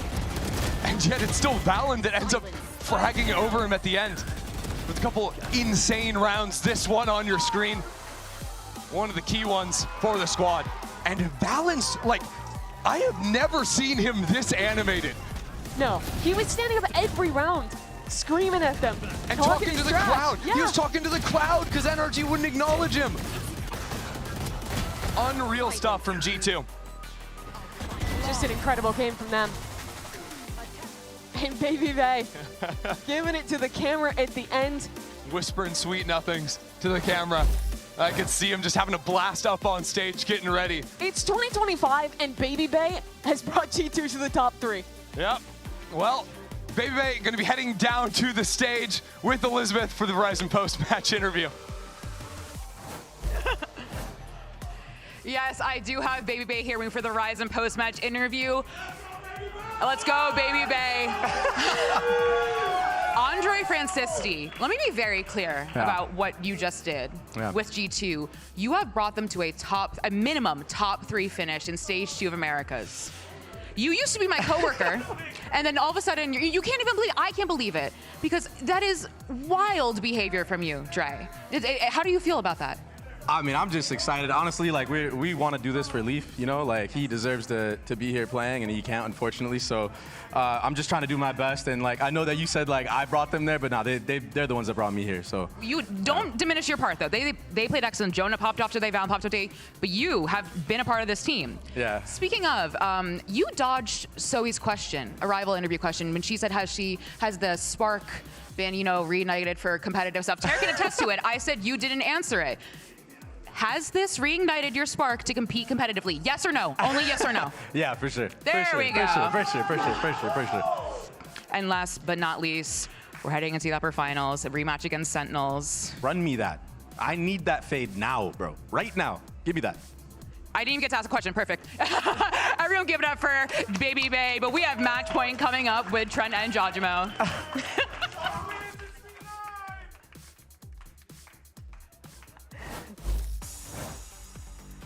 Thank you so much, Liz. Yeah, hello, welcome to Match Point. I've got 2 guys just coming off of a massive win. It was a really good series up until the very end. Trent, Jogamo, congratulations on the win. Thank you fellas so much for joining me. Let's talk about this series real quick. Map 1, Map 2, bangers, giga bangers, all timers, like, and then Map 3, you guys just rolled them. What was that like, Jogamo? I'll start with you. I mean, I was saying, like, VALORANT, bro, like, once this guy gets in people's heads, it could be the crowd, it could be the other team, you know what I'm saying? Yeah, he can just take over any game. I mean, Trent was calling it out. I was like, hey, VALORANT's in the fucking flow state right now. He's gonna take us home. Just keep playing our micro correctly, take it home. And then look at VALORANT. Clutch up. VALORANT and Jonah P too. Something clicked in like the second half of the first half, the second half of the first half. Second quarter? I don't know. Quarter, yeah. When you guys won like 10 rounds in a row, you guys were frying. Yeah. I don't know what happened. This guy's long beyond execute 180 flick, insta killing everyone. So, what do you even do? Yeah, I mean they couldn't do anything. Unstoppable. And Sam hit the clip at the end, but I mean you guys were so far ahead of it. There was literally no stopping it. All right, we're gonna play a quick game because you know we like games here. After you guys just play games and we watch games all day, we're gonna play a game. This game is called My First, and this is pretty straightforward, pretty simple. I'm gonna ask you guys a series of questions, and you guys answer it. I was told ahead of time this sign may break, and so I think that would make it'd make it really funny. We'll see what happens. Let's go ahead and rip off the very first one. Oh, this actually might break. All right. All right, very first video game. Trent, we'll start with you. Ooh, wow, put me on the spot. Yeah. Brother, can I, hang on, with all due respect, you're super young. You're not thinking that far back, bro. I started playing when I was like 7. All right, what do you got? So I think I just have to go Call of Duty World at War probably. Yeah. Can I, just real quick? On the Xbox. I was playing that in college. I was playing that in college. Yeah, I think I was like 7 or 8 maybe, playing on my brother's Xbox. Jogmo, what about you, man? My first game, it's a classic for me. I still have it, and the original one as well. Yeah. Halo 1. Halo 1 is my favorite. Dude, like, you know ball like I didn't know you knew ball like that. I had that first Xbox. I had the Halo 1. Beat the campaign so many times. It's probably one of the best campaigns, I think. Oh, that was my start in esports. That's how it got me into competing. It was, yeah, that's actually wild. Jogmo, I didn't know I could like you any more than I already do, but here we are. All right, next question. Ooh. Agent main. Jogmo, we're starting with you. My first Agent main was definitely Reyna. I mean, 4 orbs back then. Yeah. How do Dude, you yeah, lose? it was kind of How do you not be OP on it? She can just get out of any situation. So yeah, Reyna was my first. I think mine was Omen, just because Yeah. I had the worst computer, the worst internet, and I loaded in the server last, so I was just forced to play smokes. Poor guy. I was forced. All right, up next. Oh, see, I screwed that up. Signed team, first signed team. That's a good one. Trent? I think that's pretty obvious. Mine was the guard. Yeah? Yeah. Mine was T1 Academy. Ah. Yeah. Dude, can I? Those are the dumps. I think I've talked to you guys about this. I think I've talked to both of you about this. A little bit, yeah. The guard had some of the most comfortable merch. Oh, I still wear their merch. It's really incredible. Incredible merch. I remember, yeah. All right, up next. Ooh, my first impression of teammates. This can kind of put you guys in hot water. I'm actually really Of each excited. other or all? Yeah. Oh no, we're going with each other. Ooh. I want to put you guys on the spot. I think it was in Korea. Korea, okay. When we had dinner. Okay. I don't know. We got invited to our dinner. He pulled up. He was on EG. Oh my god. And we're just getting food, and my food never came somehow. But I mean, it was just a fun experience. Like he pulled up. We were having dinner. It was like G2, some of the EG guys, and yeah, I mean, it was fun. But mine was. It was pretty funny. Oh, bro, I thought the story was just going to go more sideways. Nah, like you finally there's got nothing your much. food, and then he like took it or something wild like that. Never No? got my food. So it was a good first impression, other than the food. I mean, the restaurant. No food, but it was a good first. I got my food first instead of him, actually. Of course. What about you? Of course. Yeah, my first impression of Trent was Habib. I mean, I saw this guy, like, I was like, who the hell is this kid, you know? He was just frying everybody in rank, taking over, like, all these kids, and then I see him in, I think it was the guard, and I saw the clip on Fracture, I was like, oh, wow, that's Habib? I did not know that. But I saw him fry on that map, and I was like, wow, yeah, he was him. The kid's nuts, and the truth is he's been nuts for a really long time, and he doesn't seem to slow down, ever. not. And so I don't think it'll change anytime soon. Last question. First time playing on stage? What stage? Like this stage? Stage. Just in general? Any stage. Ooh. Give me the first time where like it wasn't in your room. Yeah, first time I'm in my room, it was definitely in Philadelphia. It was my first like LAN ever. I got a little team get together. It was like Vic, Verdi, some guy named Boltsy, and one more person I forgot. I'm so sorry. But yeah, we got second place. We got second place at the LAN. It was cool. We didn't win it, but then after that day, I was like, yeah, I'm gonna be at the top one day. And yeah, it happened. Here you are. My first was, I think, Iceland. And I had no music, so I didn't know what to do. Oh, dude, the music. I had no music. I had no idea. Oh, holy, what a deep cut. cut. I was a lost puppy. I wasn't eating any food. I was the pickiest eater. I had no food, no music. I was lost. Dude, between the no music and the Saya's box. Yeah, we were a crazy team. Dude, what a wild. That was a really, really long time ago. Thank you guys for playing. Let's take a look at the bracket. I want to look at brackets because we still have an insane gauntlet that's going to happen in the lower bracket. You've got all these teams who are competing for top 3 if they want to maybe make it to champs. MIBR is kind of sitting on the side. Who knows what that's going to happen to them? But for you guys, and you guys, we're trying to win for them. Yeah. Well, I mean, you guys also, you're playing for more than just that. You guys are playing for the three-peat. We need that right? three-peat. The very first Triple Crown in America's history. You're looking to beat Sentinels 3 times in a row and with a caster. With a caster, yeah. With Dre. If Dre gets his first trophy before any other of these NA teams, what happens next year whenever he's casting them? That's it. Simple as that. What happens? And nobody will ever be able to tell him anything again. I already beat you. I did all that and some.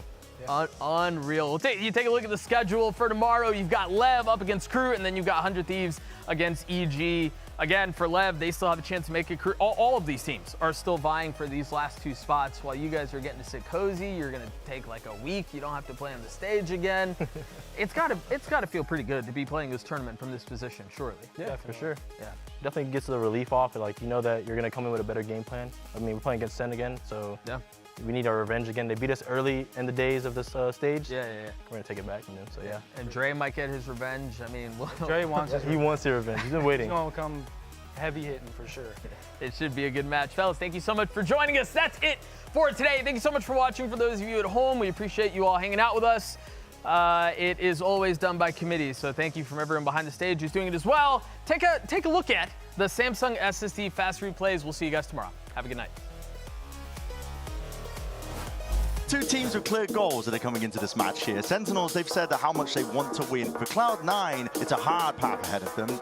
The rest of his team trying to get in. Cloud9, attempt to flood back in. Does give a possibility for the 1v1. John takes it. Vic with a TP up towards the box, towards the top. But John is lights out and sharp as anything. Paranoia was using response of it. Zekken lines it up now, but Oxy's got a showstopper. Oh my god, it fell straight into my trap. Players are past this one though, but the TP committed. Steel Garden is making things mighty awkward, and no one expects it from above. The reposition of Cloud9 is a death sentence. Nightfall, Paranoia all sweeping forward, so they don't even need the best guns for it. A lightning fast finish from map number 1. And Sentinels, they do wrap it up. Rifle player in the hands of Zekken, there it is. Down and out with the stinger. John's doing that. Zekken defends, forwards again, pressing the advantage to Sentinels, and they strike back hard. Maybe just thought they had a free plant. There's a fight taken. Zepper wins it. Good lurk. Again, abusing the fact that the Killjoy died early, and there's Zepper again. What awareness. Playing deathmatch right now. Finding bang, delivers the death blow. We are going to Lotus. It's a spike drop down. The rate is left to salvage the operation. Zelsis juking. One hell of a task ahead of him. On top of the wall, they don't hear a bloody thing. Zelsis, working Paranoia's good. Remix falls. Zekken is deleting them, but Oxy let loose once more and unleashes. A lot of damage done. Showstopper up. Zekken collects. Absolutely unreal from Sentinels. Got NRG taking on G2. A lot is riding on it, especially for NRG, with hopes of going to the upper final versus Sentinels and needing at least a top 3 finish to punch their ticket as champs. They've already got Sheriffs, they've got Stingers, so yeah, okay, NRG, let's tighten things up. We're actually putting some serious hurt onto G2. That's what I'm talking about. This is not going well for NRG. Finally, the supporting staff shows up. Okay, Scuba. 12 bullets left in the chamber. Down to a classic. Jonah P sticking. Jonah P sticking all the way. Scuba, you have to get in there. NRG take Corrode. And Baby Bay waiting. All that bait is 1-4, but Ethan is here to supremely crush G2. There's a world where Valen can do something, but he's not ready. Okay, if he gets this kill. Not a chance in the world. The herd approaches G2. Continue on forward. But Mata has yet to be dealt with. That spike up to half. Mata is still alive. And now it's all on Mata. Bring it down to 1-on-1. Anticipates Baby Bay pulling off the spike. But he sees it through. Podcaster. Valen, a little forward on an anti-eco, but he's happy. To just form up those frags. G2 forcing us onto a decider. What a game this has been. But NRG not running into any resistance. Have actually traded out. Jonah P still backside down on 15 and gets another. Fearless holding it down. No one can stop him. What are you guys doing? Walked away. And now with G2 challenging into the smoke. Valen is still here. 2 kills for him. Oh no! It will be G2 advancing. Leave Baby Bay, it doesn't matter. G2 are top 2 and head to the upper final to face off against Sentinels. Yo, I have a feeling someone's acing on our team this game. It has to be Trent. Nah, actually it's not Trent. It's not me. If you get Trent, if you get like a 3K in a round, green light, bro. Yo, I'm not like that. I don't do that. Okay, if it's a 5v2 and we're pretty stable, go, bro. I would never just run it down for an ace. Yesterday, I ran it down for Trent on Sunset in a ranked game, and the Jet was trying to kill me, and I kept crouching like this, and Trent still didn't peek him. Get the ace, brother. Get the ace, bro. It's ranked. Who cares? Get the... I was running at him. My teammate killed him.